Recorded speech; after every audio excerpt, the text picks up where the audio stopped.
run in the first on a bases-loaded box, but against Mark Langston, the A's draw even on Dave Henderson's home run swing. He earned the job in center field in spring training, plans to keep it. It looks like 1-1. Then in the sixth, Henderson comes through again. A shot to center field over his head. Up against the boards it goes. And in comes Dave Parker, 2-1 A's. Following that up, Don Baylor nudges one out to right field. Had enough muscle into it to bring Henderson in, no problem. And it was 3-1 worth of breathing room for Oakland. Dave Stewart did need relief help from Dennis Eckersley as it turned out in the ninth. But he wins it, and at one point retired 17 straight. Just to make sure of things, bottom of the eighth, Jose Canseco continues to hit for the distance with a blast well out to left. 4-1 cushion. Very smooth-looking A's operation this evening out there on opening night. The bottom line, A's 4 and the Mariners 1. The Oakland Coliseum tonight, sellout crowd there. Now, as for down in Los Angeles, the Dodgers still playing a bad news Bears brand of baseball. They were all thumbs, fumble fingers really, and because of it, the Giants were thumbs up in their opener, 5-1. And L.A. came out swinging. Dave Dravecky out on the mound. His first pitch of the '88 season. Steve Sachs was waiting on it. He saw a fastball he liked and rode it out just there down the left field line. 1-0 Dodgers. Short-lived, however. Giants third, Fernando Valenzuela tried to pick Mike Aldrete off second. It was a rotten idea. The Dodgers have trouble with the most routine of plays, let alone those.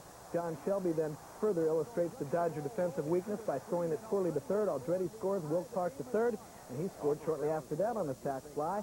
More of the same. Dave Dravecky later trying to sacrifice. Fernando opts for second. Too late there. Jose's safe. And Dravecky is also there for Brett Butler. Two-man on. His Giant debut strokes it beautifully down the right field line. He will wind up at third base.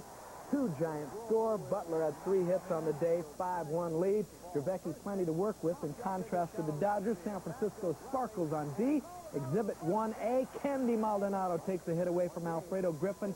And down go the Dodgers. Kurt Gibson, in his Dodger debut, took a collar. Dravecky finishes up beautifully. 5-1 Giants. Dave Dravecky steals this Tinseltown show with a complete game. Packed house with winds whipping up near 25 miles an hour. But the veterans Krukow and Brenly could care less. They were home. And it was Bob Brenly who stepped up in the fourth inning with 2-1, and Eric Schau will throw the pitch. And Bob Brenly will just hammer it deep to left field. Bob's first home run of the year, and the Giants have the 3-0 lead early. Fifth inning we go. Mike Krukow to Benito Santiago, who lines one to center, but Brett Butler with a diving catch. So in the bottom of the fifth we go. The first pitch after Eric Nolte knocks down Butler. Here's what Brett does on the first pitch. He lines one out of the ballpark, and the Giants have a 4-0 lead. So we head to the seventh inning. Here's the only mistake Mike Krukow made. A fastball to Benito Santiago, who drives it over the head of Candy Maldonado. It's 5-1 Giants. But Krukow comes right back to get Chris Brown looking, and Mike with 7 strong innings and gives way to Atlee Hammaker. Ninth inning, best double play combination in baseball. Do their thing. Thompson to Uribe to Clark, and that is it. The Giants win their first at the stick. 6-1, the final score over San Diego. Well, Mark Ibanez has been at Candlestick all night long enjoying this one. Let's go to Mark now near the Giants dugout. Well, thank you, Steve. I'm with Brett Butler, who was kind enough to stick around until the things cooled down in the clubhouse. And Brett, Candlestick Park's kind of known as a left-handed power hitter's park. Are you in that category now? No, Mark, I don't think so. It was just a situation where he just knocked me down, and his control was a little off tonight, and he threw a 3-2 pitch right there, and I was just trying to hit the ball hard. I had left the guy on second base the last time, popped up, I think I was trying a little bit too hard, but it was just fortunate to get the head out, and the ball just went out of the ballpark. You made a great play in center field, and you had been quoted earlier in the season as saying you're kind of leery of Candlestick Park sometimes with the wind and stuff, but you didn't look anything but comfortable out there tonight. Well, I don't know about being leery, but I think one thing you've got to do in Candlestick is you've got to concentrate. You've always got to be in the ball game. You've got to look for that situation. You have to look for a pitcher like Mike Krukow to put the ball where he wants to do it. To me, it was just a situation where he put it where he wanted it. I had a good enough jump to be able to get the glove out before the ball hit the ground and made the catch. But that's what I get paid to do, so I'm just glad I could help out. Well, you mentioned Mike Krukow, and that's a name that all Giant fans want to come through with a big season like he did in '86 with 20 wins, 87. Well, you know, there's no doubt that Mike started out slow last year. He came through at the end of the season last year. He's had arm trouble in the past, but Like you said, last year he finished strong, and now he came out and threw a tremendous game today. And you've got to give him and Bob Brenly the credit, because Bob came through with the big home run to drive in 3 runs. Mike, like you said, threw extremely well, except the one mistake to Biano, and that was it. And from that point on, if he can do that, he's going to take us all the way. Kind of a generic question here. The San Francisco Giants came out of spring training as the Western Division favorites, and you played 3 ball games, of course, real early. But what's the overall feeling on the team? I think the feeling is that we're basically the Heat, and everybody else has got to catch up. Everybody's very, very confident. We're very solid in every position, and every guy's got their work cut out from them. All we got to do is go out there, 24 guys working together, and if we do that and we can keep injury-free, everybody else is going to chase us. All right, Brett Butler, who had a home run tonight into the right field bleachers, and also a great catch in center field. Steve, back to you for the rest of the wrap-up. Pete Smith on second base. Gerald Perry's the batter, and he singles off the leg of Don Sutton. It's a base hit. Now Smith scores. Ball admitting the city may not be able to keep the Giants. If we can't talk him into staying at Candlestick, we're going to find a place for him on the Peninsula. So they're the San Francisco Giants. But the team needs a new home site by January 1st, or owner Lurie has promised to start looking out of the Bay Area. I'm Carl Sonkin, News Center 4. And the fans went wild, a real humdinger for the Hum Baby team. A 6-1 victory in the season's home opener. Terry, who says the memories of last year's division championship made tonight especially emotional for the sellout crowd. The National League West champions are following a tough act this year, their own. But the fans are convinced that this season they're going to go all the way. They're optimistic and they're full of fire. I know they're just going to do it. I used to like Mays and McCovey and all the guys, but this is probably the most well-rounded team I've seen. Even great players themselves, like former Giants first baseman Orlando Cepeda, has great hopes for the 88th lineup. This is a great ball club, the best I think ever had in San Francisco. But who knows how much longer the Giants will carry San Francisco before the team name. Ironically, Mayor Art Agnos threw out the game ball tonight. He has yet to come up with a stadium location to keep the team in town. Candlestick Park, usually a magnet for wind and bitter cold, was warm tonight from the cheers of approval for the players in the black and orange. A sound appreciated by those players. See the support of the fans, we really can't get the way, to get going again and please the crowd and do the same things that we did last year. I have to tell you that we have the greatest fan in the world. There's no question this was going to be a sold-out crowd tonight, but at least no one had to play hooky from school or work. This marks the first home opening night game in Giants history. Though this is only game number 3 out of 162 in the season, Royal fans are all Clutch pitching as the Giants move into first place in the National League West with a 5-1 victory. The Giants never trailed in this game. It was Kevin Mitchell in the bottom of the first to come to the plate. Will Clark was on base, and Mitchell hits it in the gap in right center. Here comes Clark, and the Giants lead 1-0. Lacoste gave up his only run in the fourth, had runners in the corners with 1 out, but strikes up Benito Santiago and Tim Flannery to get into that jam. And then it was Maldonado in the 6th with Clark on second. Down the line, Will scores. It's 3-1. And to put it away, the curveball to Kevin Mitchell. His first of the year. It is gone, and the Giants lead 5-1. Well, Don Robinson pitched the final 3 shutout innings. This is the final out, a lazy fly ball to Mike Aldretti, and the Giants are in first place in the National League West with a 5-1 victory. Robinson gets to save Lacoste the victory. Well, the Giants' chief rivals, Cincinnati and Houston, locked up in the longest game of the young season, 16 innings. It was at Riverfront Stadium, and this is the 16th. Billy Hatcher up the middle, 2 were scored. The Astros scored 5 in the 16th. The Reds lose their first of the year. 8-3 was the final score. Now, in the rest of the National League, and the next year, pitchers, they try and move you off the plate. Well, it was early in the game tonight. McGuire comes up and smashes one off Kirk McCaskill down the line, his first home run of the year. So the next time up, McCaskill will hit Mark in the head. And Mark says, come on, brother, you're working with my life now. Now the benches clear away. He shoved the umpire right there. Benches just clear out. McGuire does not stay in the game. He goes to the sideline. They say, touch your nose, Mark. He can do that. But LaRusso's not taking any chances. He takes him out. So Jose Canseco comes up and says, McGuire's my buddy. I'm hitting one out. And he smacks his second of the year. Then it's time for Carney Lansford, who can really hit line drives. This one down the line. just barely stays fair, and the A's go on to beat the California Angels 8-2. In the rest of the American League, Scott Bale shuts out Baltimore. Great passing. This time it's vital to Chris Mullin. He has the Third baseman, Kevin Mitchell. Right here in the bottom of the first inning, it's Mitchell fisting one into short right field. Will Clark scores the first run of the ball game there, and Candy Maldonado moves on the third. He was unable to score. In the sixth inning, with the Giants up 3-1, Mitchell gave San Francisco some breathing room with this two-run homer to left. The first round tripper of the season for Mitchell. That made it 5-1, and that was the final score. Michael Costa down in Anaheim tonight. Boom. Hit right on the helmet. Thank goodness for helmets. McGuire last year would have just walked to first, but now he's through being a nice guy, and who can blame him? His teammates come to his defense. There's a little shoving and pushing match takes place. Nobody was thrown out of this game. McGuire did leave the game, though, but the A's would keep hitting homers while their enraged teammates sat on the bench. A few batters after the incident, it's Stan Javier whipping this solo shot to right off McCaskill. That made it a 4-1 game. And then in the seventh inning, with a runner aboard, Jose Canseco connects, and when he connects, this is usually the result. Two-run homer for Canseco. Carney Lansford also hit a two-run shot, and the A's went on to beat those Angels 8-2. In other games, the Royals edged Detroit 3-2. The Indians allowed in 4 games. Mike Lacoste gave up just 3 hits in 6 innings, and San Francisco dusted San Diego again tonight. That score was 5-1. Former Padre Kevin Mitchell put the Giants on top for good in the first inning. He lashes this single to right center to bring home Will Clark.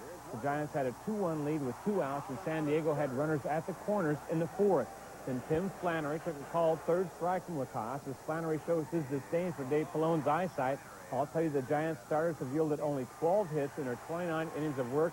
Lacoste led the Giants last year with 13 wins. The Giants went to work on Jones in the 6th after Clark doubled. Candy Maldonado followed suit to send Clark around once more. This one deep to right. That's his first homer of the year, and he's just now getting into a groove. 2-0 San Francisco. But Tony Gwynn got a hold of Rick Russell's pitch here in the 3rd inning, and he sent it to the same spot in right, and it was quickly 2-1 Giants. But in the 4th inning, Kevin Mitchell put the game away. This is his 2nd home run of the year. Now watch the fan in left and make a catch. It's a great one. And speaking of great catches, look at Rick Russell on the mound. He stabs this liner off the bat of Tim Flannery. Leonard with a 6th inning double right here that would send Candy Maldonado to 3rd. Maldonado would later score on a sacrifice fly. The Giants, though, trailed 4-3 in the bottom of the 8th when second baseman Robbie Thompson hit this one up the gap in left center. Mike Aldretti comes around to score, and this one was all tied up at 4 runs apiece. It stayed that way until the bottom of the 11th inning, when, in dramatic fashion, Will Clark into the game with the 0-1 swing of the bat. Pat Perry, the Reds, made the ill-advised pitch. Clark's solo shot, his 2nd homer of the year. The Giants salvaged the 3rd game of the 3-game series with the Reds. The Giants have tomorrow off and on to San Diego. Down in San Diego tonight, the Dodgers trailed the Padres by a run in the 7th inning.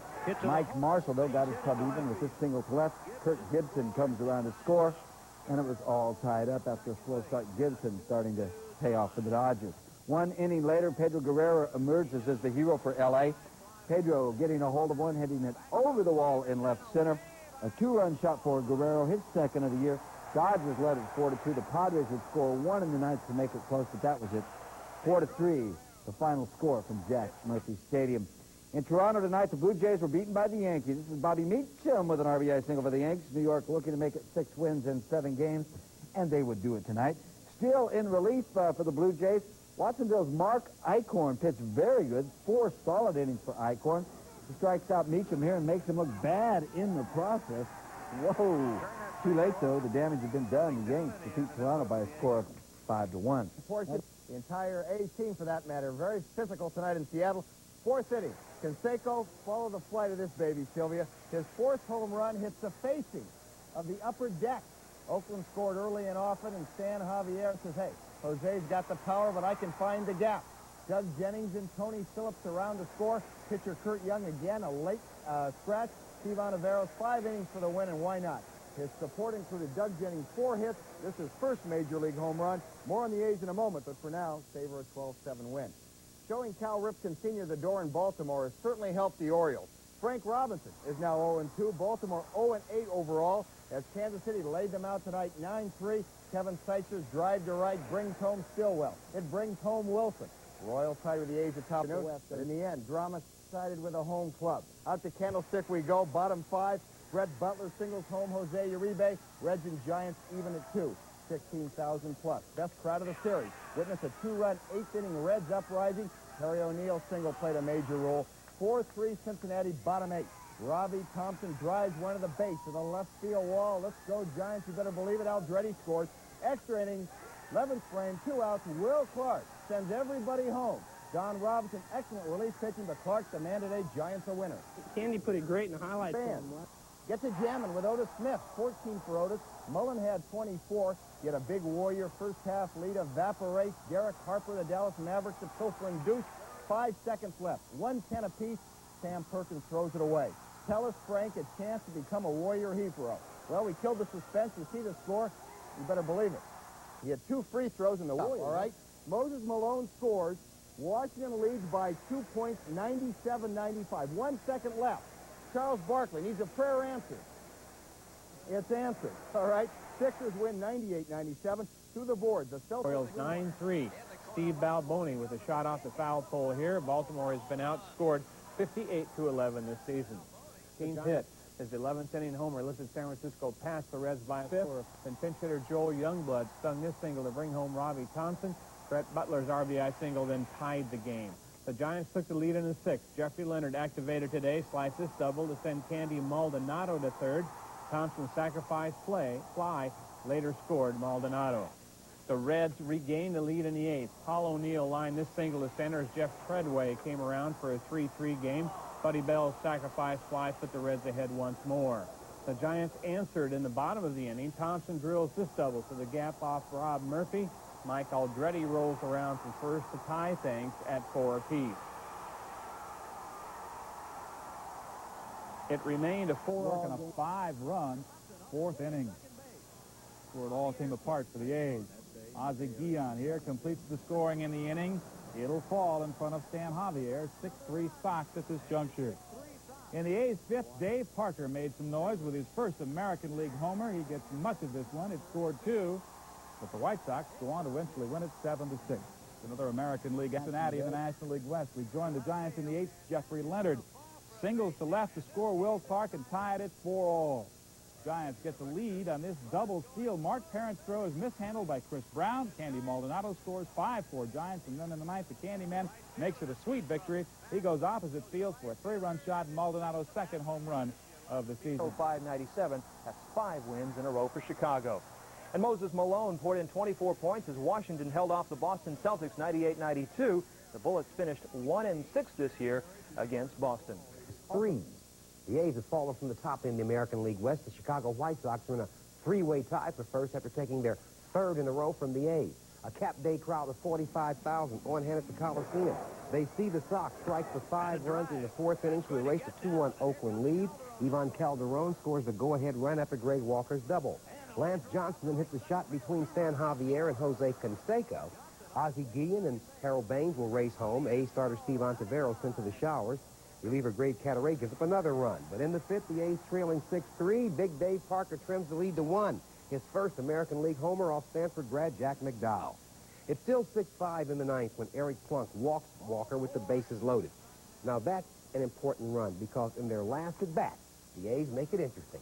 Jose Canseco's double to left will score Carney Lansford with no outs.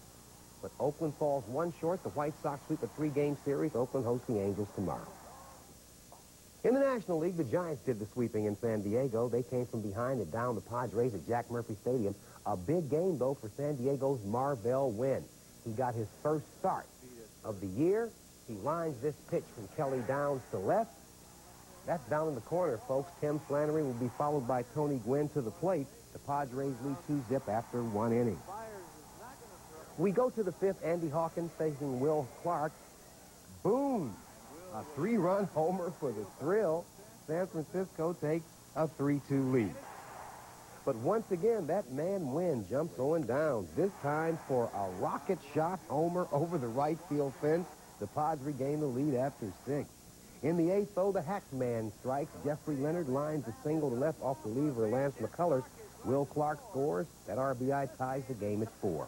Then watch this. Dravecky just put the hammer down. And the Giants came back with 2 in the bottom of the first, paced by Kevin Mitchell's booming triple to right field. Brett Butler scores easily, and Mitchell later in a sac fly. It's a 2-2 game. Well, the Giants score the game winner in the third. Butler with a great bunt that Doug Drabeck can't handle, and then throws by first base, and Butler's off to the races. He goes all the way to third in the play and scores on a Mitchell groundout. It's 3-2 Giants.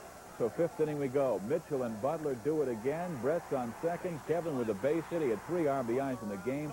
Giants lead 4-2. Head to the sixth inning of play. Bob Melvin.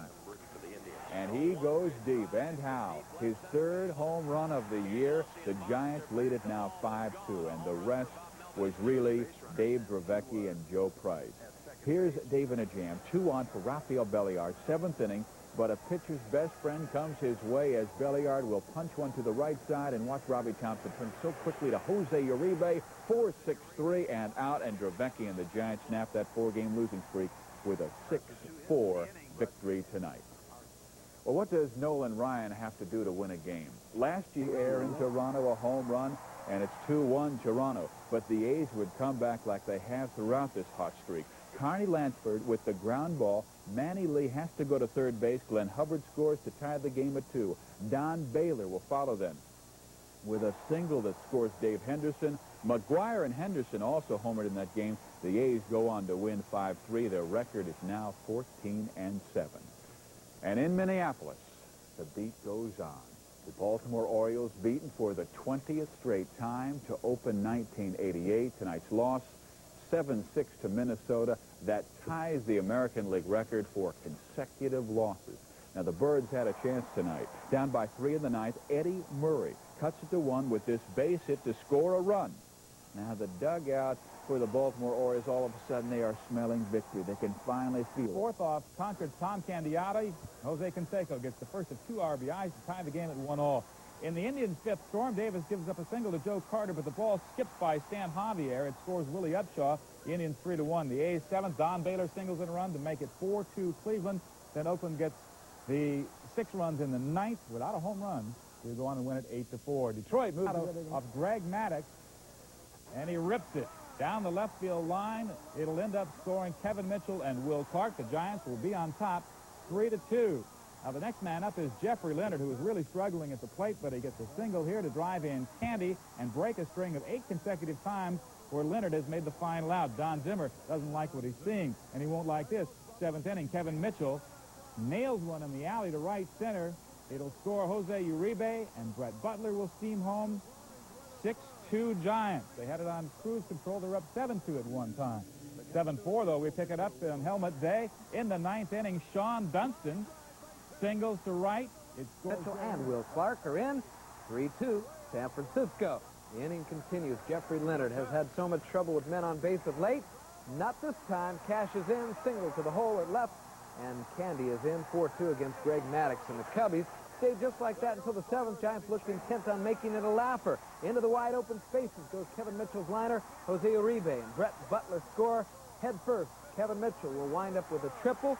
He had a single, double, and that 3-base hit as the Giants led 6-2, took a 7-2 lead into the ninth. Don Robinson with problems. First, it is a 2-base hit into right center field there as it goes between Brett Butler and Mike Aldrete. Van Flaw with 2 bases and 2 RBIs.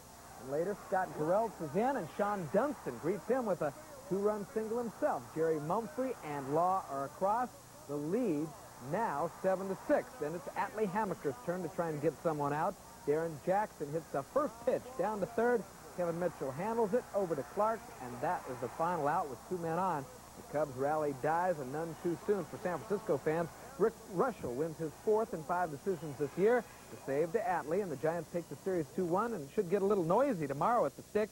St. Louis Cards and Ozzie. I'll say anything to get my name in the paper. Smith in town. The Giants, though, savoring this for now. Knew that we had 2 outs. Trail 4-2 going in. Stan Javier with a shot to right as Don Baylor and Glenn Hubbard are in. And that ties at 4-4 after a Jose Canseco RBI single. Mark McGuire cracks it into the left field corner. Canseco and Javier are in.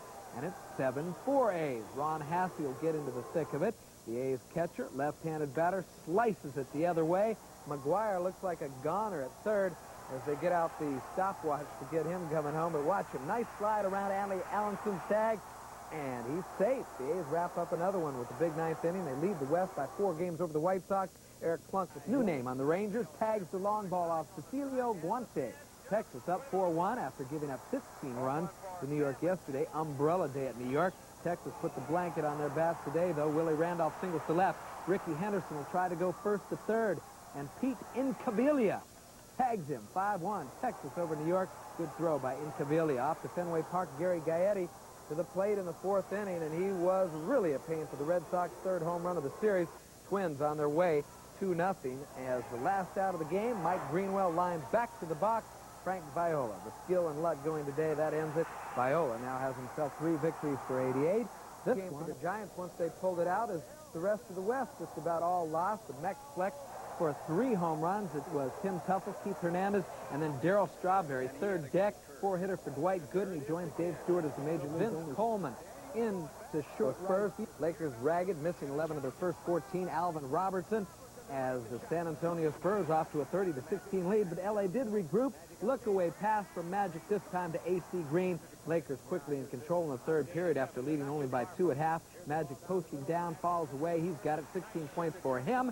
And San Antonio trying to make a game of it. Frank Brickowski to Greg Anderson, and a rare good moment for San Antonio in the 2nd half. Kareem, his 200th playoff game appearance. Air ball there. Magic saves it. Michael Thompson has it. 29 points to lead L.A. there in the final score, 130-112. The Lakers in control. They lead the series 2-0. With each passing game, Air Jordan puts more distance between himself and everyone else who plays the game. Breakaway from Charles Oakley, whatever he wants to do with it. 55 points. First guy ever in NBA history to put back-to-back playoff games of 50-plus in. Close, though. Mark Price, 3-pointer, 115. Goes his usual 6 shutout innings and gets his usual no offensive help. Now, here's an example. Youngblood will strike out, and then up comes Chris Spire, another fine pitch hitter. And what does he do? Well, he takes Steve Peters, and he really hits a rope, but right to Terry Pendleton. The threat is over. But in the 8th inning of play, runners in 2nd and 3rd. Joe Youngblood again gets a second chance and knocks one into left field. That's a base hit, and Leonard scores. It's 1-0, and good times are here again as Bob Brenly takes one nearly to the wall as Vince Coleman makes the catch. A run will score. Bob Melvin from 3rd base in the sacrifice fly, and the rest is left up to Atlee Hammaker, who gets the win, and that man Craig Lefferts, who gets the save. The final out of the game, Joe Youngblood makes the catch, and the Giants win. They're back at 500 with a 2-0 victory. The record now 13-13. In the rest of the great win to start the season. It was a windy day in Detroit, and an unlikely hero, Mike Gallego, bases loaded in the 4th inning, down 1-0. He takes one into the gap in right center field, and Dave Henderson will score. Don Baylor will score, and Terry Steinbach scores, and it's 3-1 A's, and that was the rest. But for insurance, how about a little Carney Lansford, his 3rd home run of the year? It was his 9th home run of the season. The A's put it away in the 4th with 4 more runs. The big hit of that inning was another 3-run homer, this time off the bat of Dave Parker. It was Parker's 3rd home run of the season, and Welsh was well on the way to his 6th win of the year. The Oakland right-hander fired his first American League shutout, allowing just 5 hits. The A's conclude this series with Baltimore tomorrow, a game you can see here on Channel 5 at 10:30. For the first time since April 18th, the Giants have won 2 games in a row. San Francisco beat New York 3-2. Mike Krukow pitched a good 7 2/3 innings, but Mackie Sasser won this battle in the 3rd. Sasser collects his first Major League home run. Sasser and Cash were sent to Pittsburgh by the Giants last July for pitcher Don Robinson. San Francisco got just 4 hits today. 3 came in the 3rd inning, and they produced 3 runs. Robbie Thompson's fly ball gets some help from the wind, and Len Dykstra can't prevent a 2-run triple. Thompson scored on a ground out. Krukow gave up a run in the 6th, but he left a Met stranded at 3rd by striking out Tim Tuffle, then getting Keith Hernandez on a pop-up. Krukow got his 2nd win. Atlee Hammaker picked up his 4th save. He sets down Keith Hernandez here to stop a New York threat in the 8th. Giants win 3-2. One other note, relief pitcher Joe Price has been placed on the 21-day disabled list. Roger, a little smiled out for camera day, though. In the Mets' 3rd, Krukow is tagged by former Giant Mackie Sasser, and that one is deep. That is the first Major League home run for Sasser, and it comes against his old team that got rid of him to Pittsburgh. Now he's with the Mets.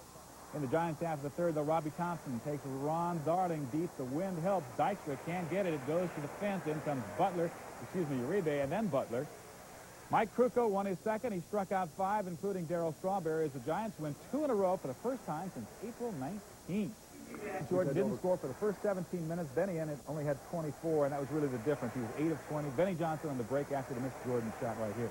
Let's move it to Dallas, the Mavericks and Nuggets. And Roy Tarpley with a steal here. It'll end up in the hands of Detlef Schrempf, who had 14 points. That made it 47-43 Mavs. And Doug Moe is screaming at his team. Michael Adams, though, comes back with 2 of his 17 points. 70-64 Dallas. Doug Moe still not a happy camper. But look at this. Bill Hanslick. A much-needed victory. 5-1 the final over Philly. Let's go to Candlestick Park. Nearly 13,000 on hand today. Second inning action.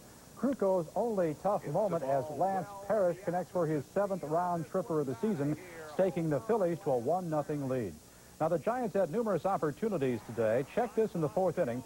Jeffrey Leonard was on first base. Phil Bradley makes the diving catch and left. Leonard goes towards second base. He is confused. He heads back to first, but it is too late. He is doubled off. Can't believe it. 5th inning now. Kevin Mitchell doubles high off the fence in left center, scoring Will Clark, and the ball game is tied at 1-all. But watch what happens after the run scores. Jeffrey Leonard follows with a single, apparently scoring Mitchell, who had been on second, with the go-ahead run. But the Phillies say he missed touching third base. The Phillies appeal, and umpire Dave Pallone calls Mitchell out for failing to touch the base. Here's the replay. He touches it. It was clearly a bad call. 6th inning, Giants luck to the fielder's choice. Chris Spire will tag up for a 1-0 San Francisco advantage. Jeffrey Leonard then flies to right, and that'll score Robbie Thompson, who will head home from first and then head first, actually. Watch this. The Giants up 2-0. It's going to be a long day for the Astros. Rick Russell gives up 4 hits, 1 run over 6 innings for the win. His season 8th. In the 4th, the Giants' 55th double play of the season. They lead the league. Giants extend their advantage in the 5th with Thompson on base. Will Clark smashes a towering home run, his 14th of the year. That goes 4. The Giants got another solid pitching effort from Rick Russell today. The offense exploded once again against Houston pitching. The result, a 9-3 Giants victory at Candlestick. Off Houston's Jim DeShays, Jeffrey Leonard lifts a fly ball to right field, and Robbie Thompson is tagging up at third base. He's going to come home. This is a job for all new Tide, as Robbie gets all of his uniform there. 2-0 Giants. Russell works 6 innings, giving up 4 hits and 1 run. Billy Dorn here, victimized by the double play. Williams to Thompson to Clark. Here comes the Giants' muscle. Will Clark. In the 5th inning, it is gone. Will Clark's 14th home run of the season. It's 4-0 Giants. Clark, 3 home runs in 4 days. He's on a roll. Yesterday's hero, Matt Williams, goes well with a pitch to right field instead of trying to pull it. This will be a 3-run double. The Giants win at 9-3. I have had that situation in the NBA that can match up and beat the Lakers.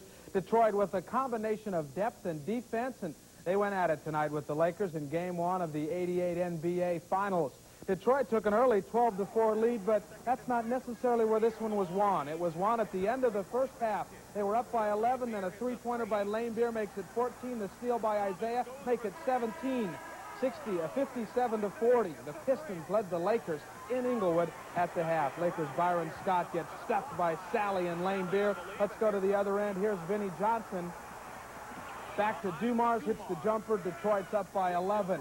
The Lakers get 28 from Magic, 25 from Scott. Worthy had 19, makes a 3-point play here. Hits a 10-point game, but the Pistons win the first game of this series on the other guy's stomping ground. Look at this play by Vinnie Johnson. He wanted this rebound, and he gets the hoop. 105-93. Adrian Dantley had 34 game 2. Second place, they are 9 games out, despite losing to Chicago, while Rangers continue to be the Atlanta Braves. There's a base hit by young Kurt Manwaring, who was behind the plate for San Francisco tonight, make it 2-0. Matt Williams had earlier homered. Kevin Mitchell was 2 for 3 scored there. And then Robbie Thompson makes it a 4-0 ball game in the 5th inning. It's a 2-run double. Here comes Kelly Downs. There goes Thompson into second. And Robbie Thompson helps out Downs, who was in. But no longer. Ernest Riles is the man they get for the hack man. An infielder hitting only 256. Leonard hitting at 254, but only 2 home runs. And the Giants right now wondering if he isn't starting to tail off for good in the power department. They want Mike Aldretti to play every day, and this was the perfect time to get rid of Jeffrey Leonard. However, I feel they should have been able to get more than Ernest Riles. You'll hear more about that trade, I'm sure, in the days to come. Meanwhile, the Giants at the stick send 8 men to the plate in the first against the Braves. Will Clark with a single that will plate Brett Butler against Kevin Kaufman, and it is 1-0. Another run came in on a grounder on the inning, and then Kevin Mitchell manages to pick up an RBI when his little drooper falls behind and in between 3 men. And Clark comes in, 3-0, but the Braves eventually get to Mike Krukow, took a 4-3 lead. Giants did manage to tie it later in the game on a Candy Maldonado-Clef single, and it was 4 apiece. And going to the 9th, the Braves do get to lefty Craig Lefferts. Albert Hall right smack dab up the middle to score. The most impressive read to its resume, as in repeat national champions. Stanford advanced to tomorrow's College World Series final against Arizona State by ripping Cal State Fullerton that score 9-4. Stanford also knocked off the Titans last night. Fullerton led 2-0 in the second.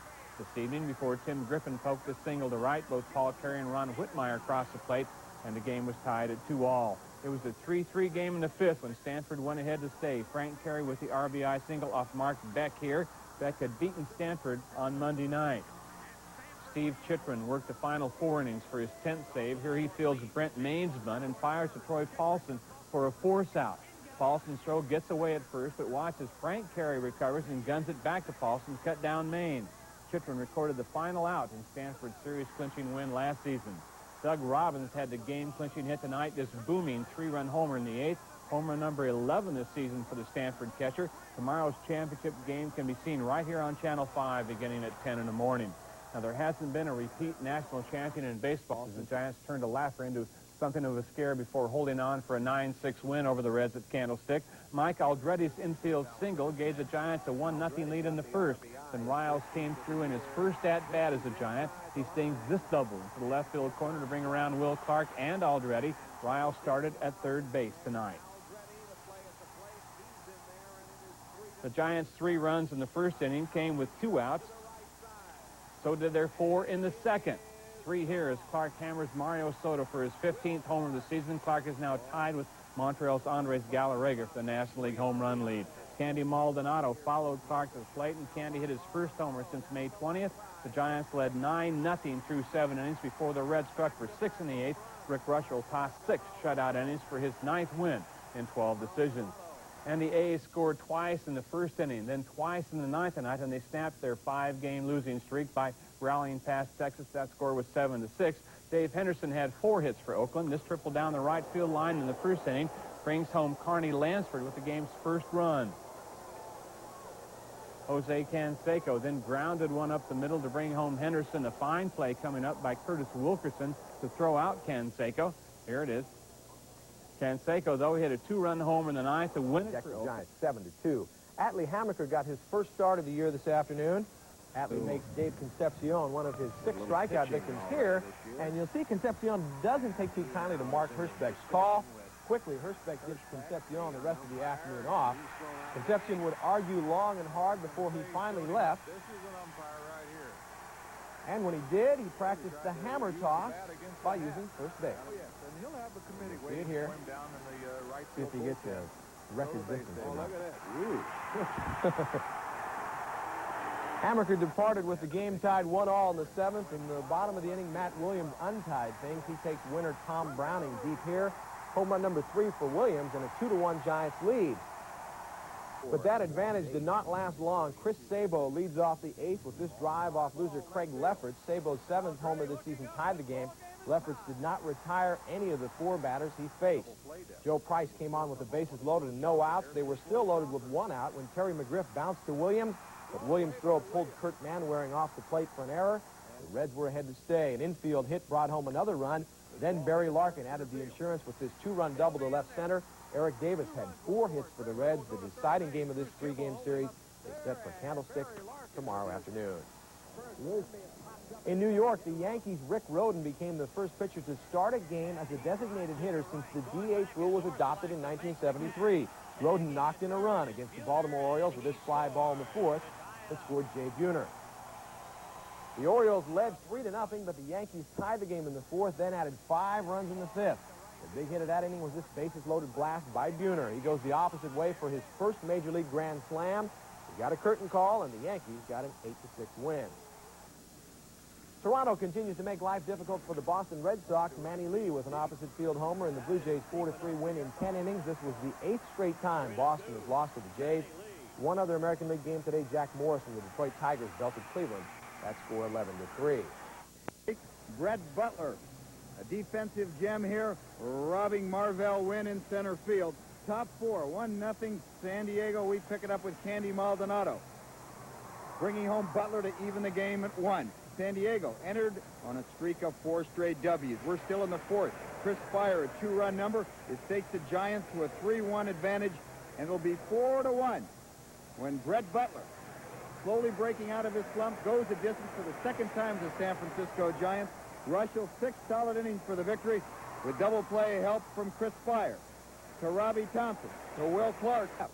For 91 seconds work. It was a great payday for Mike Tyson. He stunned a sellout crowd at Atlantic City, knocking out Michael Spinks just 1 minute and 31 seconds into the first round of their heavyweight championship fight. Now, Tyson was an animal from the opening bell, just going after Spinks. He was sent down for the first time in his career, but Tyson with a blast that ended it, and Mike Tyson was just not happy after the fight about those who questioned his mental state going in. First punch there, I mean, they were headshots. You know, I know the last punch. I was well aware of what, I mean, I knew exactly what I threw, and the counter punch for that particular punch that I threw was a right uppercut. So, I mean, I knew the final punch was a right uppercut. Well, meantime, at the Oakland Coliseum, where the fight was viewed on closed-circuit TV, programs sold for $5, and tickets were going for $35, all to watch 91 seconds of Tyson and Spinks. Was it worth it? It happened so fast, you couldn't even use the bathroom. He knocked him out. Took about as long as it takes for Will Clark to run from first to second. About a minute and a half. Much of a crack of leather hitting wood all afternoon for San Francisco. Nobody really minds, though. The Giants win it on not just a wild pitch, a very wild pitch late in the game. 2-1 San Francisco over the Pirates, who's pitching again tough to reckon with. Mike Lacoste with another tight performance, but as all pitchers do, he had help. Robbie Thompson there taking a hit away from Doug Grabick. The opposing pitcher, Lacoste, 8 innings of work, struck out 8, also gave up 8 hits to the Pirates, but he was definitely in command, probably his best effort of the day, of the year. The Pirates also kept the Giants away from the plate. Will Clark ripped it up the middle. Rafael Balliard over to cover second on the hit and run, turns it into a double play instead of a hit. Lacoste made one mistake, something you'll hear more about later. It was Darnell Cole smoking one over the screen and left. Nobody on at time, 2 out in the 8th, but it's 1-0 Pittsburgh. Giants, however, their half of the 8th. Load the bases. Candy Maldonado up there. Barry Jones let loose with a wild one. Ernest Riles will score easily to tie it. They're both alert and speedy. Brett Butler, though, hightails it in from second with the go-ahead run. 2-1 San Francisco. Just 3 outs more needed. Scott Greltz gets them. Not without help. Is this a bad call or what? John Candialosi is out of there. Called out on a 3-2 pitch. Who's complaining? Pirates manager Jim Leland. For one, nobody listening, however, and more bad news for the Pirates coming up. In that 9th inning, Barry Bonds looks like he's got himself a 2-base hit, but Will Clark with a nice glove and a good toss. That's the 2nd out of the 9th inning with Scott Greltz covering. The 3rd out, rather routine to the right side this time. Robbie takes care of it. Greltz gets his 6th save, which put Mike Lacoste in the victory column for the 6th time. Lacoste with a near flawless 8 innings of work. He said he made just one mistake, and if you're wondering what it was,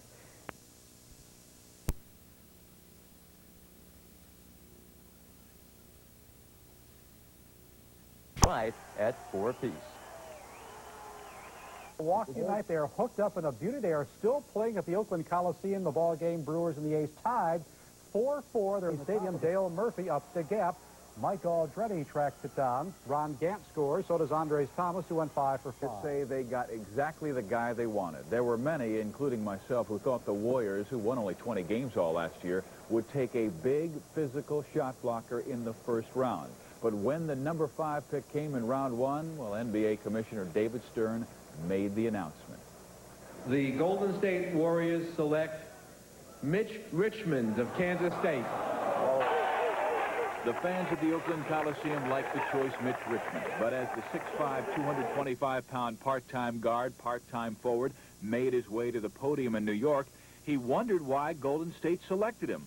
While Richmond led Kansas State to the NCAA Final 8 with a 22.5-point and 6-rebound average, he thought the Warriors would select elsewhere. Oh, yes, it is a big surprise. I thought they would go with the big rebound, the big shot blocker, but it's a surprise. Not to the Warriors coach Don Nelson, who thought Richmond was perfect for his club. So much so that Nelly would have taken the high-leaping Richmond as high as 3rd in the draft. He's the guy that we hoped is a piece to the puzzle. A guy I think that we can rely on for many, many years to come to anchor a position. There's all sorts of things now, and of course it has to happen. What has to happen is that third-year pro Chris Mullin must move to small forward to make room for Richmond at big guard, creating a lineup that could look like this on opening day in November. Ralph Sampson in the middle, flanked by Tellis Frank and Mullin, with Winston Garland and Richmond at guards. But really, how big time is Mitch Richmond? I mean, solid gold, big time. I mean, he's going to step in, get 30 minutes a night. Somebody's going to be out of a job. There's no question he's going to play. He'll get all the PT, and it'll be QT, quality time, because this kid is a PT-peer, baby. He's a prime-time performer. Mitch Richmond, they're going to love him out here in Golden State. I may fly out here to come and see him play. Dick Vitale, Bay Area can hardly wait. Now, in the second round, the Warriors selected the hero of the 1987 National Championship. Keith Smart, the super quick point guard who scored the game-winning basket in Indiana's victory over Syracuse. Smart had an inconsistent senior year, but is a real terrific athlete. And Sacramento had the 18th selection in round 1 and made a lot of people in the South Bay very happy. That's because the Kings chose San Jose State's Ricky Berry. Now, Ricky wanted to go to the Lakers, but staying in California and close to home ain't a bad second choice. The 90s are coming around, and the Lakers were the team of the 80s, and so now it might be somebody else's turn. A lot of the great players are starting to leave the game because they're getting a little bit older. And so, you know, not all these teams that went in the 80s had great reputations besides the Lakers and the Celtics, and so things can turn around. Not a bad day. In baseball, the Giants' bats have finally come alive. 38 hits and 23 runs in the last 2 games against the Atlanta Braves. San Francisco embarrasses Atlanta 13-7. Now, the Braves can't blame Dale Murphy. He did his part with 2 home runs, numbers 11 and 12. But the Giants simply had too much on this evening. It was Candy Maldonado who cranked out 4 hits. This 2 RBI single erased a 2-1 Brave lead. First, Brett Butler scores, and then Robbie Thompson right after him beats the throw. It's 3-2 Giants. And the parade just continued. Will Clark, he padded his RBI lead in the National League with 3 tonight. Driving in Butler and Thompson again. Will has 61 on the year. The Giants lead now 7-4. And it got so bad the Braves used infielder Jim Morrison as a pitcher, and he allowed Harry Spillman's first career triple. No active player had gone longer than Harry without a triple in his career. The Giants win their 5th in the last 6 games, 13-7. Now, in the rest of the National League, the Dodgers lose, so the Giants now 5.5 out of first place. Cincinnati so easy for the Oakland A's. A 10-game lead in the American League West, scoring runs whenever they needed to. But in the last 2 weeks, the Oakland Bats have gone silent, and that 10-game lead is now 4. The tough guy award of the night goes to Don August. Took one off the face by a shot by Mark McGuire. Now, he stayed in the game, and he finished with a complete game victory. So we'll head to the 7th inning. Rob Deere with a man on, a 400-foot home run, his 12th of the year. This made it 2-0. The 8th inning we go, and this time it's going to be Robin Yount. He triples home Jim Gantner and B.J. And bring to life the weariest of bats. Giants once again fattening up tonight in Georgia. San Francisco stringing together back-to-back 19-hit games. Candy Maldonado, a couple of third-inning RBIs. Butler and Thompson score 3-2 Giants. Dale Murphy, everybody loves him. Most popular player in the game, but his bat relatively quiet this season. You can blame Dale here, though, for getting Homer out of his TP. It's Murphy's 13th home run, 7-5 Giants in the 6th. Thanks, Mark. When Will Clark alleviates any doubt, doubling into the gap, it's Butler and Thompson once again playing tag. 13-7 Giants. We'll leave Will blowing that bubble and go to the board. San Francisco drilled Atlanta. The score 13-7. Candy Maldonado puts the Giants ahead to stay with this 2-run single in the 3rd to make it a 3-2 game. Maldonado collected 4 hits. Brett Butler and Robbie Thompson crossed the plate here. Thompson had 2 hits and scored 3 times. Lefty Herman Jimenez took the loss in his major league debut. Kevin Mitchell knocks out Jimenez here with a base hit to bring home Maldonado in the 5th. One of 3 runs scored by Maldonado tonight. Will Clark drove in 3. This double to the gap in right center. Knocked in 2 of the Giants. 3 runs in the 6th inning. Clark leads the National League now with 61 RBIs. The Giants moved to within 5.5 games of the Dodgers in the West. Houston clipped Los Angeles 4-3 this evening. Lou Meadows with the infield hit to score Buddy Bell here. Winner Bob Knepper is now 8-1 on the season. On the scoreboard, the Reds got a run in the 9th to connect on 2 long-range jumpers in these highlights. Richmond averaged nearly 23 points a game this past season as the Wildcats advanced to the Final 8 in the NCAA tournament. Some Warrior draft hacks in the past have had attitude problems, and Don Nelson wants to make sure Richmond doesn't fall into that category. He comes in like hungry rookies are supposed to. He's not going to have any problem at all with me. But if he comes in any way less than that, like some of them do every now and then he'll have a real hard first year. The Warriors' only other selection today was also a guard, Indiana's Keith Smart, who makes this layup. Smart played a key role in the Hoosiers' 1987 national title, but slumped some this past season. Locally, San Jose State's Ricky Berry was the 18th player chosen overall. He's headed for Sacramento. The 6'8" Berry is Spartan's career leader in scoring. Stanford's Greg Butler was tabbed on the 2nd round by the Knicks. The 6'11" Butler is not the smoothest of players, but he improved a great deal his senior year, and as the saying goes, you can't teach height. The Los Angeles Clippers today wound up with 3 first-round draft choices after a complex 3-way deal involving the Sonics and the Sixers. The Clippers wound up with top pick Danny Manning of Kansas, along with Charles Smith of Pittsburgh and Michigan's Gary Grant. The Sixers got Bradley's Hersey Hawkins, the nation's leading scorer, and a first-round pick next year. And Seattle now has former Clipper forward Michael Cage. At Wimbledon today, winners today were Boris Becker and Tim Mayotte. For the women, Martina Navratilova in the near court eliminated Larisa Savchenko in straight sets. That was also a 4th-round match. 3 women advanced to the semis today. Top seed Steffi Graf, number 3 Pam Shriver, and corners with 1 out later in the inning. Then former athletic Charlie O'Brien skied this short pop to right. Stan Javier caught the ball, and Rob Deere tagged from 3rd. Javier's throw wasn't a bullet, but it was accurate, and umpire Vic Voltaggio called Deere out at the plate. Ben Welsh, Deere, and Milwaukee manager Tom Troublehorn coming out here got into a little name-calling. Tony La Russa was quickly out of the dugout. You'll see him pop in the screen momentarily, but not much more eventuated. The A's did take the lead for good in the bottom of the inning off loser Bill Wegman. Gallego singles home Mark McGuire for a 3-2 game. Gallego went to 2nd on Jeffrey Leonard's error and then scored on a single by Luis Polonia. Dave Henderson provided a great deal of insurance in the 7th. He jolts this 2-out 3-run homer to left. Home run number 10 this season for Henderson. That's the same number of wins Welch has in 14 decisions. And Mike Gallego hasn't had the opportunity to take too many home run trots in his major league career. Today's, in fact, was only his 5th, but he enjoyed every moment of it. You savor those moments, you know. I'm not going to get too many of those, but every time I do, I'm going to enjoy it. And you know, they keep kidding me about how fast I run around the bases on a home run, but I'm kind of, in a way, I'm kind of hoping that the pitcher doesn't recognize who that was that just hit one and doesn't worry about it and tries to throw me another fastball next at bat, you know. So, you know, it's a good feeling, and, you know, I can see how these guys enjoy it every time they hit them out. I can't ever recall winning 10 games prior to the All-Star break, but you just kind of put it aside and know the things that you have to do, and we're going on the road here and playing some teams that are playing some very good baseball, and put this one aside and learn from that and work hard and get ready for my next one. The opportunity. A 3-game series in Atlanta. San Francisco won for the 6th time in 7 games today. They belted the Braves by a score of 7-2. The Giants never trailed in this one. Here in the 2nd inning, Jose Uribe laces the base hit to bring home Bob Brenly for the game's first run. Uribe had 2 hits today, now has 17 in his last 10 games. Don Robinson hadn't started a game since August of '85, but he got the call today and earned a win by tossing shutout ball on just 2 hits for 6 innings. Then in the 6th, Will Clark took loser Pete Smith deep to the opposite field. Clark leads the National League in both homers with 19 and runs batted in now with 62.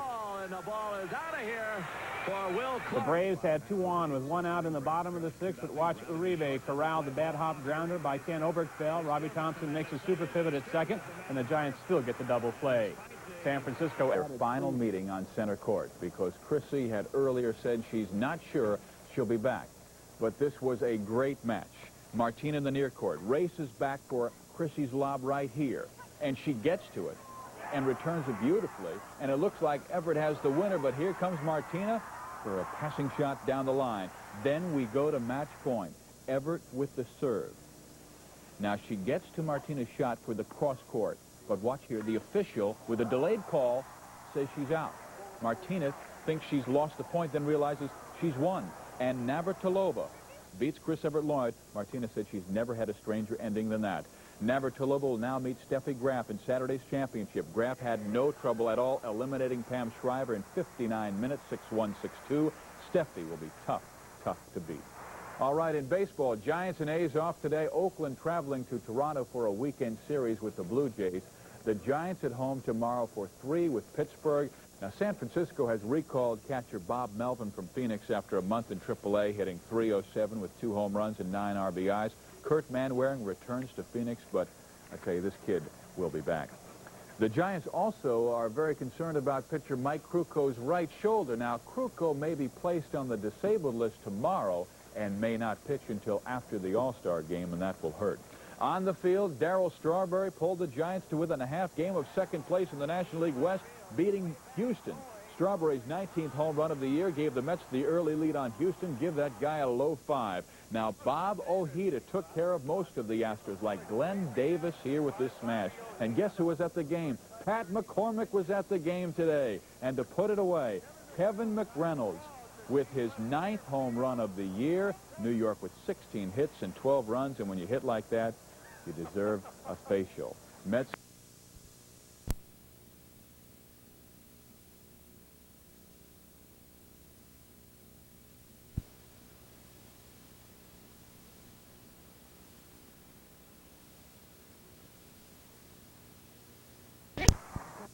Down love 2 in the second. Graf won 12 of the next 13 games. Her marvelous forehand was the key. And you'll see that sentence right here off the missed volley.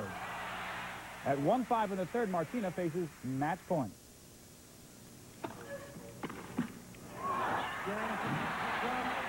Tennis history beckons Steffi Graf, the 1988 Wimbledon winner, now but one step from a Grand Slam. Boris Becker can make it a West German sweep if he beats Stefan Edberg in tomorrow's finals. Becker squandered 8 match points before finally beating Yvonne Lindell in the 4th set of their 2-day match today. Lindell was looking to make the finals for a 3rd straight year, but Becker was better, going up 5-4 in a love service game. Yes. Becker dodged 5 match points on the day. After the 7th match point of the match got away, Becker turned to primal therapy. Advantage Wendell. It has been torture for Becker. Facing his 9th match point, Lindell ran out of live. That's it. It'll be Becker versus Edberg. Becker has won 9 of their 13 meetings. Leaving the Giants. Saw the ball out of the dirt, very well. Junior, like I said, was having trouble, and I didn't break stride, and was fortunate to get in there pretty easy. We didn't make as many mistakes as they did, and the mistake that they made was a big one, and we capitalized on it and won the ball game. So, Cincinnati Reds could drop 10 games off the pace in the West by this evening. The Reds losing to Philadelphia this afternoon. A no-hitter through 5 innings. Eric Davis, a victim of a strikeout. Little went right for the Reds. Here they try for the double play. Barry Larkin collides with Chris James. James was ruled out, though, because he never could get to second base. Palmer helped himself with a bat. Here he lines a 2-run double. Palmer picking up his 4th win of the season, 5-3. Philadelphia the winner. The A's muscled up on Toronto pitchers today. Terry Steinbach and Dave Henderson striking the big blows. In the second inning, it should be. Don Baylor going against Mike Flanagan. Baylor will double to right center. It'll score Mark McGuire, and it's 1-0 A's. Big second for the A's. Henderson follows with an RBI double to score Mike Gallego. It's 2-0 A's. Then Terry Steinbach gets his first Major League career grand slam. Trust me, it went over the fence. 7-0 A's. Steinbach with a big blast.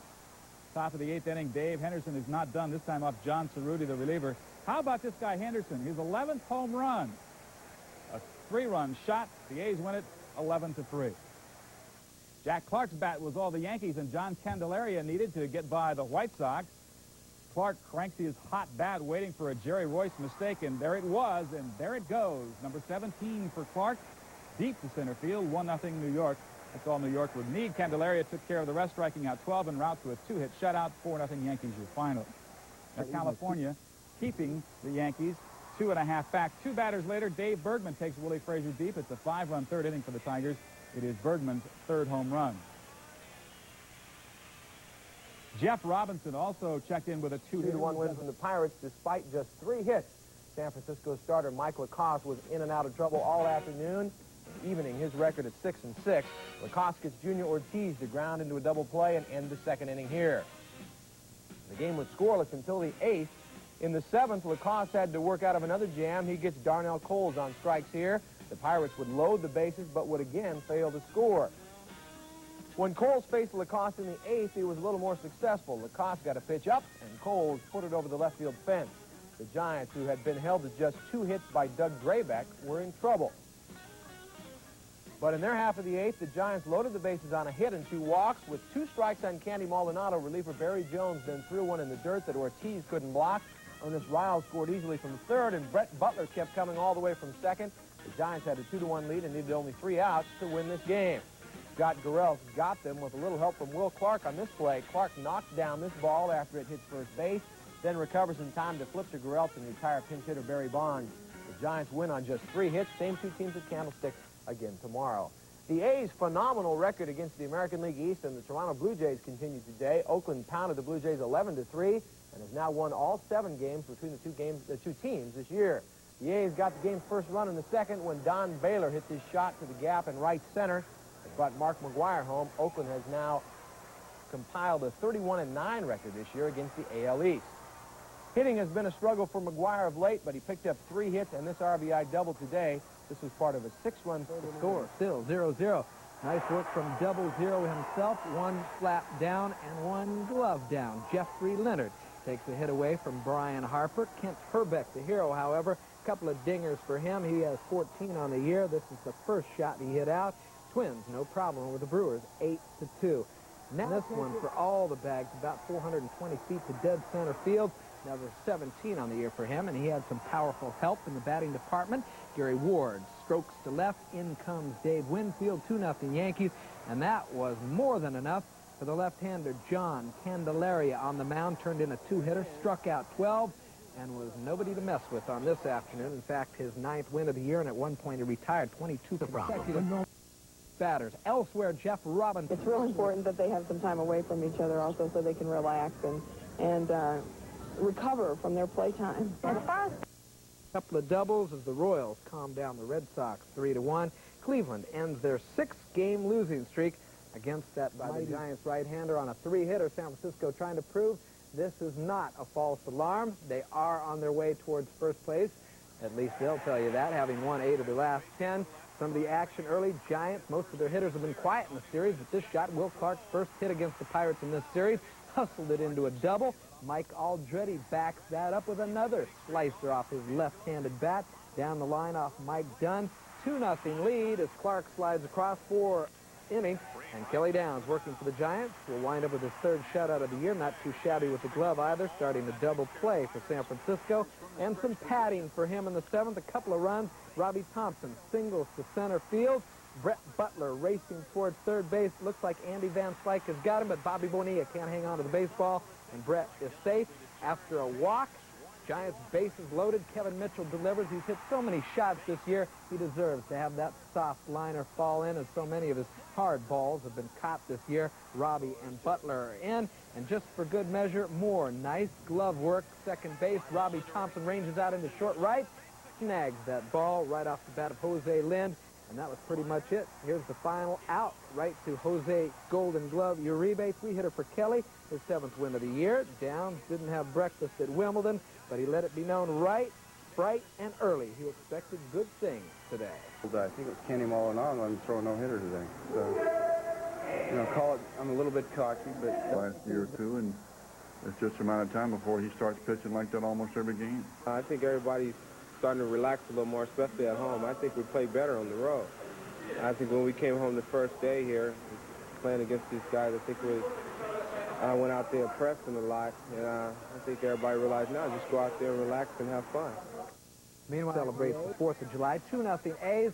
Here's Jose's first mighty swing off Todd Stottlemyre, number 20 of the year for number 33. Let's check out the long ball stroke once more. As the A's build a 6-2 lead in this game, you would hardly expect it to wind up going 16 innings, way out of there. Number 22 on the season for Jose. In the Jays' 6th, they start to get back into the picture, however. George Bell, his 11th of the year, a 2-run shot. Now the lead for Oakland, only 6-4. Then in the 7th, off lefty Rick Honeycutt, Jesse Barfield clubs it for the distance down the right field line, and it will hit the fair pole in this case, and he's in business right there. Now to the 9th, Dennis Eckersley tries to save it, but will not get to, as Manny Lee chops it to third. Connie Lansford, usually very reliable with the bat, throws it offline, lead a second instead of a game-ending out. The Jays are alive, and Tony Fernandez takes advantage of that shot with a liner down the left field line that will score the tying run, and we do have extra innings in this one. To the 12th, Jose up to the plate. You'd figure by now they wouldn't even pitch to him, but he'll get to admire that one. It is way out of there. His 23rd of the year. Don Baylor was aboard at the time. Jose leads the AL in RBIs and home runs, number 23 right there. But again, the lead wouldn't last. Here's Tony Fernandez again. He roped it. This one leaves the yard to left. Once more, it's tied up. And then the long ball category working again for Mark McGwire. It's been a while for him. His 14th of the year, however, in the top of the 16th, winds up providing the winning run. 9-8. This time Todd Burns held the lead. He wins his first. 9-8 is the final. The A's win the longest games in terms of innings anyway, played in the big leagues this year. Oakland now unbeaten in 8 innings with one of the little things that'll win games for you. Manny Lee chopped it to first off the glove of Mark McGwire without blinking. Mike Gallego backed up the play, turned and whipped it to Carney Lansford. Nelson Lariano is a dead duck at third base. Just one of those little things that'll help you win a pennant. And the A's with a 6-game lead right now as all that heads-up play by the Oakland A's has a 4-3 scoreless in the 4th. Greg Gagne lined it to right field, right past Rob Deere out there. 2-run score, and the Twins' Gagne will wind up at third base with a gift. Call it triple. 3-2 Brewers trailing into the 8th. In comes Minnesota ace out of the pen, Jeff Reardon. Darrell Hamilton has his number, though. Laced it to right. A double that will score the tying run in the person of Robin Yount. After a walk intentionally, Reardon throws 4 more unintentional bad ones to Dale Swaim, and Jeff Leonard, 0-0, walks in without, turned out to be the game-deciding run. 4-3 Brewers. Now to Tiger Stadium. You remember Chili Davis, one-time Giant. He gets absolutely all of this Jack Morris pitch, about 450 feet to center field, and California's Angels are out on top, 5-1. A couple of pitches later, Morris hangs one up. George Hendrick will also ride that one out of the park. California rolls at Tiger Stadium by a score of 10-4. Meanwhile, Comiskey Park, Lou Piniella will not like what he winds up seeing in this game. First of all, Dave Winfield singles to center in the 10th inning. That will score the go-ahead run, and the Yankees find themselves up 3-2, but they've had problems protecting those late-inning leads. And another example of that, Dan Pasca blasted way out to right. Pasco with a game-winning home run off Cecilio Guante. 4-3 is the final score in that one. Now let's cruise you around the rest as they lose the series to the Cubs. Tight game. Dodgers' Franklin Stubbs singles to right off Rick Sutcliffe. In comes Dave Anderson, 1-0 L.A., but Chicago did tie it as Sutcliffe settles down against the team he once played for. Down goes John Shelby on strikes. The Cubs 2-1 lead into the 9th inning, and Chicago holds on to it. Watch Manny Trio at third base. He'll start and around the horn. Game-ending double play off the bat of Shelby again. Don Zimmerman, that Cub dugout, loves it. He's got his team 7 games over 500 in the East and looking real strong. Take it to Shea Stadium, Mets and Astros. Pretty dangerous for the ball girl. Watch her down the left field line, even with a glove to fend for herself. She was stunned as the ball hit her right in the forehead, but she is okay and deserves a standing O, but they didn't give it to her at Shea Stadium. More than you could say about the Astros, who trail the Mets 3-0. Mackie Sasser grounded to the right side, deflected to Bill Dorn, who shouldn't have thrown it. 2-run score, and the Astros find the no-hitter into the 5th inning. In the 4th, with San Francisco leading 1-0, it becomes 2-zip when Mike Aldretti singles to left. The National League Player of the Month, Will Clark, slides home with the 2nd run. In the 5th, though, Darnell Cole ends the no-hit bid when he singles to right, but he's later erased on a double play. Today's hitting star, Kevin Mitchell. Mitchell driving in 3 runs, 2 of them on this 2-out single that scores Brett Butler and Robbie Thompson. Now, Downs pitches his 3rd shutout of the season to even his record at 7-7 on a day when Kelly Downs thought he'd finally write his name in the history books. Major League leading 21st, 22nd, and 23rd home runs. His performance achieved during the longest game in exhibition stadium history, 5 hours and 2 minutes. Canseco 6 RBIs. Now here comes home run number 3. It came in the 12th inning of Tom Henke. It put the A's up 8-6. But in the bottom of that frame, Tony Fernandez, he of the great glove at shortstop, but normally vacationing Power, drives a 2-run job to extend the proceedings a little longer. Mark McGuire did not start today, but is very much a part of the 16th inning. McGuire deposits a 1-2 pitch from John Cerruti in the left field bleachers. Rookie Tom Burns. Call that a living glove. Anyway, top of the 4th inning, Greg Gagne singles to right. Rob Deere, oh, is he having trouble in the outfield? Can't hang on. Herbeck and Larkin score, and Gagne gets the third 2-0 Twins.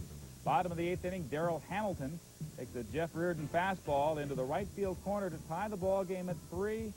Robin Yount crosses. Bottom of the 8th, Twins intentionally load the bases, and Reardon walks Dale Swaim of Pinole to give the Brewers a victory, 4-3. Jeffrey Leonard crossing with the winning run. Let's go to Detroit. Chili Davis muscled up against Tiger starter Jack Morris this long, long home run. Chili's 10th drives in 3 of his 4 RBIs in the afternoon. Final 10-4 Angels. 3 fans paid to see Mike Aldretti single home Clark in the 4th inning. Giants up 2-0. Downs took over from there. He allowed but 3 hits, striking out for the right-hander. He's going to even his record today with a wind and a deal with the great Andy Van Slyke. Sit down, Andy. Kevin Mitchell, fighting a bad knee, delivered 3 run batted in this afternoon. 2 here on a 7th inning double, which scored Brett Butler and Robbie Thompson. Van Slyke was coming to the plate one more time to close his game. Downs' record now 7-7 as the Giants win 2 out of 3 from the team of Sharon, an early casualty. She's hit in the mouth by a foul ball. All right, we can report, though, Sharon left the game, but she's okay tonight. She should be back at her post tomorrow. That about the only thing that went wrong for New York. Sid Fernandez singling off losing pitcher Nolan Ryan to score ex-Giant Mackie Sasser. Fernandez 12 strikeouts. Gerald Young sat down 5-0 New York. Will make the National League All-Star team to be announced this week. It will be Clark's first All-Star date and almost certainly not his last. Not since Chris Spire got the vote in the early 70s has a Giant player made the All-Star team through fan balloting. In just 2.5 seasons, Will Clark has often thrilled Giants fans. It's all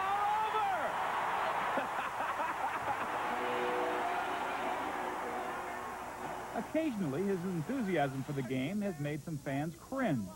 And for all you people on TV land, I'm the one who did this because you keep seeing him with all makeup on. Clark is a blend of the little boy in a big, adoring world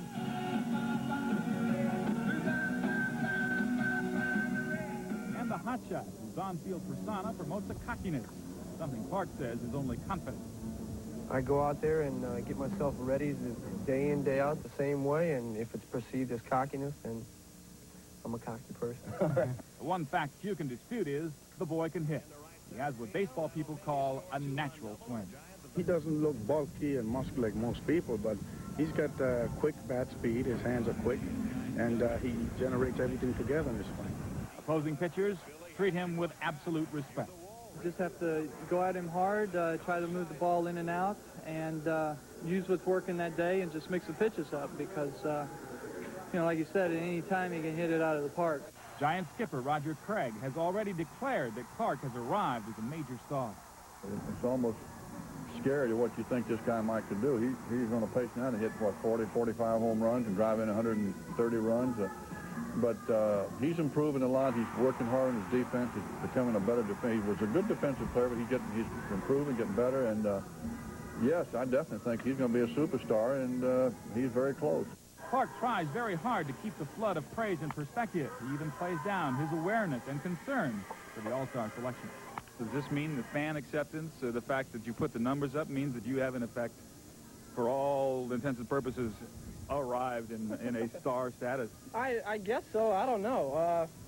You know, until you asked me this question, I hadn't even thought about it. You know, Dave House came up to me the other day, our publicity guy, and said that I was 180-something thousand in front. And I said, oh, great. You know, I said, when's the voting stop? He says, oh, Monday. I said, what? You know, so it never has hit me yet. And it's one thing I'm not thinking about right now because the ball club's playing so well. And all the ballots are in. Last night, Investigators believe an illegal bottle rocket touched it off when it lodged between the two buildings. And in Duluth, Minnesota, there was a fireworks display that they aren't going to be forgetting soon, and we saw a little bit of it earlier. It wasn't quite supposed to be that big. Just as the city's 4th of July show got underway, a faulty shell touched off the entire fireworks program for the city, sort of a grand finale without the warm-up. Spectators had to evacuate the area. There you see it. There were no serious injuries, believe it or not, but it was one quick and spectacular show. Well, it was pretty wild. I'm recording it. Alameda County has its own show going tonight, the down-home kind. It's the county fair, complete with livestock, carnival games, and big-name performers. But as Hal Eisner found out, one of the star attractions involves a group of dried-up performers right out of a box.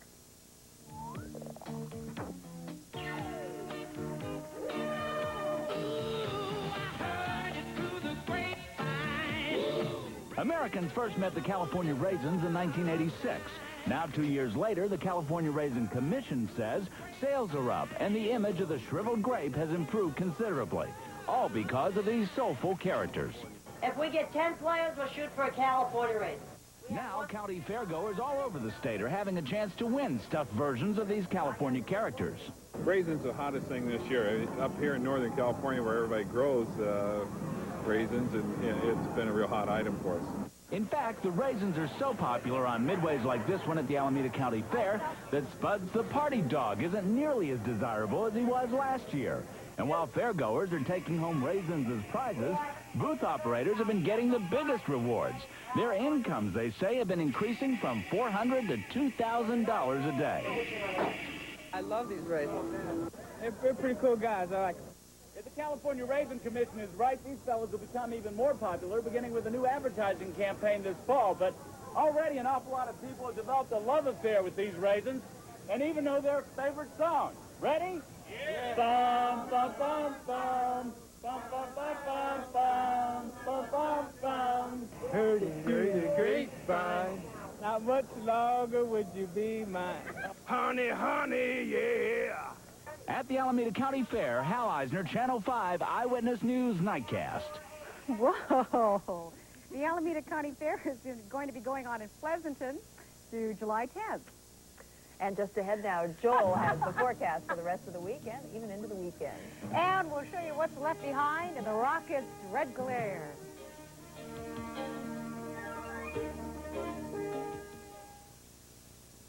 Let me tell you about America's forever forests. They stretch all the way from Alaska's Chugach National Forest to Puerto Rico's Caribbean National Forest. The national forests are one of America's great national treasures. Young trees, properly cared for, renew themselves year after year, generation after generation. And that's why they're called forever forests. We established this Forest Service back in 1905. Now, the amazing thing to me is that there are more forest lands today than there were when I was president. Even more amazing, the forest is serving more people in more ways than I ever dreamed possible. All because of the miracle of the forest. Visit the National Forest. There's one within a day's drive of most Americans, and get involved with the Forest for Us program and tell people about the miracle of our forests.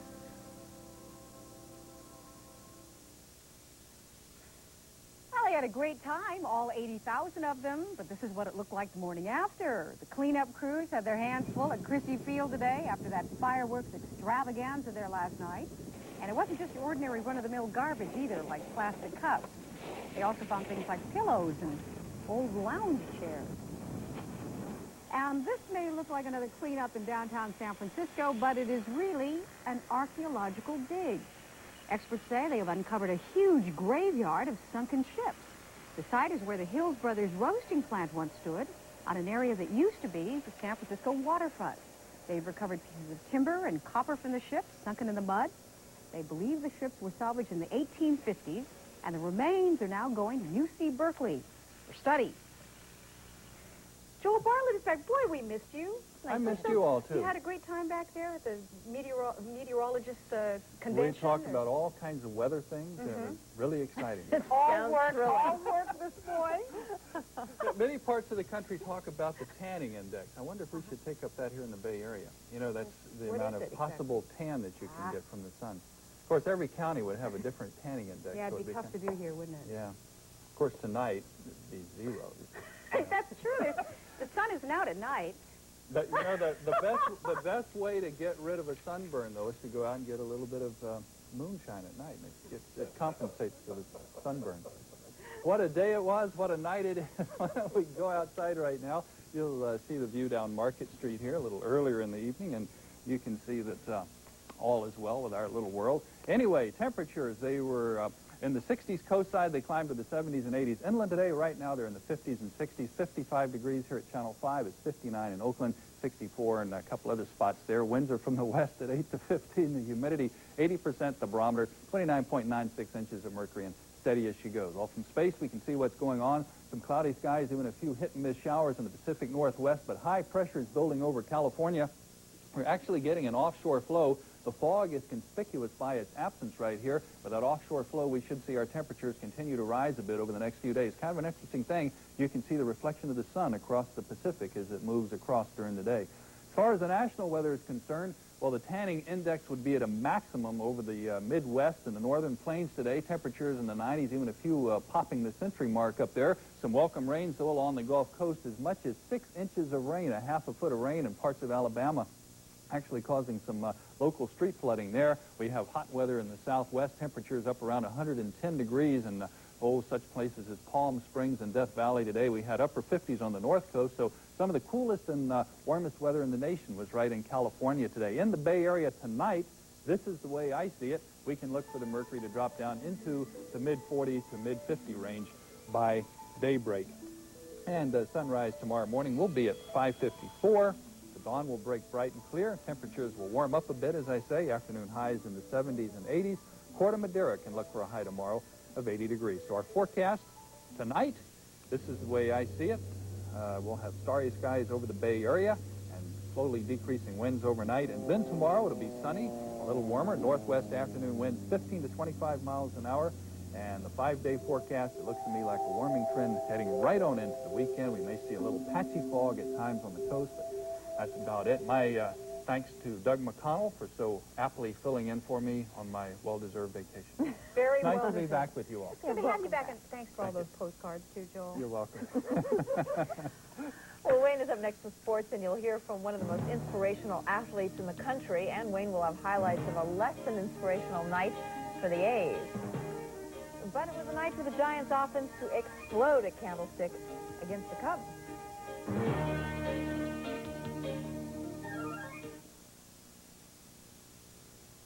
Who are the great American investors? In Alaska, they're people like Big Dave Wunsch, bush pilot. People like jewelry carver Amos Wallace. Coast Guardsman Maury McFadden. And Bill Winters, park ranger.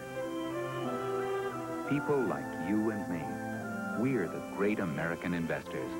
Over 30 million Americans invest in U.S. savings bonds because bonds pay competitive rates like money market accounts, and they're free from state and local income tax. Plus, you can start your investment plan for as little as $25. U.S. savings bonds, the great American investment. Find out more. Call 1-800-US-BONDS. Alcoholics Anonymous, may I help you? All right. If you don't want to drink anymore, you don't have to. You just got to do something about it. Okay? There's a beginner's meeting, and you ought to go to the beginner's meeting at 7:30. Let's see what we got in the... We got the workshop at 12:15 on 30th Street. That's right around the corner. Give yourself a chance to wash your face and have a cup of coffee and get You there. don't want your husband to know? Don't you think he knows you drink? I know exactly how you feel. So many times I can't count them. We don't care if you're drunk when you go to a meeting. What we do care about is we see you there. And what makes you think they're tired of you? Well, they probably aren't tired of you. I'm a fellow alcoholic, and I certainly wouldn't be tired of you. Could you give me your phone, and would you mind? I could get somebody maybe to call you and meet you there. We have several kinds of meetings, but let me see what kind you go to tonight. And then Alcoholics Anonymous. It works. You could go to what? Look us up in the phone book.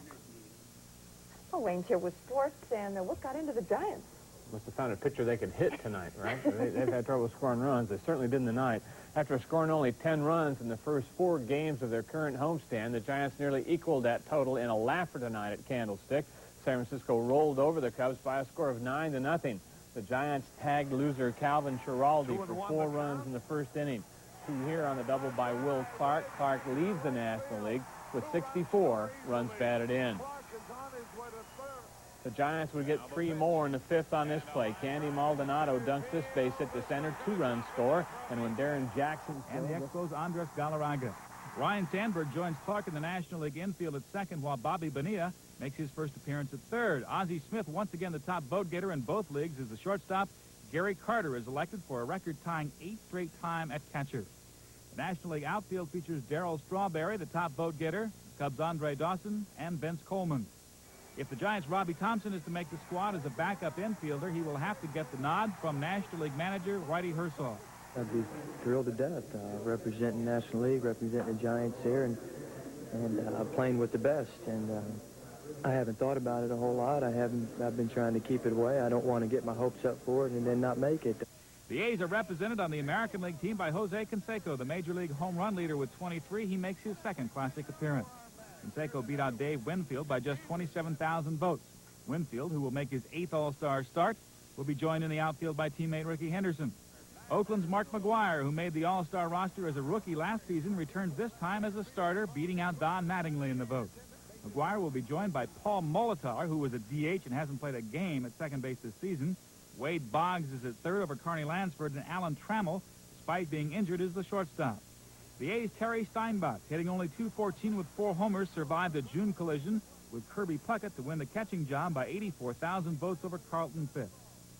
And Dennis Eckersley liked it. Stan Javier bloops the base hit to right and scores Dave Henderson.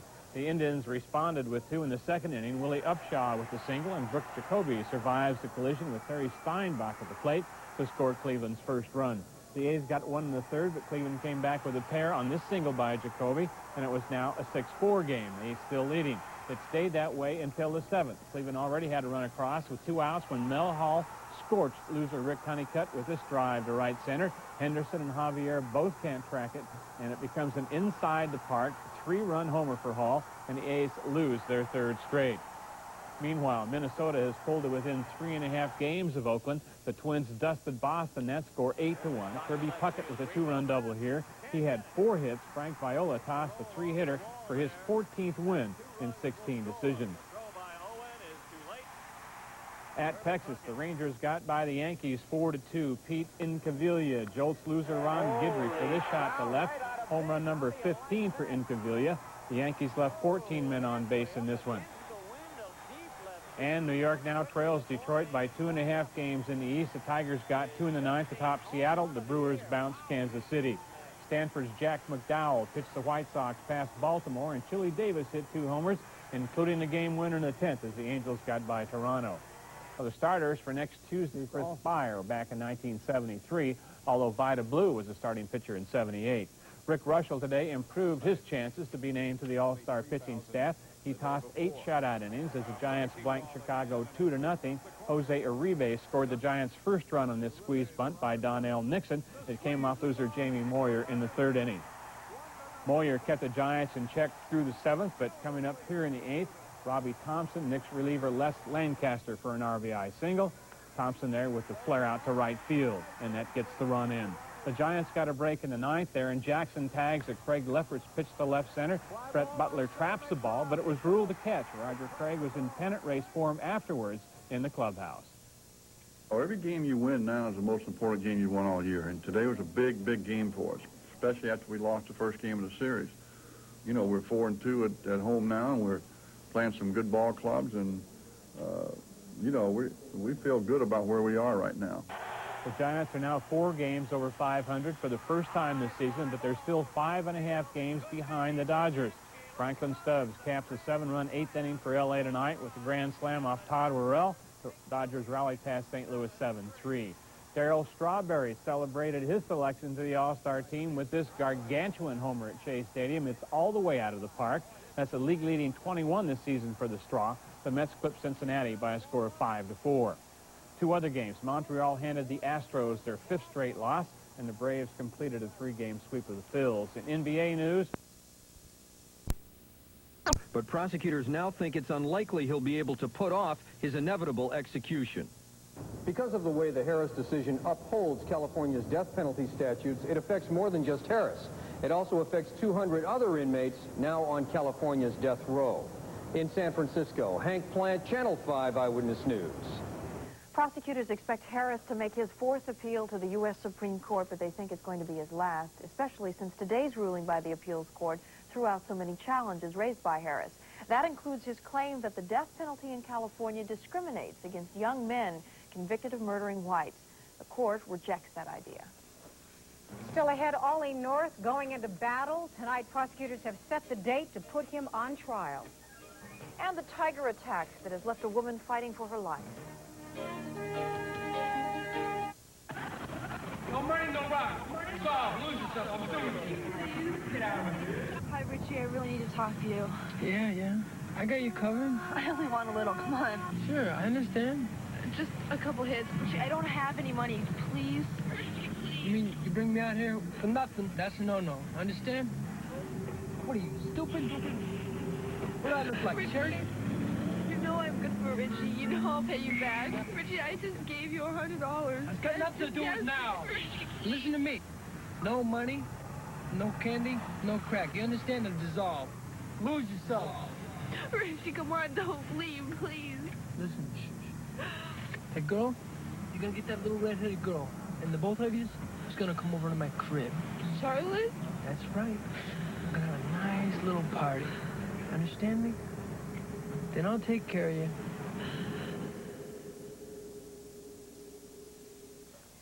Oliver North will stand trial for conspiracy. A federal judge in Washington set a trial date for September 20th. Not only is that bad news for Ollie North, it may also be bad news for George Bush. Just as the Bush campaign was celebrating the resignation of Ed Meese, along comes another awkward situation for George Bush's presidential bid.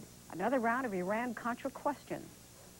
There is clear and alarming evidence of just how severe the drought of 1988 has become in Northern California. The water level of Lake Tahoe is lower than it's been in years. Tahoe is one of the deepest lakes in the world and rarely shows the effects of drought. But this year is different.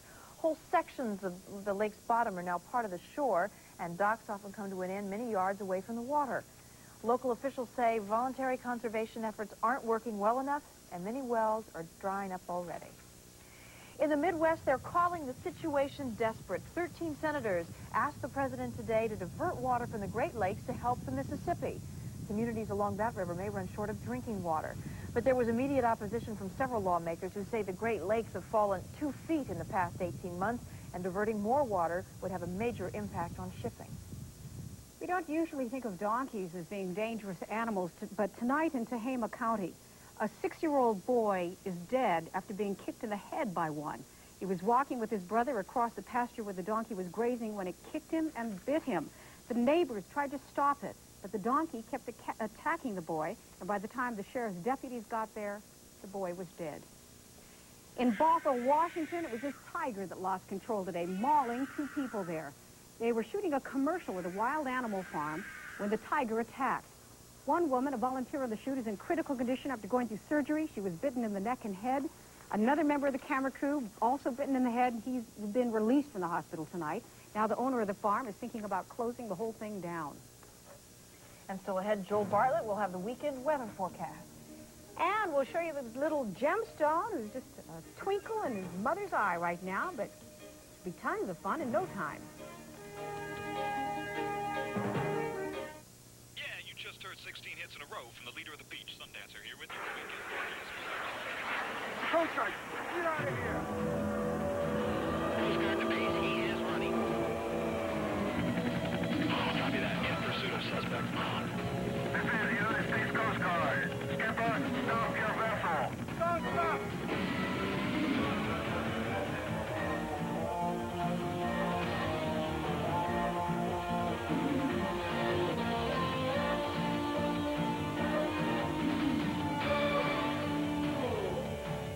is not a sneak preview of my next movie. This is what our Coast Guard does every day. They're the U.S. law enforcement on the high seas. Coast Guard stops drug smugglers, prevents illegal immigration, and protects our ports and harbors. Now, what do you do every day? Be part of the action. Coast Guard and Coast Guard Reserve. Find out more. Call toll-free or see your Coast Guard recruiter. At the San Francisco Zoo, the pitter-patter of little rhino feet. Someday she'll weigh 2 tons, but right now she's just a little thing. She's a baby rhino named Gemstone, born 6 days ago, but she made her debut today. Her birth is an investment in the future, really, since black rhinos are an endangered species. Gemstone is going to stay at the zoo for just a year. They want to move her before she reaches her full-grown weight. Talk about a public sex life. Everyone is watching Ling Ling the giant panda very carefully at the Washington Zoo these days, wondering if she's pregnant. Zoo officials say she's had several romantic encounters with Sing Sing, but there's no way of telling if she is, in fact, pregnant. The concerns really start if she is, because Ling Ling has given birth 4 times in the past, but none of the babies live more than a few days. If everything goes well this time, the cub would be born between mid-July and September. What kind of weather do you think she'd have for that birth? That's a ways off, huh? That's It is a mean indeed. question. What do they have, a spring fling wingding? Is that what they call it with Ling Ling and Sing Sing or whoever it is? He's a poet. How do you like this guy? That don't know it, for sure.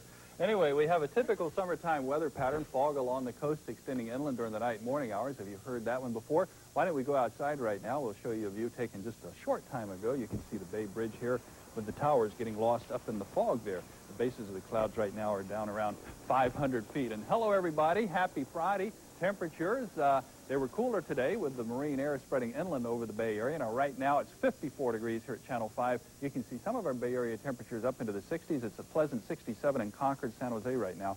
62 degrees, 56 across the bay in Oakland. Winds now from the west around 5 to 10. The humidity up quite high as the fog comes in. The barometer 29.99 and steady as she goes. From space, we can see what's going on. We put the maps in motion. This is the way it looks since this morning. You see the fog along just about the entire California coast. It did clear off the south coast this morning, but it stayed socked in along the entire central and northern California coast. And look for much the same weather pattern again tomorrow. It will be sunny and warm inland across the Golden State. As far as the national weather goes, at least 24 temperature records were broken in the Midwest again today. The mercury climbing up into the 90s, even a few low hundreds through this region here. And what makes it even worse is that it's combined with stagnant air, giving a rather high smog level through that region. Some cooling out over the western plains and the northern plains. Some thunderstorms through here, some of them heavy. In fact, tornadoes touched down in Colorado, Wyoming, and Nebraska today, but fortunately no reports of deaths or injury. Fair weather over the west, and we do have the fog on the coast. Think how good that moisture, though, feels to the redwoods and the eucalyptus trees. Temperatures tonight, this is the way I see it. We can look for the mercury to drop down into the upper 40s and 50s by daybreak. And sunrise tomorrow morning will be at 5:55. We'll see temperatures rise into the 60s coast side, the 70s and 80s inland, perhaps a few low 90s. A little cooler tomorrow because of the marine air over the region. So our forecast then tonight, coastal fog and low clouds, some local drizzle, otherwise clear skies. And then tomorrow will be much like today, slightly cooler inland with marine air over the region. Northwest afternoon winds up to 25 miles an hour. And the 5-day forecast, no big surprises, no big changes, just typical summertime weather. Not bad for a weekend. Not bad at all. You have a good weekend, Joel. You too, Wendy. Okay, great. And Joe Fonzi's up next with the sports, and he'll have good news for both the A's and Giants fans. Highlights of both teams, including the Giants continuing to keep their opposition silent.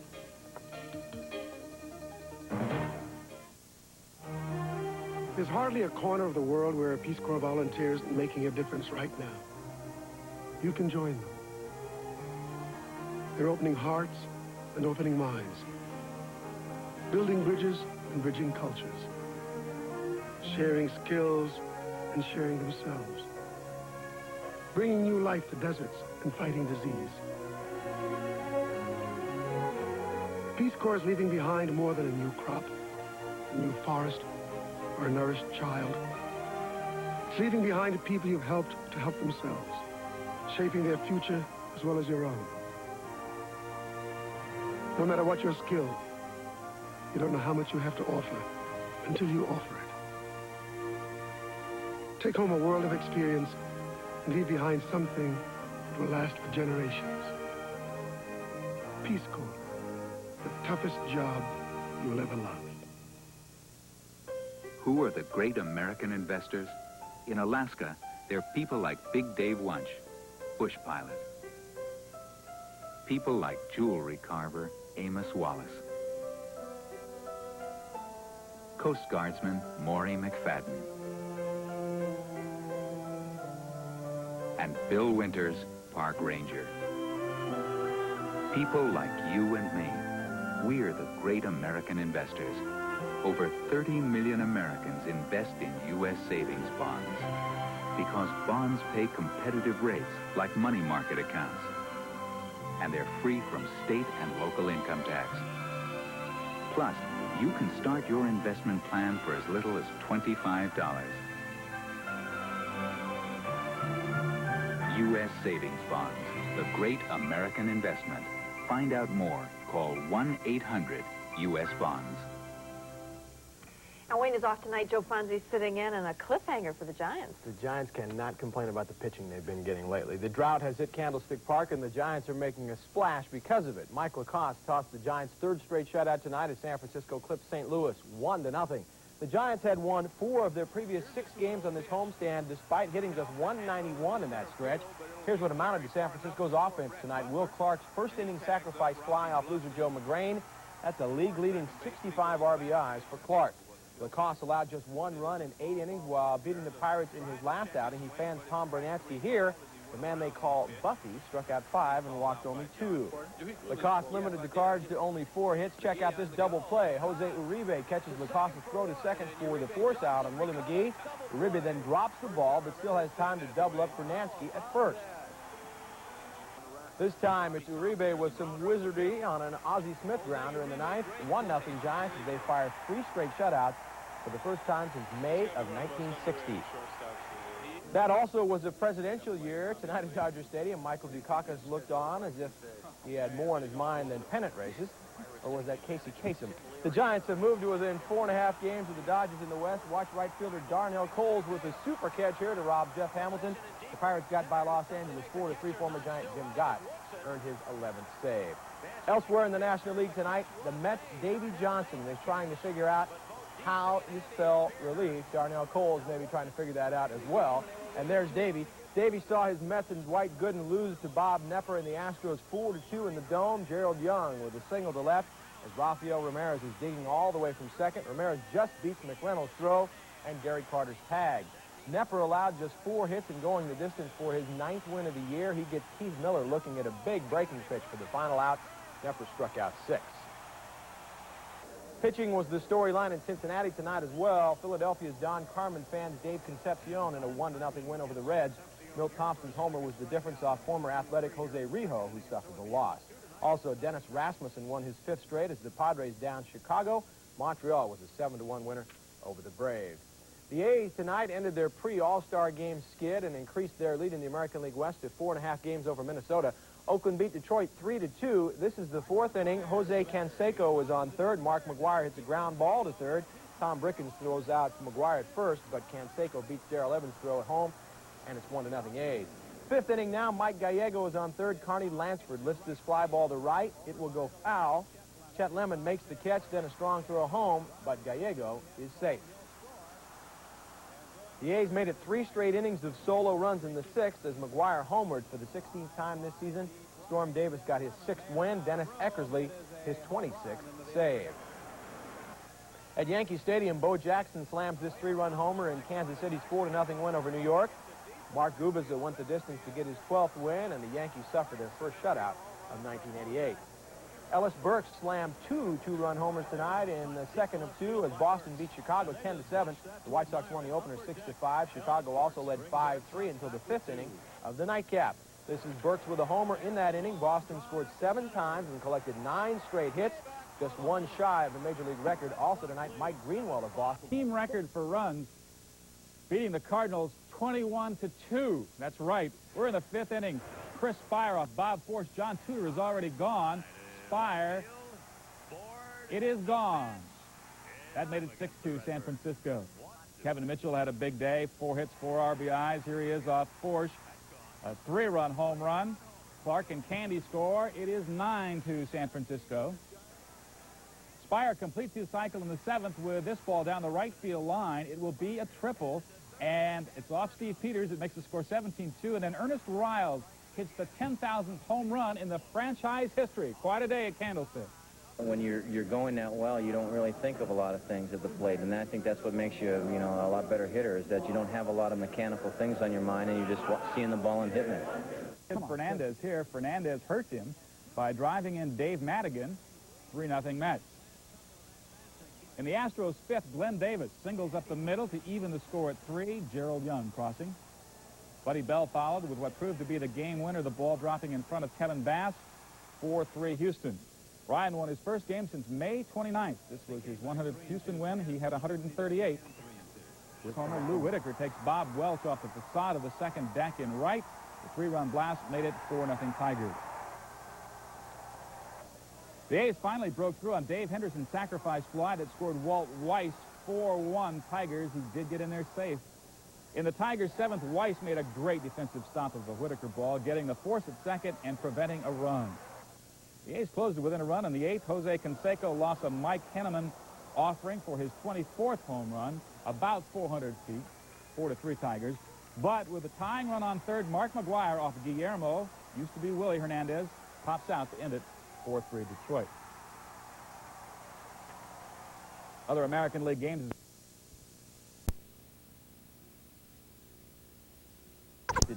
All-star catcher Terry Steinbach put the A's on top in the 2nd with this solo shot off loser Walt Carroll. It's Steinbach's 5th homer this season. Oakland then exploded for 7 runs in the 3rd. Dave Henderson drives in a pair with this grounder. Carney Lansford and Mark McGuire both come home. Henderson had 3 hits today. Then with the bases full, Walt Weiss, who came into the contest hitting just .215, gets all of this pitch from Mike Trujillo and parks it deep into the upper deck. A grand slam for Weiss, his first ever, and the 2nd for the A's this season. The final 8-2 Oakland. Dave Stewart improves his record to 12-7 as the A's split the 4-game series. Last year at this time, the Giants were struggling with a .500 record, but today they find themselves 7 games over that mark and just 2.5 games out of first. This afternoon, the Giants win their 5th straight, downing St. Louis 2-1. In the 2nd, Mike Aldretti takes loser Danny Cox over the left field fence. Aldretti's 3rd homer this season gave San Francisco a quick 1-0 lead. That's right, 10,001. Terry Mulholland picked up his 2nd win in as many starts. In the 6th, he got an assist from Brett Butler, who robs Tom Bernansky with this nice diving catch. Tied at 1 in the 6th, the Giants had Candy Maldonado on 3rd when Jose Uribe singles over a drawn-in infield. That would prove to be the final 2-1 as the Cardinals lose their 6th straight. Mulholland with the distance, giving up just 5 hits and striking out 5. He fanned Mike Fitzgerald to end the contest. Over the last 5 games, the Giants have outscored their opposition 35-3. Some disappointing news for Giants fans. Second baseman Robbie Thompson will not play in Tuesday's All-Star game because of a pinched nerve in his back. His spot has been filled by Pittsburgh pitcher Bob Walk. Speaking of Walk, he got the win today as the Pirates beat the Dodgers 7-2. Kirk Gibson lines this walk pitch, but Denny Gonzalez snares it for the out. R.J. Reynolds had 3 RBIs for Pittsburgh, while Andy Van Slyke homered off loser Oral Hershiser. The 4th, his 14th of the season. Pittsburgh now trails New York by just 3.5 in the East as Houston scored 2 in the 9th to beat the Mets 6-5. Rafael Ramirez's pitch hit single drove in Kevin Bass with a game-winning run. And Greg Maddux became the major's first 15-game winner as the Cubs down San Diego today 4-2. Maddux struck out 4 and scattered 9 hits. Elsewhere, it was Cincinnati get in the Twins in the 9th. His clutch 2-out, 2-run hit gives Milwaukee the victory and a sweep of their 3-game series. Jeffrey Leonard did strain his groin chasing the ball in the 4th and had to leave the game. California won its 5th straight down in Cleveland 7-5. The Angels had 3 homers, including this 2-run shot by Tony Armas in the 4th. It just stays fair. Armas has led the league in homers twice this decade. The White Sox down the Red Sox today 4-1. Chicago scored its final run in the 6th when Harold Baines' hit is misplayed by Mike Greenwell. Gary Reedus comes home easily. And the Yankees lost to Kansas City today 5-3 to remain 3 back of Detroit. Willie Wilson scored the game's first run when Don Slott throws this ball towards Brooklyn, allowing Wilson to come all the way home. New York had a chance to tie the contest. It stays that way until the 5th. Tom Pagnozzi hits a run-scoring single that Mike Fitzgerald brings home the tying run for St. Louis. Mulholland got some timely defensive help in the 6th. Take a look at this one. Brett Butler racing over to right center. Nice catch, robbing Tom Bernansky of at least a base hit. We're still in the 6th, and Jose Uribe delivers the game winner just over Ozzie Smith. Donnell Nixon trots in from third. The Giants go up 2-1, and that's all Mulholland needed. He gets a strikeout to end the game. Terry Mulholland savoring a 5-hit, 5-strikeout, complete game victory. Things seem to be snowballing at this point, and it was just great to go out there after that game yesterday and know that, you know, these guys are going to swing the bat, and all I had to do was worry about pitching. Oh, yeah, and they scored a whole 2 runs for you today. That's, you know, that's all we needed. Hopefully these 3 days will give us a chance to heal up, and, you know, there's no reason why we can't come back Thursday and just keep it going. You know, Run yesterday, the Giants reverted back to their recent ways, which means they got yet another outstanding pitching performance to complete a sweep of the Cardinals. Let's start it with Danny Cox working to Mike Aldrete in the 2nd inning. Aldrete goes the opposite way, and yes, it does go the distance, 1-0 Giants. Aldrete's 3rd. In the Cardinals' 5th, Tom Pagnozzi takes Mulholland to right to drive in Mike Fitzgerald with a tying run. Remember the name Terry Mulholland, though. Here he got some defensive support. Brett Butler on the dive, gets it. Off Tom Brudansky. In the Giants' 6th, Jose Uribe touches Cox for an off-field single. It scores Donnell Nixon with a winning run. Mulholland struck out 5, gave up 5 hits. Quite a performance. Got 4 days. I want to do that, you know, and especially with the situation here where you've got, you know, a good many quality starters. A couple guys are hurt right now, and nobody wants to be the one that, you know, when they come back, maybe gets pushed aside. That was a big series for us, a big win for us going into the All-Star break with a couple of days off. It's always good to win that last game, so you've got pleasant memories over the next 3 days. Boy, Brumley, a nice these next couple days. It was a very tough decision for me to make. Everybody wants to go to the All-Star game. Earl Hershiser beat around for 6 runs in 5 1/3 innings. R.J. Reynolds single-played Bonds and Van Slyke, 4-1 Pittsburgh. The Pirates have won 5 straight, 3 coming at the hands of the Dodgers with defensive help from shortstop Rafael Belliard. Oh, coming from way, way back to make the catch. Pirates find within 3.5. Now we're picking up Danny Darwin, getting clubbed here by New York Howard Johnson. Johnson leads the league in being accused of using a lead bat, to 16th homer. But you want to see defense, it's Lenny Dykstra in center field. The diminutive one, going to the track after... Win of the year, working to Eric Shaw. Eric Shaw, short center field, Ryne Sandberg, just as he did a couple of years ago when the Cubs would go to the playoffs. Top of the 7th, the Cubs, Rafael Palmeiro, one of the keys to this new... Lost tonight in Boston. Let's go to the first game of the double dip. It started at 3:05 this afternoon at the Coliseum. The A's had not won a game in 2 previous doubleheaders, but they started out in grand fashion this time. Mark McGwire, a home run. Really? The 2-run shot, his 17th, make it 2-1, and Dave Henderson rounded the bases after a 2-run round tripper, 4-1 against Greg Swindell, and then Bob Welsh worked 8 innings, struck out 8, 4-2 is the final. Welsh gets the win, he's 11-6. Eckersley gets his 28th save. Let's go to the nightcap now. A lot was to be gained for the A's. The sweep was within reach. They blew a 4-1 lead, though. In the 5th, Willie Upshaw singles in 2 runners, and the Tribe is up 6-4. Let's go to the bottom of the inning. Stanley Javier triples. Javier had 2 hits in the first game, 2 hits in the second game, 9 hits now in 2 days. That drives in a run 6-5, and Jose Canseco steps up and just about gets all of it. A sacrifice fly that delivers the tying run. Javier make it 6-6. McGwire followed with his 18th home run of the year. They added 3 more runs. 9-6 is the final tonight. Greg Cataray gets the win in relief, and Eckersley comes in, gets a couple of runners on, and strikes them out 1, 2, 3 for his 29th save. The Twins are losing streak to end. They sent their money man out there, Rick Russell, and he took care of it. Bob Melvin behind the plate for the Giants gets a big home run. That puts the Giants up 1-0. Brett Butler gets a single that scores Russell, who rambles home from second. It was 2-0. Kevin Mitchell singles in Butler. It's a 3-0 ball game. Russell worked 8 innings of 5-hit ball. A couple of guys came in to bail him out. It's a 3-1 final. Russell is 12-5 this year. Lifetime, he is 10-2. Buys out of the A's the past week or so, but tonight they echo all over the Coliseum as they sweep a pair from the Indians. Big man on campus tonight. Mark McGwire likes that big fat breaking pitch laid in there in the first by Greg Swindell. Tell that one goodbye. 2-0. A's do a little bashing at the plate. Then in the 3rd, they're leading 2-1. Dave Henderson with a man on clubs it deep, high, and hard, also with home run distance. A 4-1 lead at the time. Cleveland managed to get a home run from Mel Hall in the ninth off Dennis Eckersley, but he wound up slamming the door. 4-2.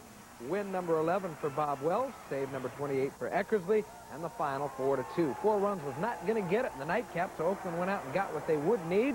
Fifth inning, tied. Again, it's Mark McGwire, his 18th of the year. 7-6 Oakland. Mark has 14 game-winning RBIs on the year so far. Tony Phillips, one of his best games of the year, pads the Oakland lead. He had 3 ribbies tonight. This bullet to right center will plate Jose Canseco and Terry Steinbach. 9-6 lead, and again, Eckersley puts away Willie Upshaw this time to end it. Saves in both ends, and the double dip for Eckersley, who now has 29, and Oakland has themselves a 5.5 lead in the Western Division.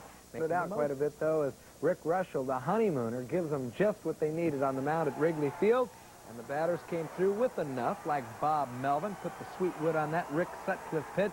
1-0 it goes over the Vines at Wrigley. Manager of the Red Sox gets that job for the rest of the year, and then the Sox went out and made it 7-0 for the Sox under Morgan, although they're ready to drop off the baseball map. Whap, a couple wins in a row, and things are perky once again. San Francisco blistered Chicago 12-2. There's hope. Hitters Park and the Giants did just that at Wrigley. 16 hits. Kevin Mitchell here chips in with a 2-run double off Greg Maddux, who was after a 16th win.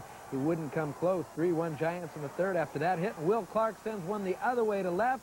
It has just enough oomph to get on the screen. His 21st home run. 5-1 San Francisco. Later to the 7th. 5-2 Giants. Mike Aldrete helps break it open with a roller through the right side. Both Clark and Robbie Thompson are in. And the runaway is about to begin. A 4-run 8th inning. Robbie strokes next. Fair ball down the third base side. Gary Varsho out in left field tries to field it near the bullpen. He lets it get away, and Brett Butler hightails it all the way around. He will score standing up. Kelly Downs, the beneficiary of all that support. He deserves it. 12-2 Giants will televise from St. Louis tomorrow at 5:30 here on Channel 2. Second inning, Cleveland's Willie Upshaw. He's been hot at the plate of late, and he singles cleanly to left against Dave Stewart. Picks up a ribby. 1-0 Indians. Chris Bando, Sal's little brother, still in the major leagues, carrying a 108 average up there as he sends it into the gap all the way to the wall. Brooke Jacoby and Upshaw score. Cleveland eventually builds a 5-0 lead that Oakland fights back to cut at. Mr. All-Star Terry Steinbach with a home run is 6th. The A's did fight back to make it as close as 5-4, but they lose. Doug Jones saves it for John Farrell. His 20. Feeds out in Fenway. 10th inning, game tied at 5. Light hitting Al Newman rips this ground reel double down the line. 7-5 Twins. What's bad for Boston? Bottom 10 now. 2 out, 2 on. Walter Mitty shot of the night. Todd Benzinger, 3-run home run. Sox win at 9-7. Their 7th straight. New man Joe Morgan is yet to lose his box of the Bo Sox. Take a look at the final Major League marquee. Single right here ties the game at 1, and the Giants are on a roll. Clark had 3 hits, a couple RBIs, and 4 runs scored. Later now, Giants take the lead on this Kevin Mitchell single that scored a pair. They're up 3-1. But now back to the Will Clark show. Here he comes again, the big guy, and it's see ya over the Ivy. Giants with a giant win today, 12-2 over the Cubbies. With that win, the Giants moved to within 6. Now for the Giants, the hitters took the day off. Now, though, they are scoring runs in bunches for the Giants right-hander. Downs today, the benefactor of 12 San Francisco runs, and he handled the Cubs well enough to earn his 9th victory of the season. The offense for Downs now has scored 66 runs in his last 6 starts. That is support. Kevin Mitchell with a double to left in the 3rd inning to drive in 2 runs for the Giants. This gave San Francisco a 3-1 lead at Wrigley Field, and they never looked back. Will Clark had 3 hits in the ball game. Here an opposite field homer to left for Will. The 21st of the season, he now has 70 RBIs. That made a 5-1. In the 7th inning, Mike Aldrete gets into the act. A single to right brings in a couple of more runs. Giants with 16 hits and 12 runs. They beat that Cubby, battling the Giants for 2nd place in the West. And Houston goes in front on this homer to left field by Rafael Ramirez. His 3rd of the season, making it 1-0. Later, it's Terry Poole, seldom used now, but he gets a hold of one here. Another solo shot. That homer helping the Astros beat the Expos 3-2. Both Houston and the Giants pick up a game on the 1st place Dodgers in St. Louis. That after the Giants used 16 hits to beat up on the Cubs at Wrigley Field today, 12-2. Kevin Mitchell doubles to drive in a pair of runs in a 3-run 3rd that put the Giants on top 3-1. Greg Maddux would have a 9-game win streak broken, as his record is now 15-4. After giving up a run in the 4th, Maddux yielded this solo home run by Will Clark in the 5th. 21 homers on the year for Clark, as the Giant lead was 5-1. It was 5-2 before 3 Giant runs in the 7th and 4 in the 8th put the game away. Mike Aldretti with the 2-run single in the 7th. Kelly Downs worked 7 innings for his 9th win. Meanwhile, the Cardinals were trimming the Dodgers 8-7 for their first back-to-back wins in more than a month. Tony Pena with a line shot to left in a 5-run 3rd inning that put St. Louis on top 7-0. But the Dodgers would nearly come all the way back in this game. Kirk Gibson with a 3-run homer in the 5th, making it 7-5. Gibson has hit 18 home runs for L.A. this year. The Cardinals were clinging to an 8-7 lead in the 9th when reliever Todd Worrell struck out Rick. Like each other. Now, in college football, Cal and Stanford certainly come to mind. It's the Raiders and the rest of the NFL. And the Giants and the Cardinals certainly could care less if each other dropped dead. This Hatfield and McCoy feud goes back 2 years. You might remember when the two teams duked it out in a game that sent Mike Krukow to the disabled list. Well, the war of words and clashing egos continued into the National League playoffs last season. And today, Rick Russell's outstanding effort shared the highlights with another bad blood battle. But first, let's show you how the Giants won this one 5-0. Candy Maldonado has been resurrected off the bench, and he contributed in 2 ways today. First, watch this fine catch he's going to make on an Ozzie Smith dying fly ball. And Maldonado's reawakened bat then climbed on an Jose De Leon pitch, this in the 2nd inning. He lifts the ball far to left field. It's going to go all the way to the wall. It's going to end up a triple, the first time he's had a triple this season. He later scored on Riles' fielder's choice. Maldonado was 7 for 13 in the series. 2-0 now, but watch the sweet swing of Will Clark. This one's going to go. All Kurt Ford could do is watch it go deep into the seats in right field. His 22nd of the year. It made it 5-0 Giants. Gave Clark 74 RBIs, top in the National League. But with Scott Terry pitching to Maldonado in the 8th, the bad blood really just spilled right over. Now watch this on the double play. And Clark taking the runner out. Look out. Here we go. Look out. And here come both dugouts. Well, we're going to have a good one here. But it wasn't over. 2 pitches later to Mike Aldretti. Then things spilled over once again. And that's it. Pitcher is gone. Is gone. Look out. We're going to try to stop this again. Leslie Baker at first base doesn't like it, as that was thrown right over the head of Aldretti. Clark, Akindo, Herzog, and Terry were thrown out, but they didn't stop Russell from going the distance for his first shutout as he sits down Tony Pena with a strikeout. Big Daddy now 13-5. He's equaled his win total for last season. And when the team returned home tonight, they were still talking about the ball game. Well, I guess he didn't like my slide. But it's one of them things where you got to hang with them because, you know, that's aggressive brand baseball, and that's what we try to play. I was one of the relatively unscathed ones. I didn't even get hit. Just upside the back of the head, and he ain't going to hurt me there. It happened that I had to go after him because what I saw him taking 3 or 4 shots against Will when he was unprotected, and I knew I had a chance at him, and I just did what I had to do. We won the last 2 ball games. We've been battling. We had a real tough trip, but the guys in a good frame of mind, and I think just the things that happened in that ball game in the last couple innings just going to set the tempo for the Dodgers series. We're ready. I wonder if Maldonado and Clark will see him as the A's now have gone over the 1.4 million mark this season. Both pitchers showed early that it was going to be their game to win or lose as Bobby Welch will fire one in. That'll get Lou Whitaker looking. Walt Terrell also up to the task as he's going to put one into Luis Polonia. That's going to be a strikeout. Polonia came back to get 3 of the A's 5 hits today. Oakland then broke through in the 5th with Steinbach at first. Walt Weiss is going to shoot one into the gap in right center. Chet Lemon is finally going to run this one down. He'll throw it back into sweet Lou Whitaker. Whitaker will relay it into Matt Noakes, but Steinbach's going to wheel in there, and that'll be the game-winning run. But Welch had an awful lot to overcome today, including this shot. Watch off the bat of Alan Trammell, right off the leg. It all went over to Carney Lansford. Not able to get him at first base, and fortunately, Welch was not hurt. But Welch was tough as he tied down the A's 3-game sweep. Darrell Evans at the plate in the 9th inning. 1 down. Sit down, Darrell Evans. That was his 8th strikeout. Then he's going to get a great effort for Mark McGwire to end the ball game. Chet Lemon will send it down the right field line toward the Tiger bullpen. This is a tough catch. Looking into the sun over his back, he comes up with it. The A's win at 1-0. Welch moved his record to 12-6, and he recorded his 2nd shutout of the season as he retired the final 8 and 15 of the last 11 straight. Mike Greenwell putting Boston up top 1-0 with his triple into right center. He gets his 78th RBI. That puts him 2 ahead of Jose Canseco. In the 9th, Lee Smith coming out of the bullpen. He strikes out the side, gets his 15th save as it's Boston's heels, 130 degrees. The Yankees scored 7 runs in the first off of Brett Saberhagen, but the Royals come back. Bill Buckner strokes a 2-run single to make it 7-6 Yankees at this point. Then Danny Tartabull caps the inning by going the other way against Neil Allen. 2 more runs will score. Kansas City at this point is up 8-7. But watch out. Jack Clark is going to come to the Yankee rescue as he crushes this Saberhagen pitch for his 19th of the year. It's a 3-run shot of the 6th that gave the Yanks the 10-8 victory. The center field. Andy Van Slyke will come up throwing. Here comes Mike Davis wheeling it toward home. Mike Lavalier gets the full force, but he is out. Andy Van Slyke then provided the muscle to let the Pirates tie it up at 1-1 as he parks a Sean Hilges pitch into the right field seats.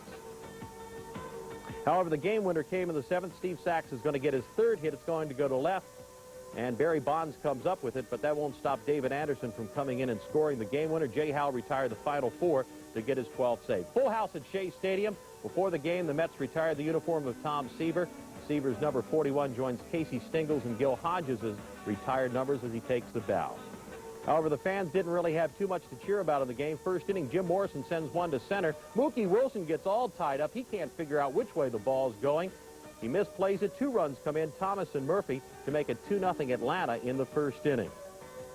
It was 2-1 in the 3rd when Sid Fernandez makes a really big mistake to Dale Murphy. This guy's got a great swing. He goes over to right field. That's Strawberry looking like he did in the All-Star game. It's a home run, number 18 for Murphy. And with the Mets and the Pirates both losing Pittsburgh Wilson, the Pirates just got him. He can't field it cleanly, but watch this show. They just got him from Seattle, this throw. It doesn't get anybody. Now we go off to the Astrodome. This is a controversial play. Mike Schmidt's home run wins it. Is this foul or fair? Umpire McSherry said it was a fair ball. I think it was foul to the left side. And one more time, watch this one. This is Eric Davis. He takes one for the team. There's a lot of things I could say, but I enjoy plate as well as on the mound. Bottom of the 4th here as he lays down a bunt. Zane Smith and Ozzie Virgil converge, and then Ron Gant can't handle Virgil's throw. Bob Melvin scores from 3rd, and the Giants have a 3-2 lead. Brett Butler then singled through a drawn-in infield, and Jose Uribe came home from 3rd with Russell scoring from 2nd. Russell had a 5-2 lead and would go on to win his 14th game of the year against just 5 losses. Atlanta scored a meaningless run in the 9th as Russell struck out 4 on the way to a 6-hitter. The Giants and Braves play again tomorrow afternoon at Candlestick. A big series going on this weekend in the East, where the Mets and Pirates played the first of 4 tonight. Kevin Elster belted this home run in the 8th off Pittsburgh's John Smiley, and the Mets got a 1-0 shutout from Bob Ojeda. New York leads the second-place Pirates by 3 games. In other National League games, the Astros 7-0. Joe Carter jolts the 2-run shot here off Bert Blyleven. Greg Swindell fired a 5-hitter for the Indians. Boston took a pair tonight from Milwaukee, 6-4 and 5-4. This is an RBI single by Jody Reed in the nightcap. He had 7 hits in the doubleheader. The Sox have won 18 straight at Fenway Park. That's 4 shy of the American League record for consecutive home wins set by the Philadelphia A's back in 1931. Also today, the Sox. Cooperstown will welcome Willie Stargell, the slugger from Alameda, 21-year star with the Pirates. He led the Bucs to a pair of World Series titles, captured the MVP crown once. So congratulations.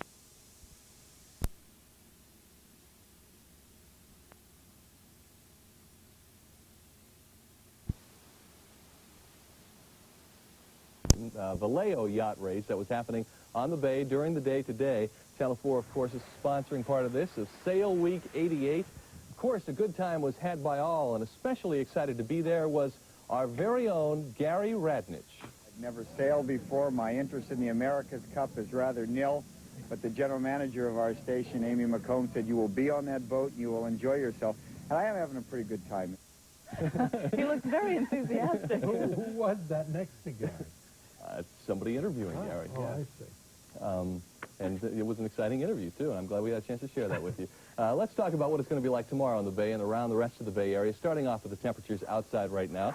In San Francisco, currently 59, 61 is the temperature in Oakland, San Jose at 67. After daytime high temperatures today, ranging from 68 in San Francisco to 70 in Oakland, got up to 86 in San Jose. Concord's high temperature was 89, and that's one of the warmest temperatures we had here around the Bay Area during the day today. Tomorrow's temperature is very close, if not maybe a degree or 2 warmer.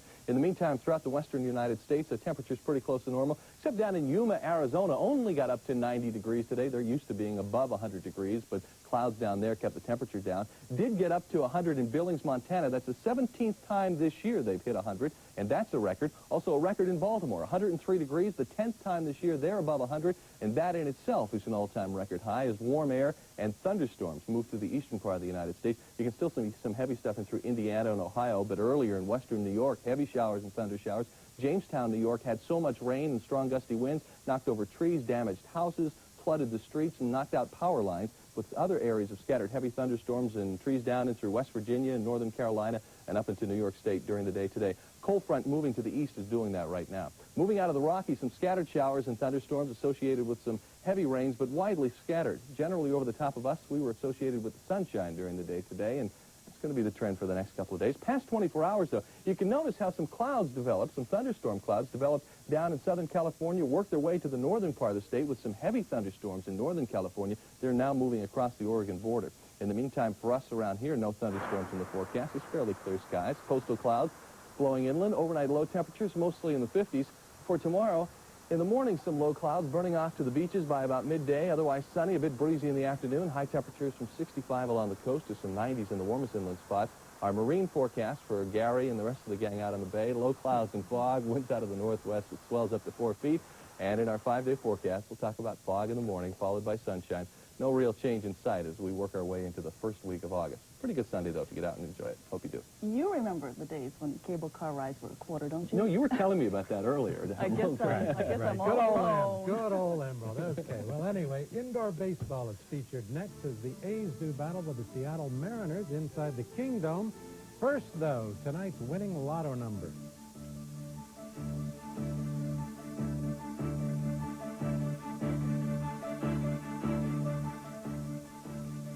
My boyfriend, Richard, is really incredible.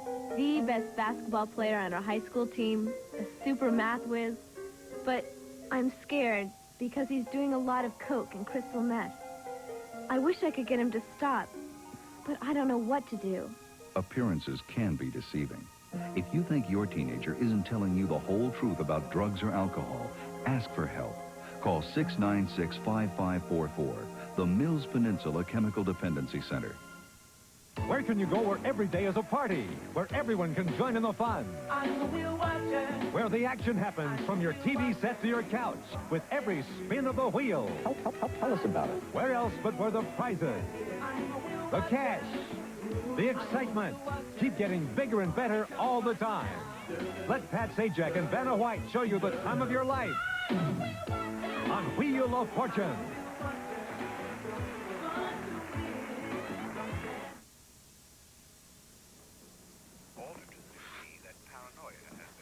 I'm tired of hearing that marijuana can mess you up. We've been smoking for 15 years. Nothing's ever happened to me.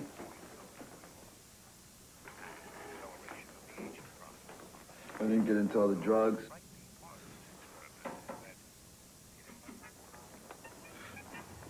I didn't start stealing, mugging people. It didn't make me do anything different.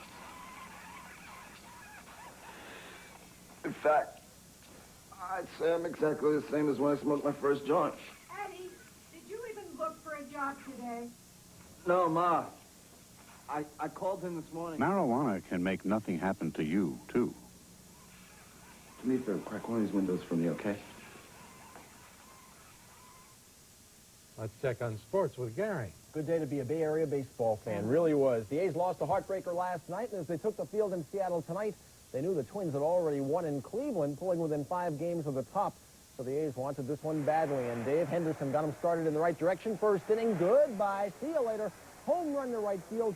A's have a 1-0 lead. It's number 14 for Hendu. Jose Canseco said, that looked like so much fun and so very easy. Take this, Mike Moore. And that, too, in the Kingdome is going. Number 28, 2-0 A's. More than enough for this man, Dave Stewart, who was great tonight. 4-hitter. He had 9 strikeouts. He gets Jim Presley swinging and missing there. McGuire's hit in the 8th inning makes it 3-1. The A's are winners. The final is 5-2. Elsewhere, Boston just keeps winning. 16 of 17 for Joe Morgan. 18 in a row at Fenway. Clemens is 15-5. Minnesota, in a rain-shortened game, beating Cleveland.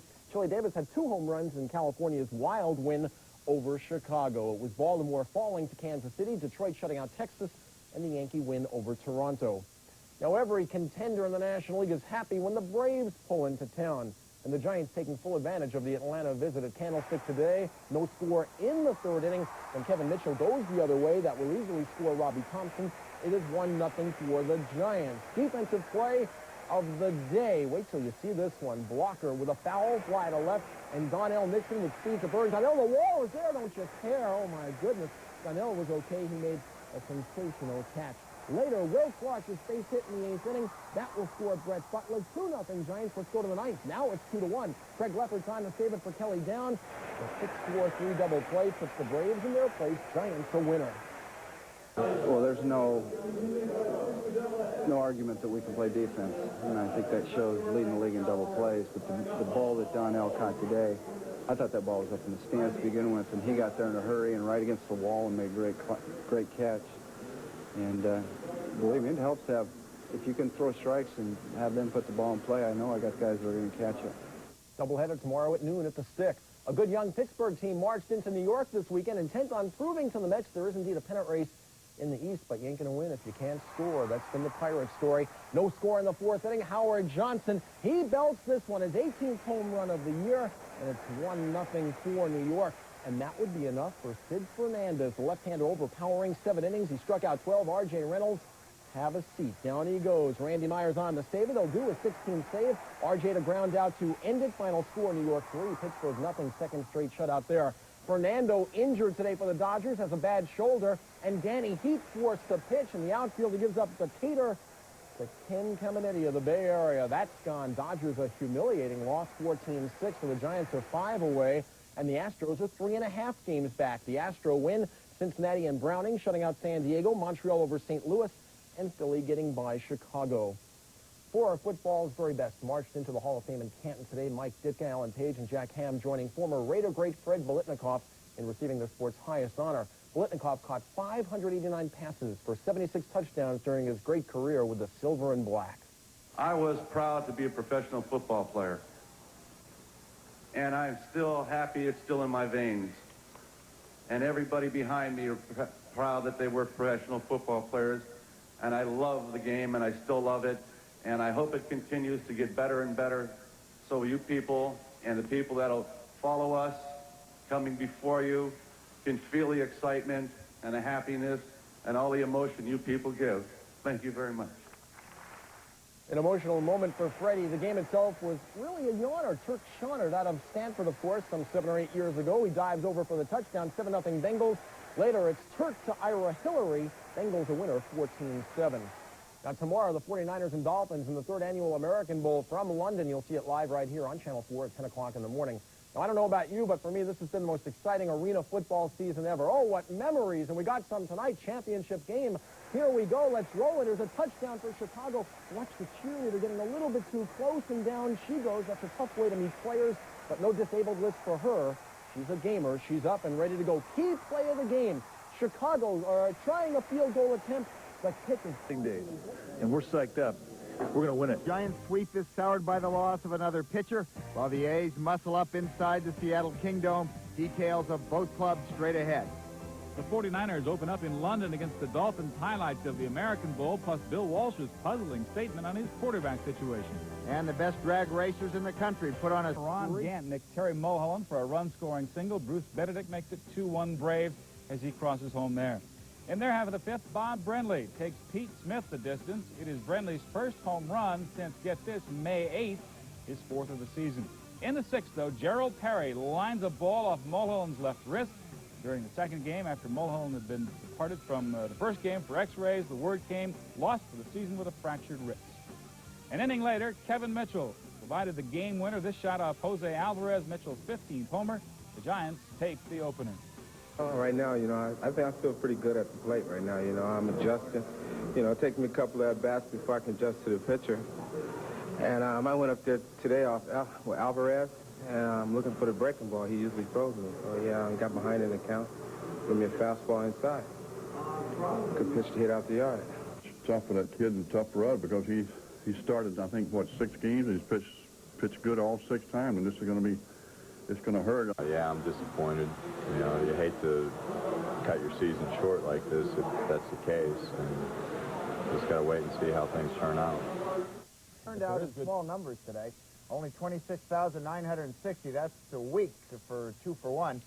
But those in the house witness a doubleheader. Sweet. Here we go. Game 2. Giants and Braves, of course. Don Robinson, his bullpen days, at least for the time being, a thing of the past. Robinson allowed but 2 runs over 8 innings, but found himself in a 2-1 hole until Harry Spillman, hitting below 100, delivers in this, the bottom of the 8th. It's his first home run of the year. To extra innings we travel. Braves at second and third. Top 10, Terry Blocker tags Scott Garrels to left center. Here comes Brett Butler to silence the threat. Bottom of the inning, Robbie Thompson starts a 2-out rally against Paul Ossenbacher. And you're going to see the fate turn on the Braves. I guess when you're in last place, here's why. Off the glove of Ossenbacher, Brett Butler ruled the base hit. And then after Chris Spire receives an intentional walk, Will Clark, and this is the chest of Gerald Perry. Thompson's across, 3-2 Giants. I felt like I didn't have my good stuff today, but I made the pitches when I had to. The way my year's been going, I'm just looking for a base hit. But, you know, even though I hadn't really produced this year like I have the last couple of years, I felt good at home plate. And Spud. Top of the 4th inning, Oral Hershiser gets some defensive help from Steve Sachs. Nice play here to get Terry Poole at first. Bottom of the 4th inning, John Shelby singles to left to score Mickey Hatcher. Terry Poole really botches this one. And that allows Kirk Gibson to score to make it 2-0. And that would be enough for the Dodgers. Craig Reynolds grounds out here to win it for Hershiser. Hershiser's 15th victory ties him for tops in the National League. All right, I want to just tag it on. Houston out of here. Home run number 29 for Canseco. It's 2-1 A's. It was a 2-run shot. In the 6th, tied at 2-2. Home run number 30. Canseco, maybe the first ever to have 330 home run seasons in his first 3 years. 7th inning, Dave Henderson, who used to play here, started in Seattle. He takes it deep, his 15th home run. That made it 4-2 A's. Storm Davis went 6 innings to pick up his 10th pitching victory. Final score, 6-2. A's win it. Funny Canseco Indian. Steve Lombardozzi's ground ball is kicked by Julio Franco, the converted second baseman. The Twins would score 9 runs in the 6th inning as the Cleveland defense just went south. Here we go. Puckett's ground ball. Ron Washington's relay from short. Headed into the dugout. It's now 9-0. And then Jeannie Larkin will give one legitimacy to the Twins rally here. Drilling a 2-run double to left center. Kenny Herbeck and Gaetti are across. It's 12-0 at that point. The Indians put 4 on the board. 12-4 your final. Twins are going to keep suspended for 3 days. Continues to be on fire ever since that set down. This single scores Wade Boggs, 2-0 Sox. Newly acquired Mike Boddicker. Boy, this may have been the steal that gives them the division. Went 7 in the 3rd innings, giving up 8 hits but no runs and getting the victory.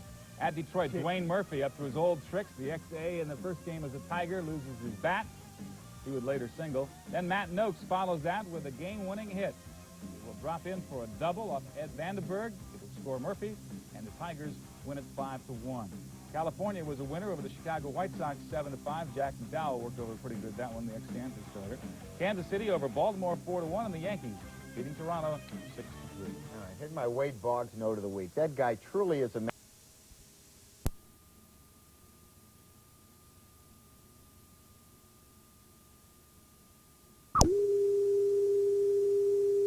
Giants Flagler gained 58 yards on 7 carries. Miami takes the lead, though, when Harry Sidney makes the catch in the flat and fumbles it away to Jackie Shipp. 11 yards later, Dolphins up 20-14. Young voted NBC's player of the game, leads San Francisco back down the field. Doug DeBose culminates the drive. After 3 quarters, 49ers up 21-20. David Archer, the one-time Atlanta Falcons starter, battling for his life in Milwaukee. Pass for 74 yards, scores on the 1-yard bootleg.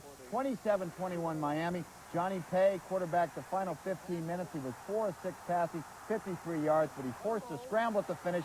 Miami recovers. That's it. 49ers lose their opener. Long way to come for a quarter, but That he plans to be a major force this season. All in all, a fairly entertaining effort tonight out at the stick. Montana came out throwing, and he wasted very little time from finding his main man, Jerry Rice, as he's going to grab this one over the middle for 53 yards. It sets up a Niner field goal. On the night, Rice 3 catches, 71 yards. Fine catch by Jerry Rice. Raiders came back to tie it at 3-all, though. as Steve Berline, who was 7 of 15, finds newcomer Willie Galt sprinting down the near sideline. Now, Johnny Poe is there to cover, but Galt's going to win the jump ball. It set up a Raider field goal, 3-3. Niners scored twice in the second quarter as Roger Craig gets the first of his 2 TDs. This one from 3 yards out. It's 10-3 Niners. Montana was 12 of 14 for 166 yards, and John Frank was the recipient of one of those passes. He's a tough, hard-nosed receiver, and this led to another TD and a 17-3 Niner lead at the half. And Young also came on in the second half, and he also found John Frank an open target. This shot over the middle, good for 39 yards. It led to another score as Frank caught 4 passes for 79 yards. Overall, a good night for the Niners. The Raiders, though, are still getting used to their new coach. Niners win it tonight, 24-10. I thought the enthusiasm was high when we were in London, but as I said, we just made too many mistakes, and you can't give up the ball and, you know, drop passes and things like that and expect to keep anything going. And tonight we didn't do those things. And we had some drives, and late in the game we held on to the ball. We want to win. It makes you look at the problems that you had, the difficulties or the mistakes you made. You can kind of look at them and say, well, we'll get them next time, and we'll get better at it. But it's just that better feeling because you won the game, and I think that's important. Tell you, Joe Montana looked awfully good. Bill Walsh has got a tough decision ahead of him. Meanwhile, the difference between the A's and the Mariners is Oakland is a team with a future. Seattle is wondering about theirs. That became apparent again today as the Coliseum crew punched out 13 hits, then withstood a Seattle bid to win, and then let loose Jose Canseco to run into the record books and the A's to their 4th straight victory, 5-4. The Mariners starter was Billy Swift, and he dodged bullets into the 4th when Terry Steinbach is going to get the first of his 3 hits. It's going to bring across Mark McGuire, and it also brought the A's even at 1-all. The A's then got to Swift for 11 hits, with 5 of them coming in a 3-run 5th. Now watch this. There's Swift. Carney Lansford at the plate. He knocks it to the left side. Presley can't handle it. It goes into left field. Jennings will come around. He had singled, and that makes it 2-1 A's at this point. Then it was McGuire's turn. He also had 3 hits, and this one was stung to left. But Darnell Cole's charging hard, comes up, he's throwing. Dave Henderson motoring to the plate. Is he safe? I think he is. It was a high tag, in my opinion. Umpire said no. Still in the 5th, the A's loaded the bases, and again it was Terry Steinbach. His single to the opposite field will bring across Lansford and McGuire, and also send Swift to the showers for the day. Mariners don't really have too much offense this season, but Steve Alboni certainly can hurt you. He did so up in Seattle. And he also hurt rookie Todd Burns' chance of winning his 5th as he launches this one to left. It's good for his 16th home run, ties the game at 4-all. Stayed that way till the 9th when Canseco got on in the fielder's choice, then became Oakland's first ever 30-30 man as he steals his 30th there. He eventually moved over to third base on an errant pickoff throw. Now with 1 down, Canseco 90 feet away. The A's going to win it. McGuire lifts a Mike Jackson pitch to medium right. Bruce Fields waits for it, lets it go, but the foot race is on that Canseco's going to win. The A's win it. It's their 7th win in the last 8 games. The rule is my stolen bases. Basically, I just don't go out there and try to steal second and third at any time of the game. Basically, it's late in the game and it's crucial situations. It's a realistic goal. I mean, basically, we have 50-some-odd games. I need 9 home runs and 10 stolen bases, so it's a realistic goal. Just being a part of it and watching him get to 30-30, and just like today, when you stop and consider, which I think puts the icing on the cake, may even bake the whole cake. When you think about what where his 30 home runs have come, where his 30 stolen bases have come, time after time they've come right in the middle of a winning rally, or the rally that made the difference. So in this case, you know, numbers that mean an awful lot to where we are in the standings. Now for the bad news, the Giants stumbled again tonight as Atlanta raked the pitching staff for 14 hits on the way to a 7-2 win. That loss dropped San Francisco 5.5 games behind the Dodgers, but frustration and futility may be starting to overcome the club. Let's take a look at what happened tonight in Atlanta. We're in the 2nd inning. It's 1-0 Atlanta. Uribe is up, 2 on, 2 out. He's going to send a blooper to center field. Terry Blocker coming on quickly. Is he going to get it? Yes, he does. Saves a couple of runs from scoring. The Braves chased starter Atlee Hammaker in the 5th when they scored twice. Dale Murphy copies Uribe. This time, though, as 3 Giants converge, it drops in. Lonnie Smith will come around to score, and that's going to put Atlanta up 3-0 at this point. Then Bruce Benedict got into the act as he sends one up the middle. Murphy coming around up the advantage to 4-zip Atlanta. In the 6th, the Giants tried to get back in it, but this shows the kind of night it was with Will Clark on board. Kevin Mitchell lifts it to right center. Going to go out? No, hits the top of the wall. Clark scored to make it 4-1. They added another one to cut it to 4-2. But a 3-run Atlanta six salted it away. Andres Thomas finishes off the inning with this hit off of Craig Lefferts that brings across Perry with the Braves' 7th run. Then Jose Alvarez pitched 3 scoreless innings to record his first career save, as he is going to coax Bob Brenly to send one to left to end the ball game. So the Giants will close it out against Atlanta tomorrow before moving on to Houston and closing out the 11-game road trip. They'll do that against Los Angeles. 1.5 ahead of Houston with a 5-3 victory. Tracy Woodson hitting 197, smacks a single to left that scores Gibson and Marshall to put L.A. on top 2-0. In the 8th, the Dodgers lead at 5-0. Kevin Bass will connect off of Tim Belcher for a 3-run homer that makes it 5-3. Bass had 2 of the Astros' 7 hits. But Houston got no closer as Jay Howe threw an inning and a third of shutout ball for his 14th save. He K's Bill Doran to end it. Now to Riverfront Stadium, Mets Pirates. Mets lead at 1-0. Barry Bonds turns on a Gooden pitch, and then he puts the Pirates on top 2-1. It was his 19th. In the 8th, the Mets started a winning 3-run rally, aided by a pair of Jim Gott balks, the second of which scored Kevin McReynolds. However, Jim Leyland not too happy about it. He certainly doesn't agree. Pirates then rallied in the 9th with 2 on and nobody out. Watch, the bunt is going to be dropped down. Roger McDowell fields it, goes to third for 1, on to first, double play. Mets are now 6 in front of the Pirates in the NL East. In other action, Otis Nixon and Tim Foley drive in 2 runs apiece to lead Montreal past the Cardinals. It was the Expos' 4th straight win and their 12th in the last 15 games. Phillies booted the ball 3 times as the Cubs come off a 7-4 winner. And Dennis Rasmussen beat his former teammates again. It was his 8th win in 9 decisions since the Reds dealt him to the Padres. The A's got some help from the Yankees tonight. One of the key plays came in the 6th with the score tied at 2-all. Washington's grounder can't be handled by Gagne. Mattingly scores 3-2 New York here. Now to the 8th. Yanks up 4-2. Jack Clark takes Mark Portugal the other way. It's going to end up being a solo home run, his 21st of the year. New York wins it and moves into 2nd place tie with Boston 4 behind the Tigers.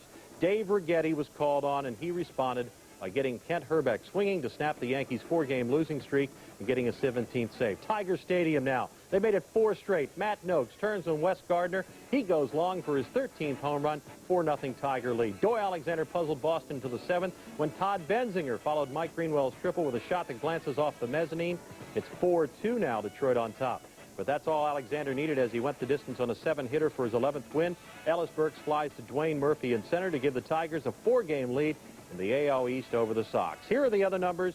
Baltimore gets a pair of home runs from rookie Brady Anderson to beat Milwaukee. Indians got past Texas 5-2 and also ended their 6-game losing streak. Johnny Ray drove in 4 runs as the Angels get past the White Sox 7-5. And the Royals hit 4 home runs, scored 5 times in the 5th as they buried the Blue Jays 11-1. Well, in a little more than a month, the United States Olympic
as they scored often and they scored early on the way to a 14-4 blowout. Rick Russell had a cakewalk to his 15th victory. It was 1-0 Giants in the bottom of the 2nd when Atlanta started to act up. Ron Gant is going to get 2 RBIs on this double. That's going to go over the head of Nixon. Murphy and Blocker will come in to make it 2-1 Braves. Tom Glavine was KO'd, though, in the 3rd when the Giants scored 6 times. It was 2-2, and Mitchell rips one to center field. Robbie Thompson will cross the plate, giving Mitchell his 12th game-winning RBI. Giants had 17 hits, and here's another one as Aldretti shoots it past Gant. Mitchell scores. It's going to be 4-2 Giants at this point in the ball game. After a balk made it 5-2, Brenly started piling up the RBIs. The check swing goes to Perry. He comes to the plate to get Joe Youngblood. But he gets under the tag, and it's 6-2 Giants. We now go to the 4th with the Giants leading 7-2. The fun continues as Youngblood collects one of his 4 hits as he goes to left center for a double that'll play Clark and Chris Spire. and it comes off of Charlie Pulio, and it's 9-2 Giants. Then Bob Brenly gets 2 more of his 5 RBIs as he takes Jimenez to the seats for home run number 5. Makes it 11-2. They scored 3 more times. It ended 14-4 and moved the Giants back to 4.5 behind L.A. Next stop, Houston for 4 for the San Francisco Giants. An update from the Giant injury list tonight. Pitchers Mike Krukow and Dave Dravecki will get a shakedown start in Phoenix this week before a final decision is made about reactivating them or not from the disabled list. Well, before Friday night's game with Seattle, A's manager Tony La Russa was telling me that it was really important for his club to win Friday and Saturday because he really wasn't sure what he was going to be getting on Sunday. Now, the inference was to the fact that Steve Ontiveros, who had just come back from elbow problems, was pitching, and high expectations were really a false hope. Well, La Russa's worst fears were realized as Ontiveros was put on the 21-day disabled list before the game. Rookie Jim Corsi was called up and rushed into the starting assignment, which was a 12-7 Mariner win that stopped the Oakland win streak at 4. Let's take a look at the action out at the Coliseum. Corsi was making his first major league start. The M's scored 2 in the first on a pair of sacrifice flies. Then Jim Presley got the first of his 4 RBIs as he singles to center. Keone scores, and they lead 3-0. On to the 4th, for the Mariners add 3 more.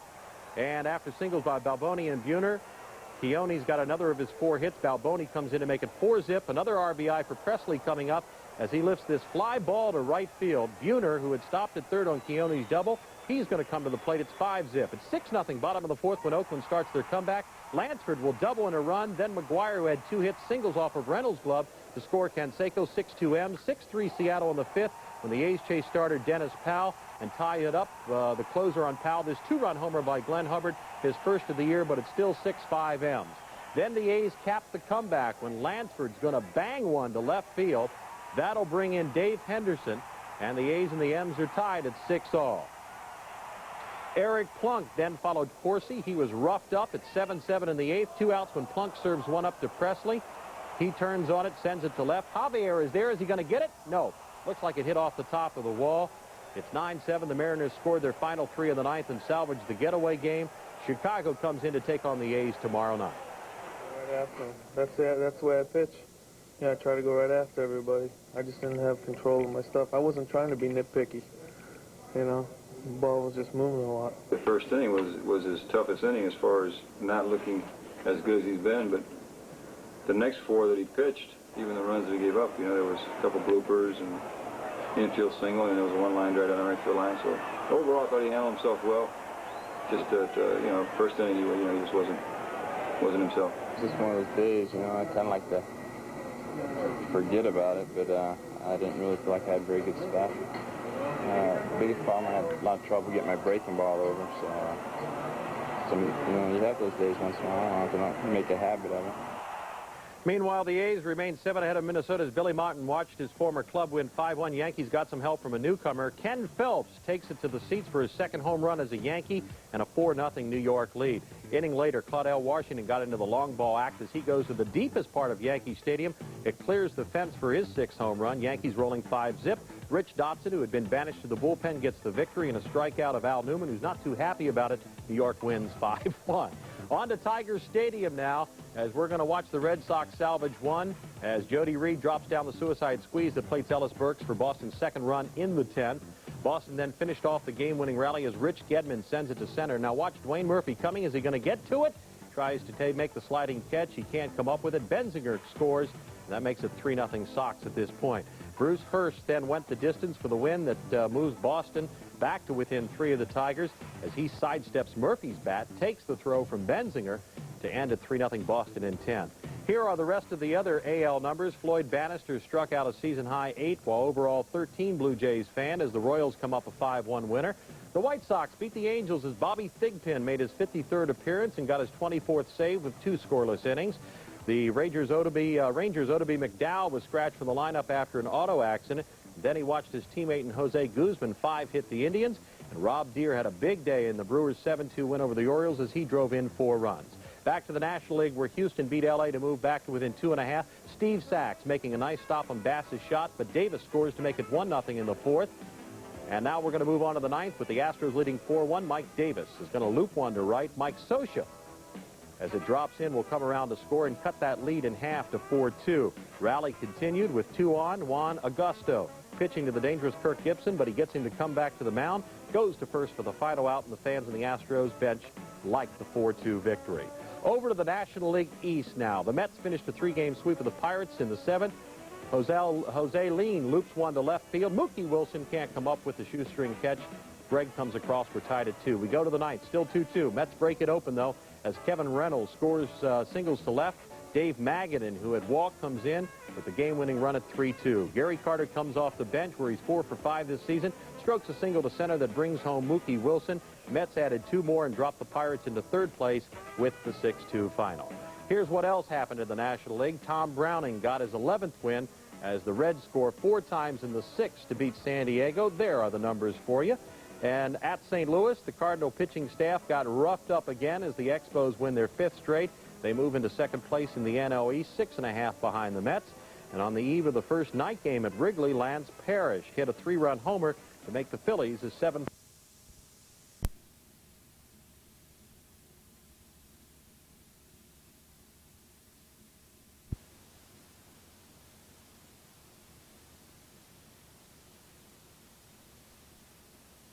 It's been a half century since the first night game, and now it comes to Wrigley.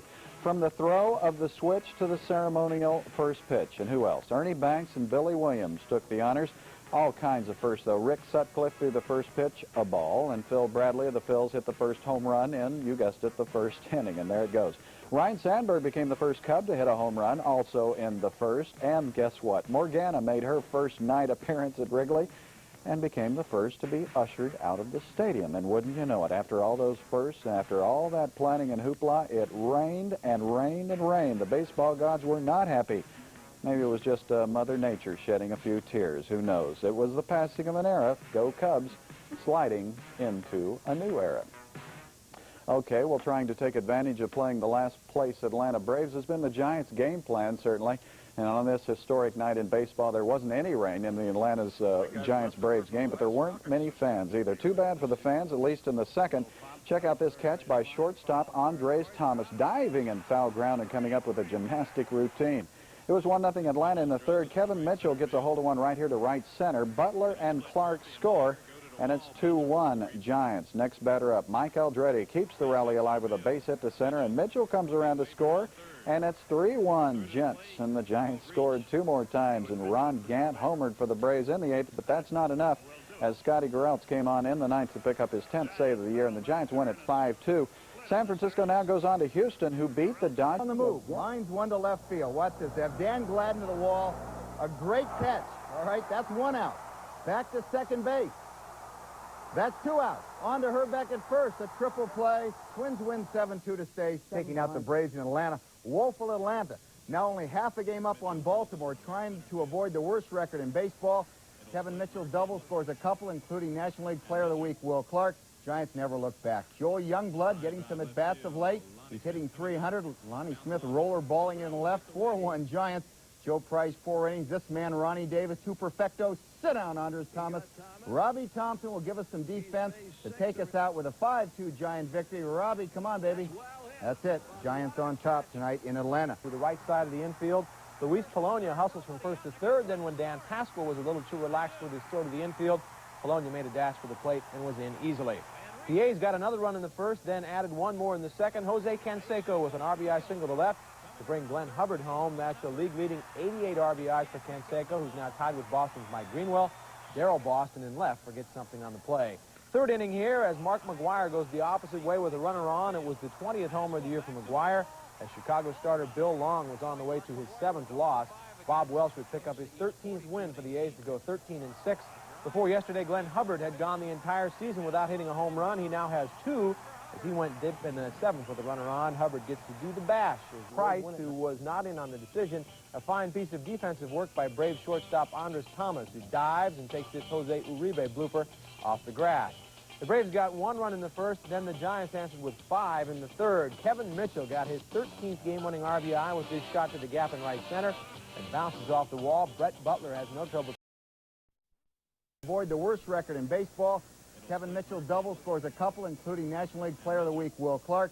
Giants never look back. Joel Youngblood getting some at-bats of late. He's hitting 300. Lonnie Smith rollerballing in the left. 4-1 Giants.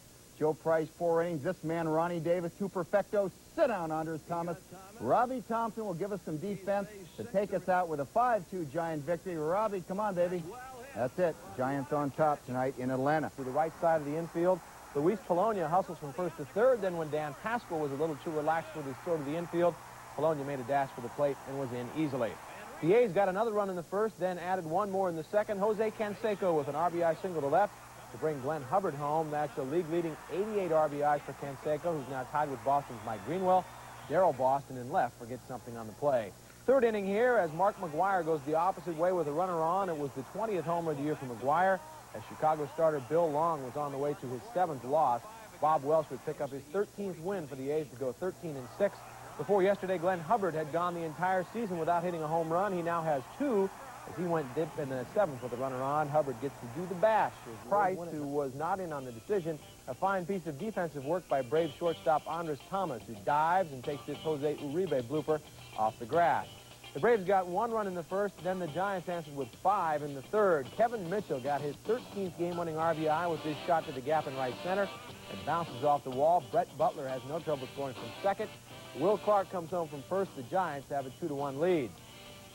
Mike Aldretti was the next batter up, and he had to drive right back up the middle to score Mitchell. Ron Davis would work 2 scoreless innings for his first win as a Giant. This crucial stretch in the Giants' schedule now moves to Houston for 3 games beginning tomorrow night. The Astros have come on like gangbusters and are suddenly within a game and a half of the division-leading Dodgers. Houston got this RBI single from Terry Poole in a 10-0 win over L.A. tonight.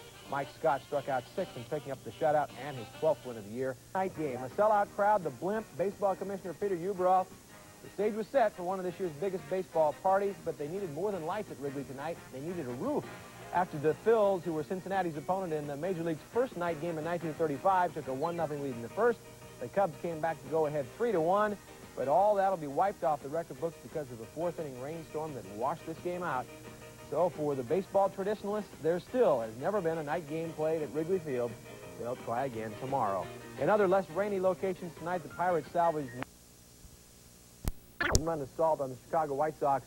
The A's won this one 8-1. Dave Henderson, a prime candidate for comeback player of the year, launched his 17th homer of the season in the first inning. This was a solo shot.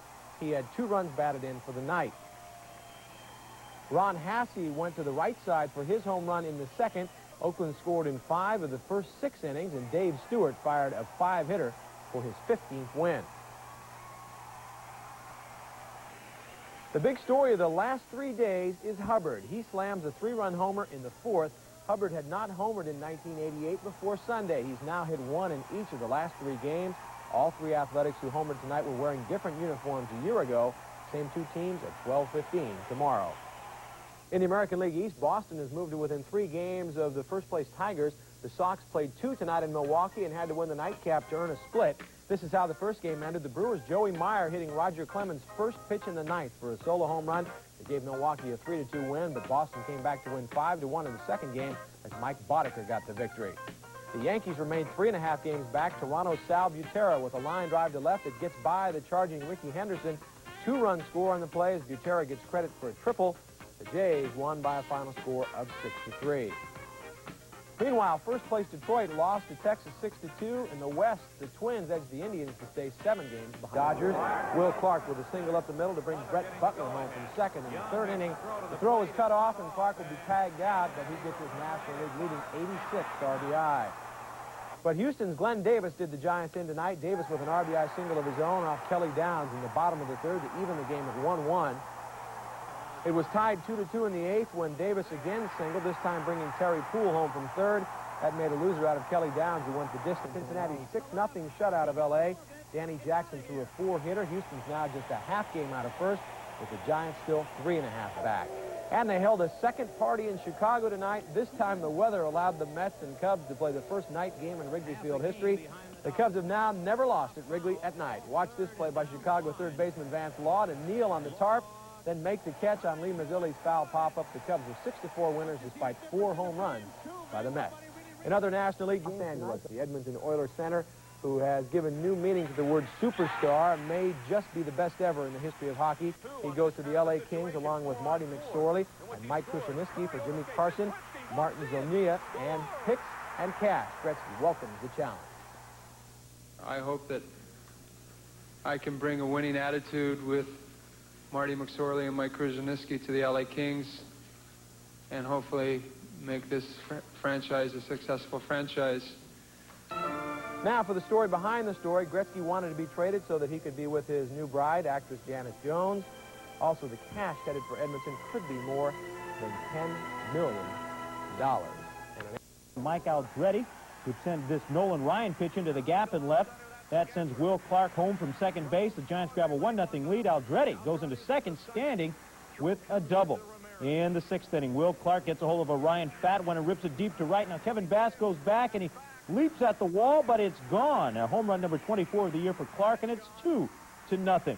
On the very next pitch, Kevin Mitchell takes Ryan deep. It's his 17th of the season, and the Giants go up 3-0 on back-to-back homers. In the next inning, Ernest Riles comes up, and he bounces one off Bill Dorn at second base. That allows Jose Uribe and Atlee Hammaker to score. The Giants open up a 5-0 lead. They made it 6-zip on a Matt Williams homer. In the meantime, Hammaker went all the way tonight for San Francisco. He gets Glenn Davis to bounce into the 1-6-3 double play to end it.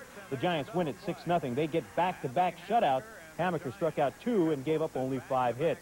In the meantime, the first-place Dodgers were taking on the Reds. Kirk Gibson had a big night for L.A. with a 2-run homer and 3 doubles. The Dodgers took a 2-run lead into the 9th, but they blew that, and Cincinnati got the game winner in the 10th when Eric Davis singles home Cal Daniels from second base. The Reds beat L.A. 9-8, closing the Dodger lead to only 2.5 over the Giants. It's still a 1.5 over Houston. In other 8th, after the Athletics took the lead on a bases-loaded walk, Mark McGwire hits his first career grand slam. It's his 21st home run of the year. The Athletics win for the 11th time in the last 13 games.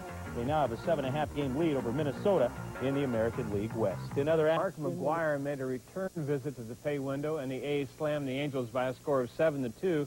The game was tied 1-1 in the 6th when Dave Henderson drove in Luis Polonia. Hindu had 2 hits, including his 3rd double in 2 games. Dwayne Bice walked in the go-ahead run in the 8th, and then Mark McGwire hit one almost to the BART station. It was a grand slam, and suddenly the close game wasn't close anymore. McGuire's 21st homer deserves the 4-bash salute at home plate. 1, 2, 3, 4, 5. Here we go, guys. Dennis Eckersley got his 3rd win. Storm Davis pitched a good 6 in the 3rd innings. Rookie Terry Clark absorbs his first loss. The A's win for the 11th time in 13 games. They lead idle Minnesota by 7.5.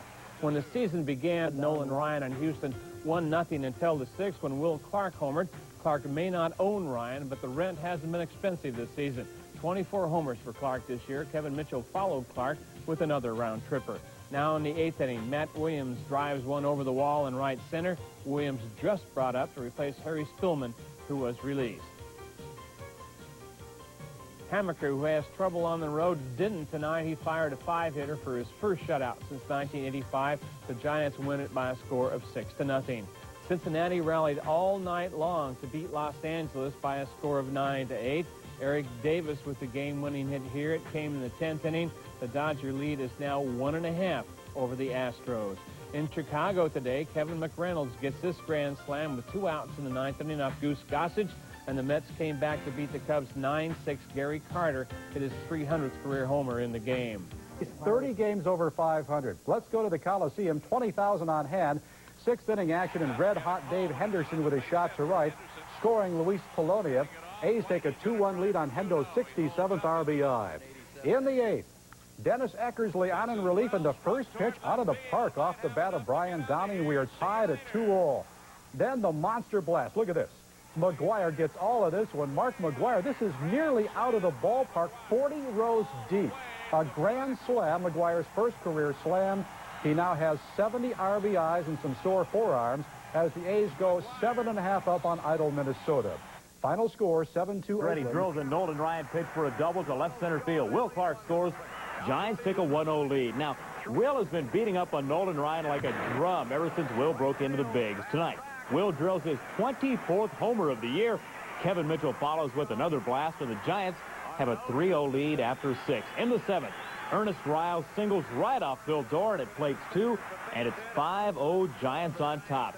Go to the 8th inning now. Matt Williams, just called up from Phoenix this afternoon, takes Noli deep. Now, it bounces out and back in, but it's a homer. Matt's 4th of the year, and the Giants are rolling. Atlee goes the distance, a 5-hit shutout, and the Giants end it. Grilled at the border. New chicken fajitas from Taco Bell. Juicy marinated chicken. All wrapped up and ready to go. Price sounds juicy, too. New grilled chicken fajitas. Sounds like a border run. Taco Bell has your order, make a run for the border. Try Taco Bell's sizzling new chicken fajitas at our introductory price of $1.49. On now, the Red, White, and clearance. Has fantastic clearance deals on Japanese imports with $1,000 cash back on Conquest TSI, $500 cash back on Colt Hatchback, $500 on Colt Vista, all with $336 bumper-to-bumper protection. Your Chrysler Plymouth dealers during their Red, White, and clearance. See them now. Buy one at your Bay Area Chrysler Plymouth dealers today. Look at the washers. I could have bought a better TV. Oh, come on, dear. We came to see a washer. I could have bought a better TV. Well, the department store didn't have that one. I could have bought a better TV. For less. For less! Should have gone to Circuit City. With Circuit City's vast selection of brand name audio, video, and appliances, and guaranteed low prices, you'll never be sorry. Could have bought a better TV. Circuit City, the intelligent choice. I'm Lloyd Patterson. Complaints about clothing quality. There are lots of them. Our guest looks at that. We also talk about French fry vending machines. Monday morning, 6:30 on Daybreak. This word just into the news center. Police have surrounded a Safeway store in San Pablo where a gunman is believed to be holed up inside. Witnesses say they think all the employees and customers managed to get out of the store. Right now, there are no reports that shots have been fired. A third straight day of violence in the Israeli-occupied Gaza Strip. And tonight, residents of the Gaza Strip are not being allowed out of their homes. Israel today imposed an indefinite curfew on the area after troops opened fire on rock-throwing demonstrators. Nearly 30 Palestinians reportedly were wounded. And in Seoul, South Korea, student demonstrators battled with police for the second day in a row. The students are gearing up for a march to the North Korean border tomorrow. Tonight, the country's entire police force is on alert to prevent that march from taking place. And that wraps up our news for now. Sports Final is next, action-packed. Stay tuned for complete convention coverage on News Center 4. Good night.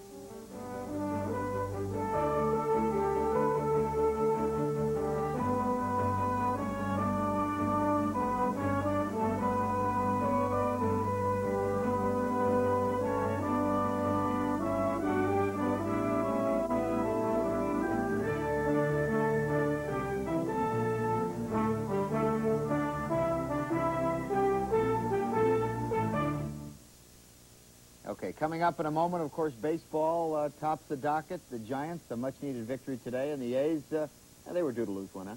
Oh, they're off on a road trip in good shape. 9 of 11 at home, you bet. But let's talk love tonight, Pete. Love?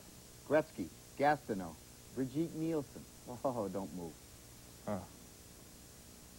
Some things naturally go together. Sherlock Holmes and Watson, Spanky and Alfalfa. And now Wheel of Fortune and Jeopardy are going together. Watch Jeopardy at 7:30 starting August 22nd. Watch carefully. If you live in one of these counties, your auto insurance rates will go up if Propositions 100 and 103 pass this November. If they pass, rates for most of California will go up, just so rates in Los Angeles can go down. Props 100 and 103 can abolish rating based on a community's driving record, so rates will go up in 54 of the state's 58 counties. Sound fair? Vote no on Propositions 100 and 103. Suppose some guy plows into me.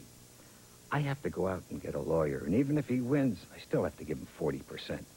If he loses, I'm out of luck. So no fault makes sense to me. My insurance company pays for my injuries, and I don't have to worry about the other guy. And I don't have to split my money with a lawyer. I don't need a lawyer at all. That's the way car insurance should work.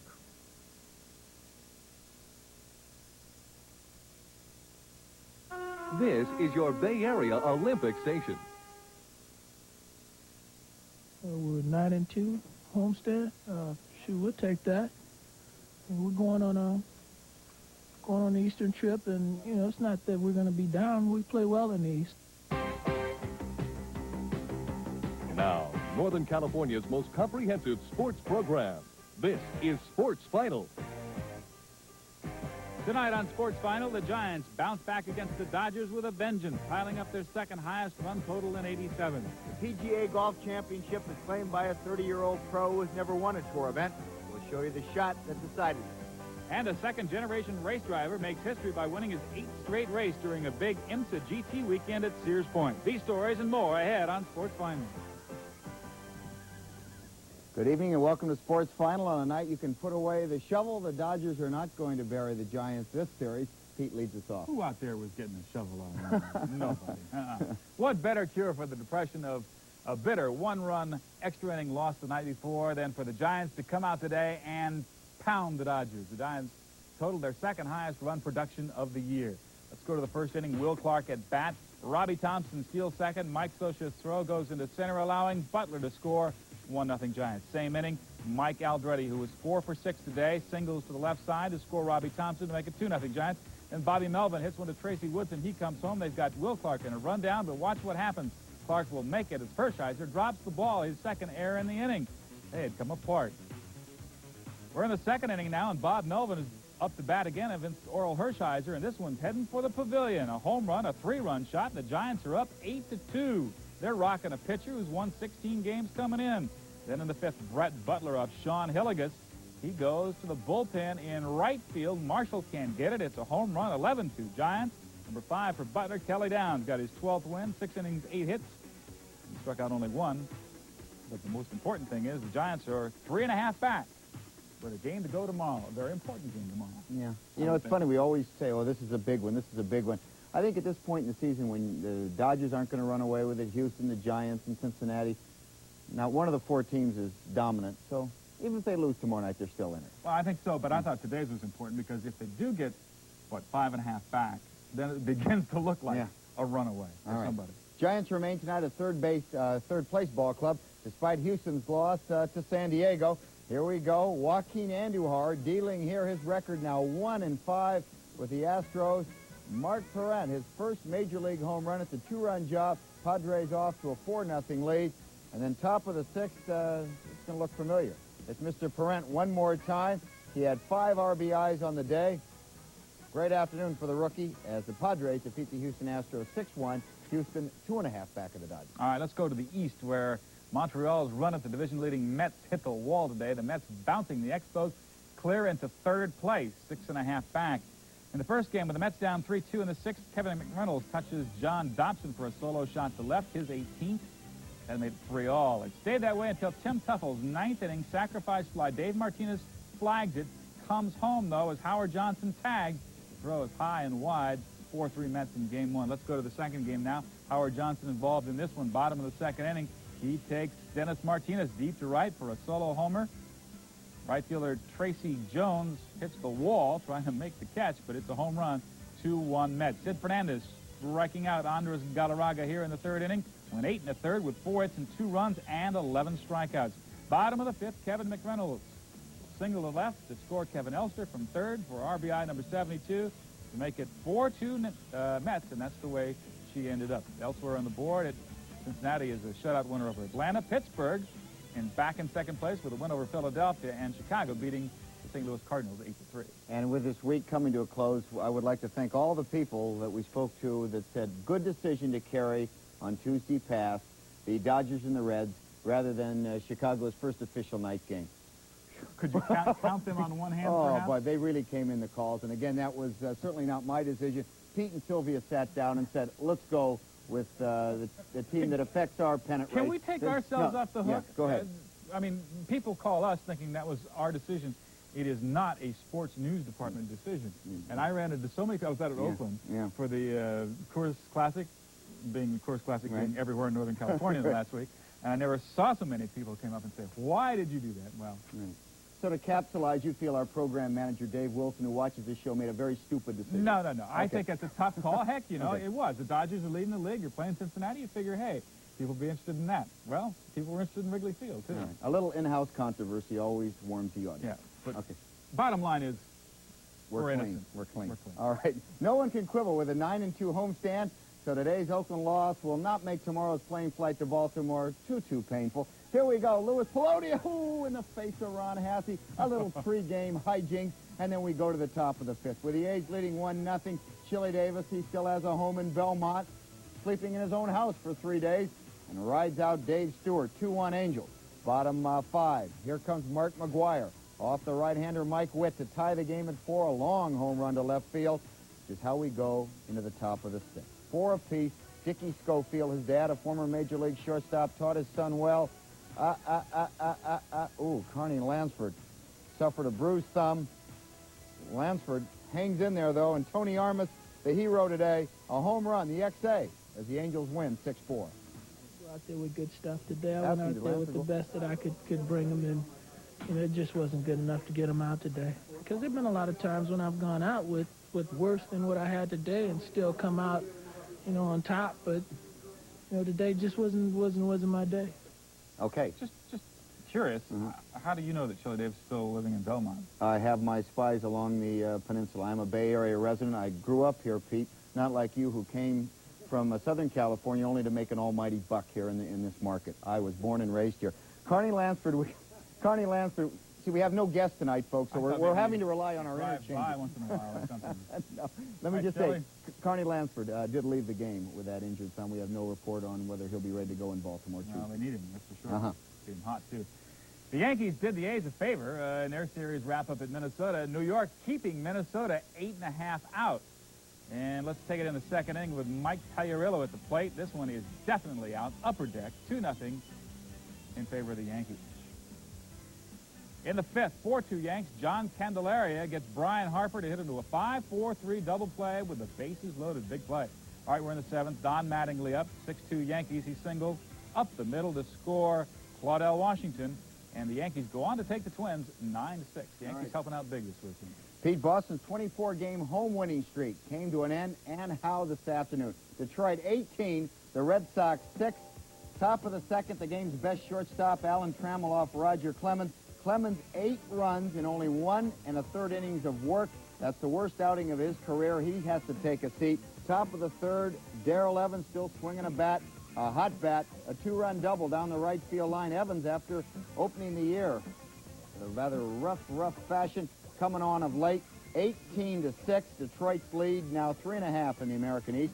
Elsewhere, it was shutout day. Rookie Luis Aquino at 3-0 this year after today's 4-1 triumph. But the play of the day came from the Mets' Lenny Dykstra. Robbie Thompson will hit one to center field, and watch Dykstra go back. He goes to the warning track, and let's slow this baby down and watch him stretch out and get a face full of dirt, but he hangs onto that baseball.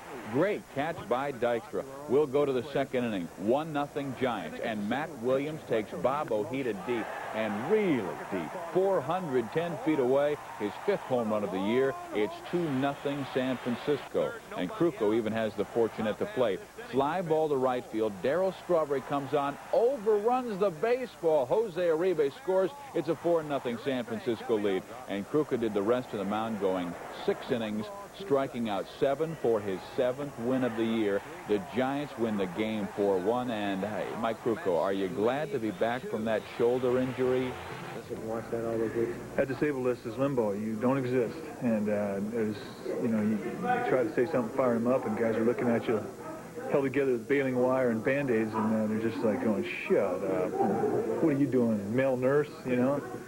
That's the new name for anybody in the disabled list here. They call you a male nurse. So I handed in my white dress. Game figured out, it will jump up and just punch you in the nose. Take the A's game with Baltimore tonight.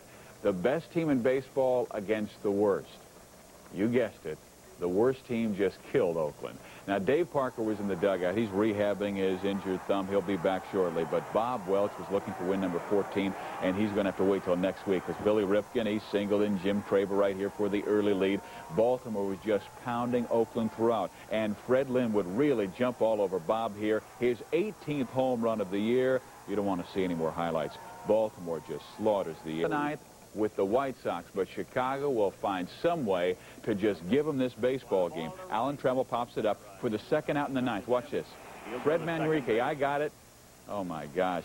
Fred, get out of here. Lou Whitaker scores to tie the game at 4. The very next batter, Dave Bergman, off Bobby Thigpen, a 2-run shot into the seats. The Tigers win unbelievably by a final score of 6-4. And they push their Eastern lead to 3 games. Zip. It's Matt Williams connecting for a solo homer against Mets starter Bob Ojeda, number 5 on the season for young Mr. Williams. The Mets, who've never had great success at Candlestick, snake bit once again. Look what happens to Darryl Strawberry here. Darryl goes down. Mike Kruko's pop-up is fair. Jose Uribe comes around to score. Giants were up at this point 4-0. Kruko earned his first win in almost 2 months in this game. Kruko now 20 of 27. He's won 20 of 27 against the Mets in his career. Scott Geraltz closes it out in the 9th. The Mets did manage 1 run, but that was it. 4-1 the final. But once again, Candlestick, 32,000 on hand. First inning action. Kevin Mitchell rips a double down the left field line, scoring Robbie Thompson, giving Kruk an early cushion. In the second inning, take a look at this big one. Matt Williams tags Bobby Ojeda deep to left over the controversial barriers into the bleachers here. 2-0 Giants lead. Fourth inning, Kruko helps the cause with a towering fly ball that Darryl Strawberry loses in the noonday sun. Uribe scores 4-0 Giants. Mike Kruko shut off the Mets over 6 innings. Kruko is now 20-7 lifetime against New York. 4-1 the final score. Let's go to Los Angeles now, Dodgers and Phillies.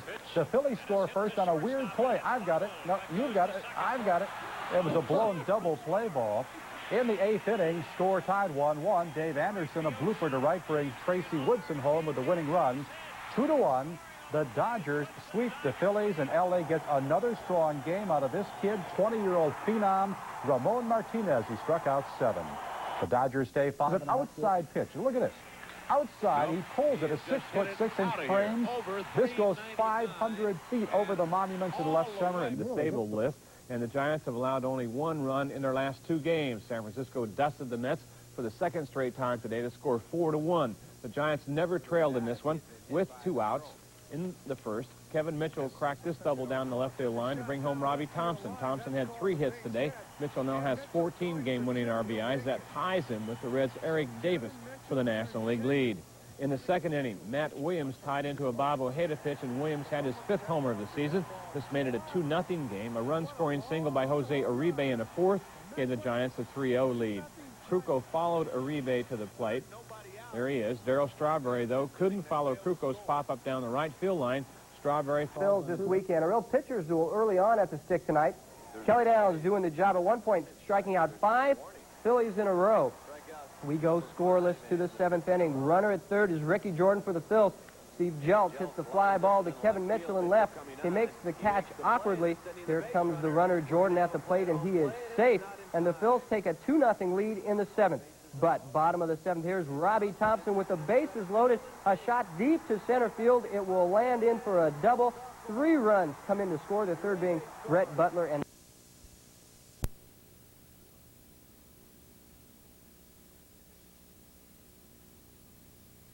Pagel here for a safety.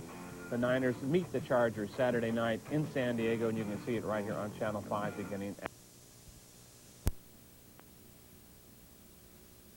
impressive win for the A's tonight as they easily do away with the floundering Yankees. Former President Richard Nixon on hand to witness what we're calling Yankee Gate, as this team in the field, the Yankees, they're in turmoil on and off. Don Mattingly and George Steinbrenner fighting, but the A's have nothing to do with that. Doug Jennings singles in Carney Lansford right there, and it was 3-0 in a 6-run 3rd inning. Glenn Hubbard with a big blast, this double down the line and left. 2 runs will come in to score. Mark McGuire watched Doug Jennings as he burns around 3rd and scores without sliding, and the A's had a 6-2 lead. It was 9-2 at the final. Kurt Young is back. Pitched well tonight through 7 innings. 9-2 the final. The A's win it.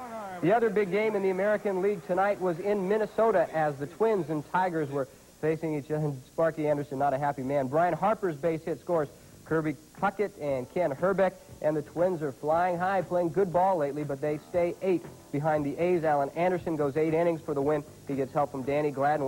Right here, watch the catch against the wall. 7-0 the final as the Twins win. Candlestick Park, against the Expos. Tim Raines with a triple down the line and right. That'll score 1. Raines, who ends up at third base on this one, later scored on a sacrifice fly. And the Expos actually had a 2-0 lead going all the way to the 7th inning. Rick Russell pitching very well again tonight, but this the big blast. Ernest Riles, a 3-run shot. He came off the bench, pinch hitting for Jose Uribe, and it was 3-2, and that held up the Giants a winner tonight. Rick Russell goes all the way. To not let what they've seen on the scoreboard from Los Angeles of late bother them. The Giants against a team that was completely wiped out over the weekend in Los Angeles. Well, the Giants got a little of that victory taste against the Expos. No score. 4th inning, Tim Raines 5 for 9 off Rick Russell this year. Rips a liner to right. Dave Martinez, who had singled, will race around and score from first. Raines ends up with a triple, 1-0 Expos. Raines later scored on a sacrifice fly, 2-0 Expos. Stayed that way until the bottom of the 7th. 2 on, 1 out. Pinch hitter Ernest Riles uncoils on a Bryn Smith delivery. Into the football bleachers it goes. And just like that, the Giants lead 3-2. Riles had been hitting only 167 as a pinch hitter before that one. Rick Russell takes over from there and wins for the 6th time in 7 decisions, striking out a season-high 8.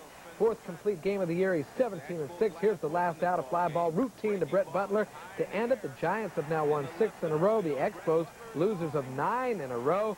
And the final score, 3-2 San Francisco. And we'll check the rest of the West and see if the Giants can get any sweet news for a change. Astros and Cubs tied at 7 after 9. In the 10th, a rookie by the name of Craig Biggio winds up winning it with a homer off Goose Gossage, his first big league shot. And they add 2 more in the inning, 9-7. The final, still hard to get used to the lights at Wrigley Field, but the Astros do win it in 10, 9-7. And the Giants are within 4.5 in the West of the Dodgers as they finally lose Dwight Gooden and the Mets. 7-1 better than L.A. Elsewhere, Danny Jackson wins his 18th for Cincinnati. Right time, it appears. Millionaires in pinstripes about ready for their annual El Foldo, it looks like. And Oakland romps in the opener of their series as poor baby Don Mattingly says he gets no respect from the front office at the Yankees building. 6-run third, though, is all the A's needed to make everybody forget about Don Mattingly's problem as Doug Jennings rifled a single to right in for Jose Canseco this evening. Carney scored. Glenn Hubbard followed with a long shot to left. It's up against the wall over Ricky Henderson's head. Mark McGuire and Doug Jennings leg it in. 5-0. The A's have it on cruise control. Walter Weiss continues the inning, though. Lofts a liner into left center field. Gary Ward, a start in center field for him, tries to make a diving catch. That one's all the way to the wall. Jennings comes in. Weiss ends up with a triple on the play, and the A's really have it going. That's all the support Kurt Young needed as he scattered 3 hits over 7 innings. Gene Nelson finished up. Nearly flawless since coming back after a month-long layoff. Worked 8 shutout innings, allowing just 3 hits. Young with a strikeout of Ken Gerhardt there. The game was scoreless until the 8th when Luis Polonia singled through the middle with 2 outs and Mike Gallego raced home from second. But the Orioles got a run in the 9th off Dennis Eckersley to tie the game and send it into extra innings. In the 11th, after Joe Orsulak had tripled, Pete Stanisiak singled him home with a lead run. Stanisiak, the former Stanford star, would continue to play an important role in the bottom of the inning. With runners at first and second and 2 outs, Stanisiak went high in the air to grab Jose Canseco's line drive for the final out of the game. 2-1. Baltimore City's George Brett hit one of 3 homers in the 7th, and the Royals' 12-3 win over the Twins today. And in the East, the Brewers opened the door for Detroit's pursuers. Joey Meyer with a shot down the left field line that goes for a 3-run double in Milwaukee's 12-10 win. The Brewers twice came back from 5-run deficits in that game. If the loss of Kelly Downs wasn't the final nail in the Giants' coffin on Wednesday, today's loss of Mike Krukow may be. The Giants beat the Mets at Shea Stadium 7-4, but Krukow was involved in a collision that re-injured his right shoulder, the same shoulder that was hurt earlier this year, and put him on the disabled list for almost a month. In this political year, the Giants and Mets were graced with a figure in the stands who's done some stumping of his own in his day, but I doubt if he's running for anything this year. The Mets were trailing 2-1 in the 3rd when they got a pair of runs to take a 3-2 lead. The second run scored with a little help from Kevin Mitchell in left. Mitchell looks like he has some trouble with the sun and botches up Howard Johnson's fly ball as Keith Hernandez comes home. Krukow went down in the 4th when Mackie Sasser hit the shot to first. Will Clark knocks it down, throws to Krukow covering, but Krukow and Sasser collide. Both were hurt. Krukow is expected to miss 1 start, maybe more. Doctors will evaluate his situation further tomorrow. The Giants got even with a run in the 5th after a 2-out walk to Mitchell. Mike Aldrete lined this shot into the gap in left center for an RBI. Aldrete was 3 for 4. The Giants broke this one up with a 4-run 9th inning. Kurt Manwaring had the big hit, this single with the bases loaded that scored not 2 but 3 runs. Mitchell came home from third, Aldretti from second, and when the throw from the outfield was a little lazy, Joel Youngblood kept coming from first. And was safe at the plate as Barry Lyons took a shot. Lyons was all right. Scott Carell's got the win as the Giants escaped New York with a win. In Philadelphia today, Dodger manager Tommy Lasorda didn't find anything too funny about this stunt by the Philly fanatic. Lasorda looks anything like a manager whose team is in first place, but that's where the Dodgers even more comfortably sit after a 5-0 win over the Phils today. This 3-run double by Franklin Stubbs in the first provided more than all the runs John Tudor and Tim Cruz needed in allowing just 7 hits. LA's lead now 5.5 games. Another wildlife note, this one on a much smaller scale. This road in Berkeley's Tilden Park will be closed several times a week during the rainy season to protect the California newt from its own mating urges. The newts live in the woods and marshes on either side of the road, and when nature calls, not even the specter of crushing car tires can keep the newts from crossing. The wild newts are kind of shy, but these domestic newts look pretty similar. So when you find that road closed through Tilden Park, don't focus on the delay you face. Think of those baby newts that you're helping to bring into the world.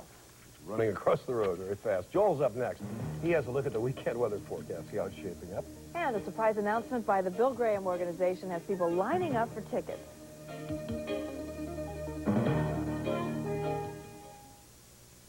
I'm a school principal. I see the new ones and the smallest ones come in the door every year, all wide-eyed over this new adventure called learning.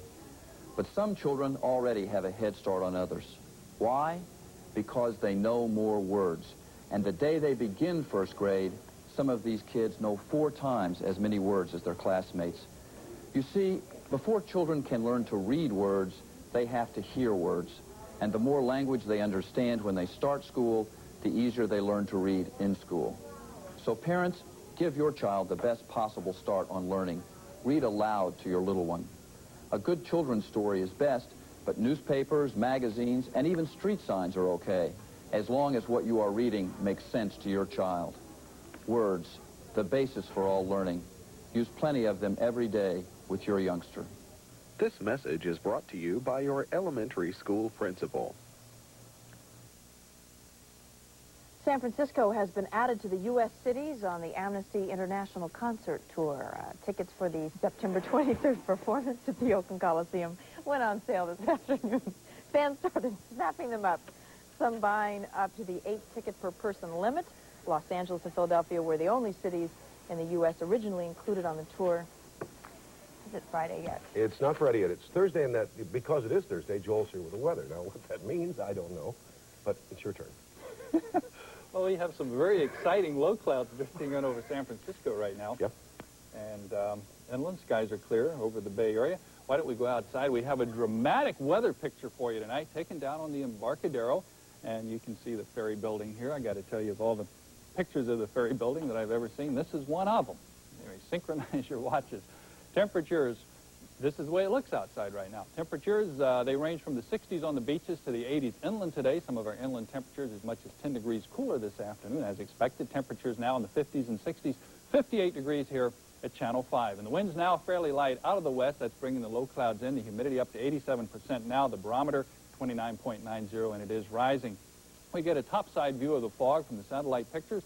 This is the way it looked starting early this morning and coming up through the late afternoon hours with the visual picture here. The low clouds will be spreading back inland over the Bay Area tonight, so you'll wake up probably to a deck of low clouds, but then they'll clear back to the coast by midday. It'll be sunny inland with a few isolated showers over the southern Sierra Nevada. It was a dry day over most of the country today, with the exception of the southeast. Some locally heavy rains here. They've had more than they need down in Florida today. 2 inches at Tampa, also at Jacksonville, over an inch at Moody Air Force Base in Valdosta, Georgia, where I spent a couple of years, many years ago, over an inch at Columbia, South Carolina. 60s and 70s up here this afternoon, delightfully mild. Lots of haze from the smoke in those forest fires at Yellowstone Park today.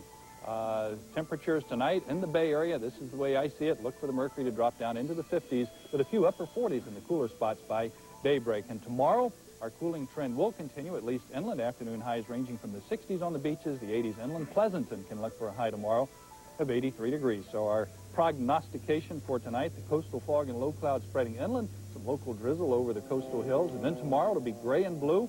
The low stratus clouds will burn back to near the ocean by midday. Westerly afternoon winds 10 to 20 miles an hour. Great weather tomorrow and this weekend for the Great Reno Balloon Race. That'll be up at Reno. 110 hot air balloons. It's free to the public. Always one of the prettiest events going on. It is. Beautiful. That's real gorgeous. Okay, Joel. Thank you. And Wayne will be here in a moment with highlights of tonight's battle at the U.S. Open between Andre Agassi and Jimmy Connors. Plus, Wayne will have Giants highlights from Candlestick and highlights of the A's, who turned the tables on the team which had given them the most trouble this year.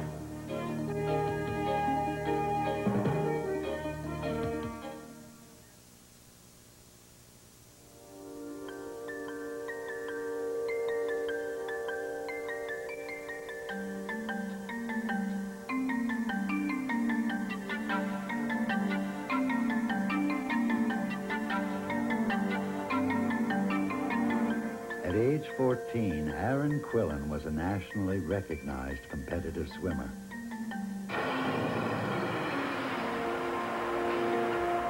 At 15, he got cancer.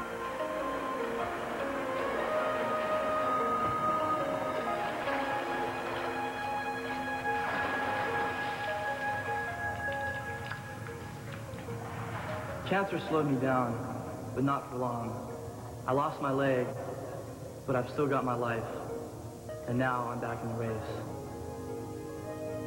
Children's Cancer Research Institute, helping children live. The Oakland A's continue to come up with games containing a mixture of good news and more good news. The headline of Part 1 is a 5-1 win over Kansas City, and the man very much responsible for the victory was pitcher Kurt Young. He makes a good move to first year, and Kevin Seitzer is caught stealing. Young gave up 4 hits in 8 innings tonight. The A's got 3 runs in the third. Luis Polonia ripped a shot to right off Brett Saberhagen. This will chase home Walt Weiss. Oakland had 10 hits tonight. Jose Canseco had a pair to extend his hitting streak to 11 games. Stan Javier drove in Polonia. Mark McGuire singled in Javier for his 90th RBI of the season. The A's are 1-6 this year against KC. Dennis Eckersley got his 39th save, 7 shy of Dave Righetti's Major League record. Only 2 other American League games. Gary Ward slams a 3-run home run here in the bottom of the 10th. The Yankees beat Detroit 7-4. Boston's lead is now a game and a half over Detroit. California beat Texas 4-3. Minnesota had the night off. The A's magic number now is down to 12. 2 things notably absent from the Giants these days, the long ball and, more importantly, the wind returned to San Francisco tonight. Don Robinson tossed an 8-hitter as the Giants snapped their losing streak at 6 games by edging Atlanta. That score was 3-2. The Giants had not homered in their last 12 games before tonight, but in the 5th, Will Clark took rookie John Smoltz deep to right. Clark's 26th homer of the year, ending a 119-inning homer drought for the A's. For the Giants, this tied the game at 2-all, as Clark now leads the National League with 96 RBIs. In the 7th, Bob Brenly put the Giants ahead to stay with this squeeze bunt to bring home pinch runner Donnell Nixon. Robinson went the distance for his 6th win and 10 decisions. Brett Butler went 4 for 4 tonight. Howard Johnson went 5 for 5 this afternoon as the Mets ripped the Cubs 13-6. This is Millbrae's Greg Jeffries with his 4th homer since being called up less than 2 weeks ago. Jeffries had 3 of New York's 20 hits today. On the scoreboard, the Astros' Nolan Ryan tossed a 5-hitter to Dodgers. The Giants host Houston tomorrow night. The Reds tripped San Diego. Montreal got by the Pirates. And the Cards blanked the Phillies. One other baseball note, National League President Bart Giamatti today was officially named as Peter Ueberroth's replacement as commissioner. Ueberroth steps down on April 1st of 1989. Andre Agassi in the far court won a battle for youth against the ages tonight in the United States Open. The 18-year-old Agassi sidelined 36-year-old Jimmy Connors in straight sets. Still, it was a slugfest. Agassi, who will be in the near court for match point, down Connors 6-2, 7-6, and 6-1. He now moves into the semifinals against Ivan Lendl, who today lost just 4 games and beating Derek Castano. The women's semis will be held tomorrow. Turning to football, Joe Montana practiced with the 49ers this afternoon, but Bill Walsh still hasn't decided whether Montana or Steve Young will start at quarterback this Sunday against the Giants. And I'm sure you all know that Montana hurt his elbow in Sunday's win at New Orleans. He threw this afternoon with a pad on his injured right elbow. Montana talked with the media just before the workout. He said he hopes to play, but discussed his concerns about the injury. It's hard for yourself to step back and say, well, should I play or should I play? Because the player is always going to say yes, unless it's to the point where you can barely walk or something like that. The guy always, nobody likes to be pulled out of the lineup for a small injury. He threw the ball just very naturally today, but he has not practiced, has not been part of the game plan. So really, he missed all day Wednesday and most of today. So he'd have to pick up a lot. Now he's a veteran player, as you know, and certainly can do that. But we'll just have to hold in abeyance our decision as to which man will start. Walsh was speaking, of course, after the practice. He said he might wait until just before game time Sunday before naming his starter. There had been some speculation that the 49ers might acquire linebacker Fred Young from Seattle. That won't happen now as the Seahawks traded the four-time All-Pro linebacker to Indianapolis. Seattle gets the Colts' #1 draft choice in 1989 and again in 90. Another Young made big news tonight. The one with the first name of Brigham. BYU thrashed proud Texas 47-6. Sean Covey passed for 323 yards. 80 of those yards are consumed here as Bryce Doman. These are almost certainly on the way to the playoffs. That means excitement is building, not only among fans, but also among city officials looking for a new boost for the city's image and its economy. Randy Sandoval has a report. There are only a few games left in the regular season, but a lot of people want to see them. This was the line at the advanced ticket window today. Yes, definitely. I'll stay out here 2 nights. Why not? It's worth it, isn't it? Oakland Mayor Lionel Wilson, normally one of the most low-key politicians in California, is practically jumping out of his seat in excitement. Connie Lansford, I guess. If I had a favorite, it would probably be Connie Lansford. He gives everything out there. And team officials are under siege. Suddenly, the hottest ticket in town is a ticket to the American League playoffs. It is amazing how these kinds of things can help to renew old friendships. Yeah, the phones are ringing a bit more than they normally do. And you're saying no a lot, I bet. We're adopting the old Nancy Reagan line. Yes, just say no. Amid all the excitement, city officials are making plans on their own. The idea is to take advantage of all the attention that will be focused on Oakland. Remember the fireworks at Lake Merritt and all the hoopla surrounding the All-Star game last year? Banners at the airport and on downtown streets, local hotels filled to the brim. Well, it will be a similar story for the playoffs and hopefully for the World Series. But instead of one big day, it will last a couple of weeks. Oakland has a tremendous charm that's really undiscovered. People don't know about this, and we want to showcase the city that way. It does great things for the city. You know, this problem that we've had of image, and this team is all over the nation. A's officials are committed to doing all they can to help boost the city's image and help the community, but they are very modest about their expectations. It's just baseball and it's just a game. And just in a small way, when you have a positive winning identity in a community, it can help. But there's no way that you can turn around some of the economic problems that a city has by a baseball team winning a division or even a World Series. The A's have been successful before. They won 3 world championships in a row in the early 70s, and still the city's image suffered. There is one big difference this time. In 1988, the A's have massive local fan support. For the first time ever, a local baseball team will draw 2 million fans for the season. By the way, if you're still hoping to get playoffs or a World Series tickets, forget it. All 48,219 tickets have been sold. In fact, the A's say they easily could have sold 80,000 tickets for each and every game. In Oakland, Randy Shandeville for the 10 o'clock news. They're worst in recent memory, but they still lowered that magic number. Tell you about that with all of late, but they had an ugly game against the Rangers this evening. Texas takes what the A's were willing to give, and that was quite a bit, particularly in one inning. Dave Stewart, the victim of quite a lot of it. 9 runs in the 5th. Gino Petrelli up there swinging a miss. It gets by Terry Steinbach, though, and a run is in. It's 5-0 at this point. Very next pitch, Petrelli sends a fly ball into left center field. Dave Henderson on his horse, and he can't hang on to the ball. Another run is in. You don't see that often from the A's this year. 6-0. And a guy by the name of Chad Gruder, a rookie who singled earlier in this inning for his first big league hit, comes up and homers for his first big league home run. This game was never in doubt. It ended up 9-1 Rangers. However, the magic number, because the Twins lost, is now 6. Closest thing resembling a race in the bigs, American League East, Fenway Park. Mike Greenwald drives one to left. Larry Sheets will misplay this one into a triple, and it winds up going for Greenwell. A big night, single, double, triple, and a home run. He scored the game decider on a sacrifice fly right after this by Ellis Burks. Boston 4-3 winners up in Toronto. The Tigers fail again. One out in the 8th. George Bell stings one to left. The other way, Manny Lee will come around, put them up 2-1. The Jays win it 3-2. Cleveland, Ricky Henderson roped it fair down the left field line. RBI double it'll go for as Joel Skinner will come in.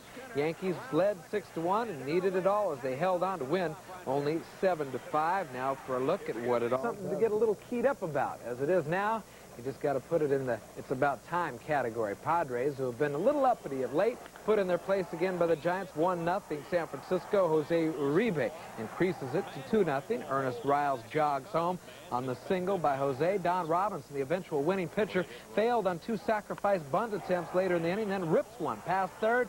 That will score the rookie catcher Kurt Manwaring. 3-0. The Giants in command. In the 7th, Will Clark with a sacrifice fly. It'll drive in his 99th run of the year. The Giants had 4 sacrifice flies tonight. That ties a National League record. The Giants almost let it get away, though, in the 9th. Craig Lefferts came on to get the final out as the Padres make it tight. The Giants do win it, as it turned out, 6-5. Cruise the National League board. The Dodgers win again. It was Oral Hershiser with a 6-hitter. Nolan Ryan fans 13 as the Astros whip.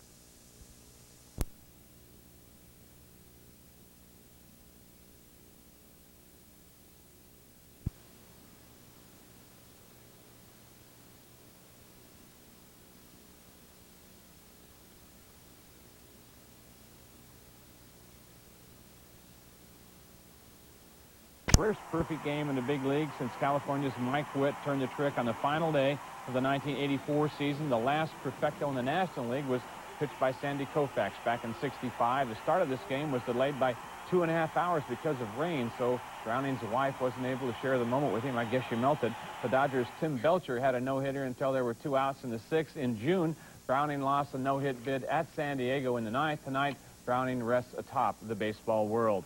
The Athletics reached one magic number tonight, but failed to lower another one. Nearly 34,000 fans pushed the A's to over 2,008,000 for the season, an ongoing record. Mark Gubasaw of Kansas City spoiled the celebration. Terry Steinbach grounds into double play here with 2 on and none out in the 5th. The game was scoreless till the 8th. Bob Welch, who pitched a 4-hitter, lost his shutout when Kevin Seitzer doubled in 2 runs. Danny Tartabull homered in the 9th for a 3-0 KC win. Gubasaw fired a 2-hitter, won his 18th game. He allowed just 3 base runners. The A's magic number to win the American League West remains at 5. Minnesota is still breathing after a 5-4 win over Chicago. Kirby Puckett drives in 2 runs to reach 1,000 hits in his career. He joins Hall of Famers Paul Wainer, Ducky Medwick, and Earl Combs as the only men to collect 1,000 in less than 5 years in the majors.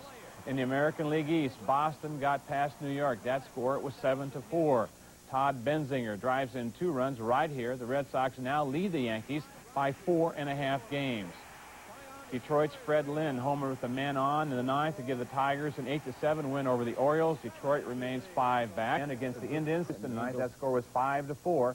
San Francisco scored all of its runs in the 6th inning, even after the first 2 men were retired. With the bases loaded, pinch hitter Mike Aldrete looped this single off the glove of Rafael Ramirez. Bobby Thompson and Will Clark crossed the plate to make it 2-1 Giants. After Ernest Riles singled home another run, Kurt Manwaring lined to Larry Anderson pitch into the gap for a double. Both Aldrete and Riles cruised home, and the Giants were up 5-1. Houston got 3 runs in the bottom of the inning, and the Astros could have had more, but Jose Uribe ranged into foul territory here for a super play on Gerald Young's pop-up, and the Giants still led by a run. The Astros loaded the bases with no outs in the 9th, but failed to score. Craig Lefferts induces Glenn Davis to bounce into a game-ending double play. Lefferts earned his 10th save and 2nd in the last 2 games. Atlee Hammaker picked up his 8th win in 16 decisions. On the scoreboard, Millbrae's Greg Jeffrey.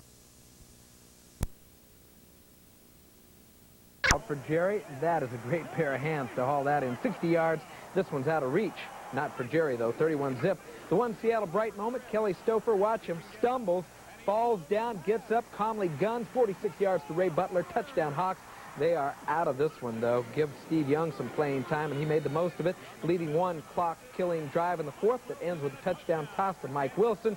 38-7 the final. The Niners controlled the football, to say the least. 580 total yards on offense to Seattle's meager 154 yards. And because of it, the Niners are now 3-1 and waiting for Detroit to come through every single game right now. Got to Tampa Bay now. They've lost 66 of their last 83 against the Saints. Bobby Hebert throws for 6 to Lonzel Hill. This was the only touch of the game, and Vinny Testaverde, looking like Mark Wilson, the sequel, throws the pickoff. Van Jakes of the Saints, that is, has got it, and it's 13-9. The Saints will eventually win it, as that led to a field goal. Meanwhile, down in Dallas, Steve Pallure has one to write home about, looking good. He's got Ray Alexander complete. Lousy tackling, and he will slip in for the game decider down the sideline, 26-20 over the low-flying Falcons. And Mark Rippon took over for the injured Doug Williams in trouble. Nailed from behind, and he'll fumble it. Cedric Mack of the Phoenix Cards will pick it up and rumble. And Washington is skinned down in Phoenix, 30-21, the big upset of the day. In Chicago, they're saying Walter Who, as Neil Anderson breaks loose for 2 touchdowns, 99 yards, rushing on the loose here, 45 and gone. Bears whip Green Bay, no sweat, 24-6. The Vikes by the skin of their teeth over Philly. Chuck Nelson's 3rd field goal of the game with 18 seconds left put them over 23-21 in the Metrodome. Bengals and Sam Weish off to a great start, 4-0. A lot had to do with the passing of Boomer Esiason. Gets lucky here, deflected into the sure hands of Chris Collinsworth at the goal line. 24-17, better than the Browns were Cincinnati. Houston hammered last week, but they bounced back. Cody Carlson dumped it off for former Notre Damer Alan Pinkett, one of his 3 touchdowns. None prettier than this one. 31-6, good moves. Oilers dust the Patriots of New England. Day of the kicker, really, in Indianapolis, more like a soccer game. Dean Biasucci drills 5 field goals, 2 of them for 50 or more. Colts prevail 15-13 over Danny Marino and the Miami Dolphins. Buffalo still unbeaten, and finally Jim Kelly has something to do with it. 20-32 passing. This scoring throw goes to Chris Broquette, and the Bills are winners by 8 points.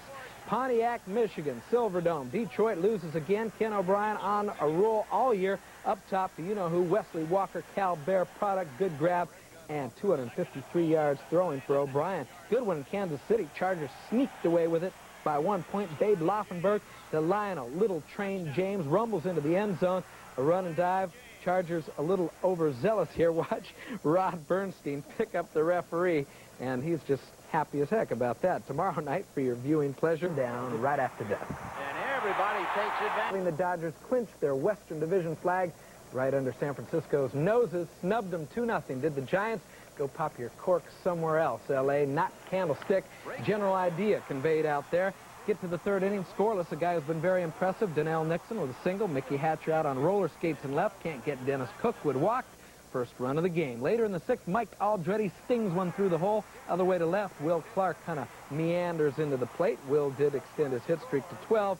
Same inning against Tim Belcher. Looked like they'd get more Alfredo Griffin. Other ideas, however, taking a hit in the hole away from Kurt Manwaring, so it stayed 2-0. Helping the rookie Dennis Cook, however, with some defense of their own. The person is Ernest Leaping Riles to take a hit away from Mike Sharperson of L.A. Cook, however, did not need a whole lot of help as he went all the way on a 2-hitter. He's got an 0.99 ERA. Struck out 2 along the way. Tim Belcher, who was once property of the A's, winds up as the Dodger loser. Very promising outing for Cook. He's now 2-0 and looking forward to a future full of conquests over the Dodgers. My split finger, I was trying to get ahead with my fastball and then, you know, get him to chase my split finger. And then when they were looking split finger, I was trying to throw the fastball, and Kurt did a good job back there calling them, and we just worked good together. You know, you can't judge on 2 games. It's, you know, there's a lot of good pitchers here. So it's just a matter of going out in spring training and throwing the ball and just see what happens. Dennis threw the ball extremely well today. Kept his composure, had excellent control, got ahead with his fastball, and then after that went with his split finger, and really pretty much kept the game under wraps. He was pretty much all the way in control throughout the whole game. He spotted his pitches well, and he had a pretty good breaking ball. He was using that mostly early in the game. We started to lay on off that, and then he started riding the fastball up in the zone. And you got to really zone that guy and make him come into your area, because otherwise you get you swinging bad pitches, and then he gets ahead of you, and he's got the advantage. As for the game, streak does end in Milwaukee this afternoon. One of the game's best pitchers, one of the game's best hitters, led to their undoing in Brewtown this afternoon. Speaking of, Teddy Higuera wound up with 9 strikeouts. Mark McGuire, one of them. Watches strike 3 go by. Higuera, however, has been pretty tough on everyone, having won 8 of his last 9. It was 1-0 Brewers in the third. Robin Yount really gets hold of a Storm Davis pitch, rides it way gone to left about 400 feet, solo home run, 2-0. In the fourth, Glenn Hubbard helps the A's make a game out of it. Glenn Hubbard scorches it right down the third baseline. Fair ball. Mark McGwire, who had doubled in, 2-1. The A's are down, though. Come the bottom of the fourth, Davis made one a little too good for Brock Davis, and away it goes as gone.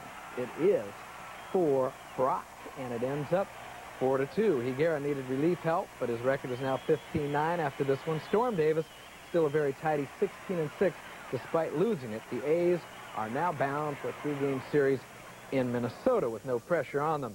Any notions the Yankees may have had concerning a miracle finish in the Eastern Division race? Buried this past weekend at Yankee Stadium, back beyond the center field wall with the other monuments as Boston reduces the magical number to a mere 3. Red Sox in the first. Mike Greenwell finds the upper deck with a 3-run homer to get Boston in there. Greenwell right there with Canseco in the AL RBI race. Bronx Zoo a little anxious after Rick Rhoden gave that one up.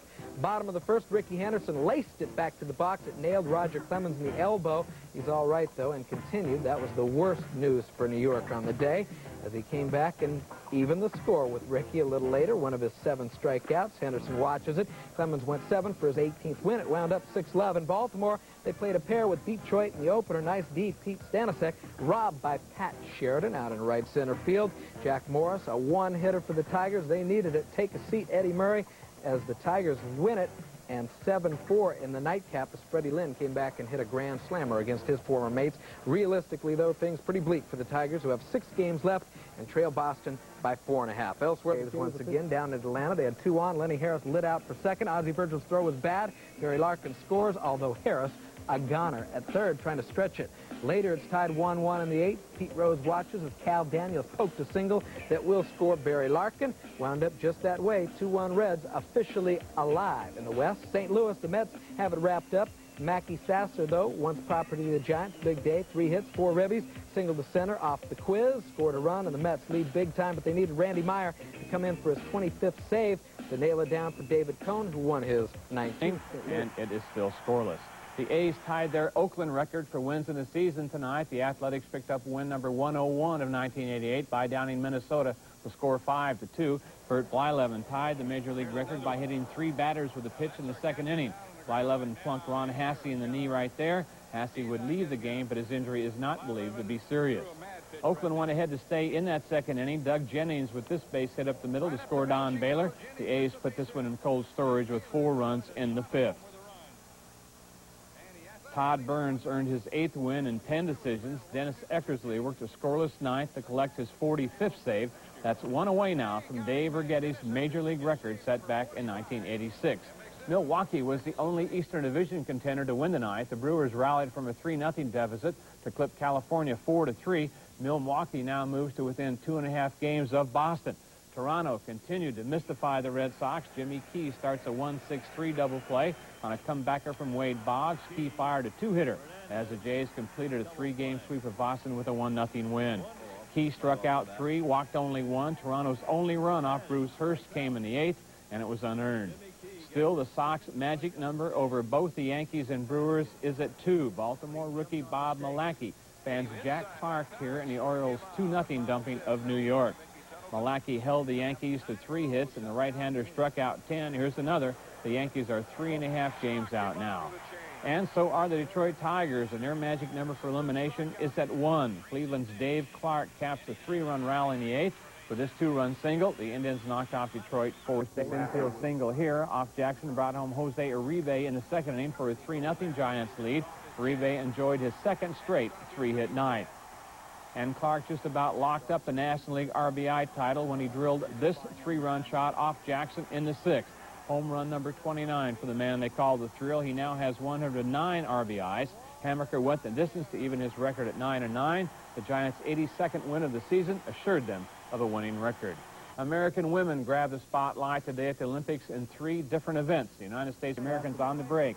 Bridget Gordon converts it into 2 points with the bucket off the glass. Teresa Edwards led the United States with 18 points. She'll score at the end of this sequence. The Americans had beaten Yugoslavia by 27 points in the preliminary round, but it was a much tougher game tonight. Still, the United States has successfully defended the Olympic title it won back in 1984. And the irrepressible Jackie Joyner-Kersee has won her second gold medal of these games. This leap of 24 feet, 3.5 inches, gave her a win and the Olympic record. And check out hubby, Bob Kersee. He will register his approval in a strange way. Also tonight, Florence Griffith-Joyner established a world record in her semifinal heat in the 200 meters. The finals of the 200 will take place, well, just shortly, coming up probably right now. Don't switch the channel. The #1 seed at Transamerica Open has been beaten. A virtual unknown Richard Matuszewski ousted Aaron Krickstein 6-3 and 6-4. Third 82nd game of the year, beating the Cincinnati Reds 6-1 at the stick. Will Clark hits his 29th home run and knocks in 4 RBIs. Adley Hammaker, the winning pitcher, he is now 9-9 on the year. And tonight in San Diego, Dodger pitcher Oral Hershiser works 10 scoreless innings against the Padres.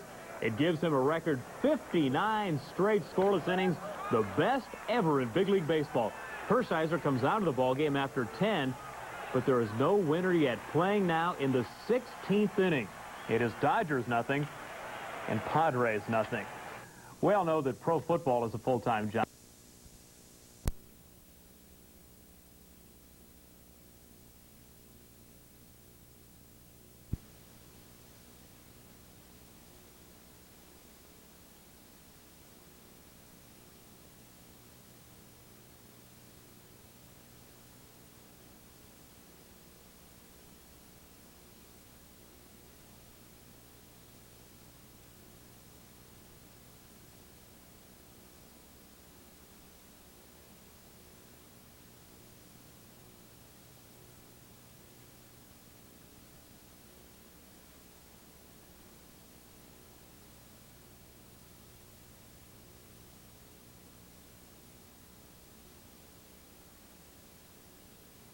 San Francisco, 32 ticks left in the half.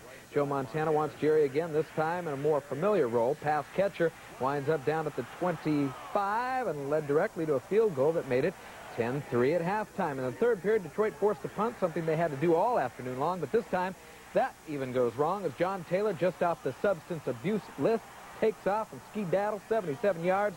JT has gone 17-3. Niners could use more of that on the special teams. The Lions, who are downright boring when it comes to offense, certainly didn't light it up against the Niners. Charles Haley hit Eric Hipple so hard on that play, he wound up with a fractured ankle, and he is out. His team is down. Niners ran the ball quite well, and a lot more than they usually do. But why not when you've got Tom Rathman and Roger right there. Craig bursting through with some daylight that gives them field goal position, and that made it 20-6. Detroit, to their credit, did not pack it in. The Niners soften the defense, and Chuck Long goes to work. Has his man, Pete Manley, who beats Don Griffin, who fell down, and it's Detroit within a touchdown, 20-13. But San Francisco able to make time disappear. One of the big plays, 3rd and long. Montana pegs it to Mike Wilson. Nice sideline grab. He was pushed out of bounds as he caught the ball, so don't tell me he was out of bounds. Niners erased the clock from that point, run it down. 20-13 is the final. First victory at the stick this season.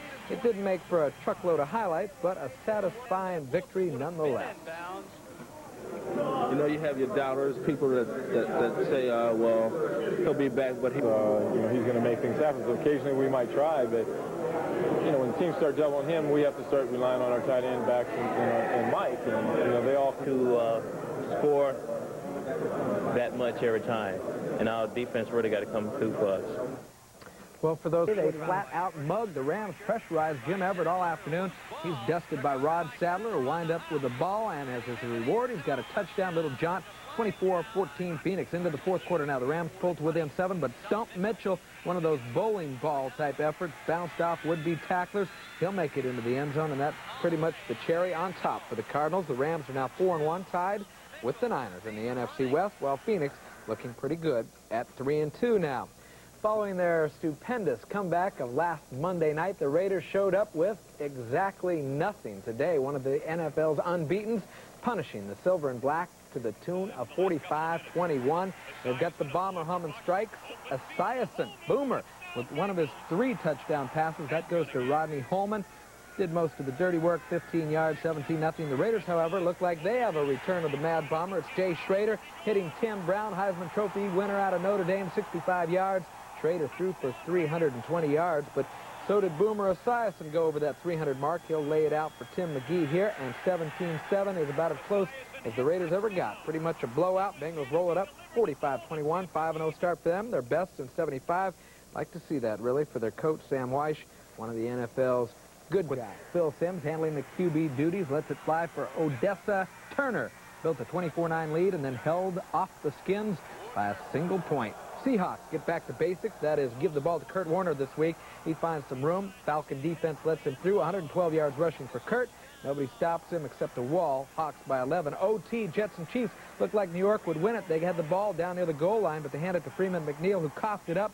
Fumble cost him at the 11-yard line. Nobody scored. It ended in a tie. Bills and Bears in Chicago. Dennis Gentry on a reverse. Looked like he was headed in the wrong direction, losing real estate, but he wound up getting some good blocks, and he turned it into a 35-yard touchdown. You'll see it right here as he angles his way back, and the Bears will wind up with a rather comfortable win. 24-3 down the sideline goes Dennis Gentry. He's gone. Well, in the other games, Tampa Bay against Green Bay, and it was the Buccaneers able to keep the Packers at bay. Vinny Testaverde looking the best he has so far. 19-yard slant to Bruce Hill, and it was eventually a field goal that put Tampa over on Green Bay. Steve Bono forced into action at quarterback for the Steelers. Their fans are unhappy about that, especially after he throws that bad pass picked off by Brian Washington. He's coming all the way back with it. And the Browns in cruise control 23-9. Nice afternoon for Randall Cunningham of the Eagles. Ran for one score, threw for two, one of which goes to Greg Garrity. One hand snag. That is a beautiful catch. And the Eagles wind up winning by 9 points. Check out New England. In comes Doug Flutie. Fourth quarter, he'll rally them to victory. 12 of 16 passing, and bootlegs his way in there. 23 seconds left, and they beat the Indianapolis Colts. Less than dynamic for Denver in a shutout win over San Diego. The foot of Rich Carlos, 12-0. He provided all the points on 4 field goals. And for your Monday night viewing pleasure, Dallas visits the Superdome, where all 49er fans in the regular season, as their 104 triumphs would indicate. Season closer, just more of what we've seen all this year. Tightness on defense and offense. Dave Parker uncoils. The pitch will land in the cheap seats. 12th of the year for Parker. And he's got to try and keep that swing in the groove for the playoffs. They may need it. Dave Henderson, all year long, he's been doing this. Bullet down the left field line. He wound up with over 90 ribbies on the year. Louis Poloni is in, no problem. Bob Welch, career high, 17 wins, number 17 today, as nobody gets across the plate against him in 8 innings, gave up just 6 hits.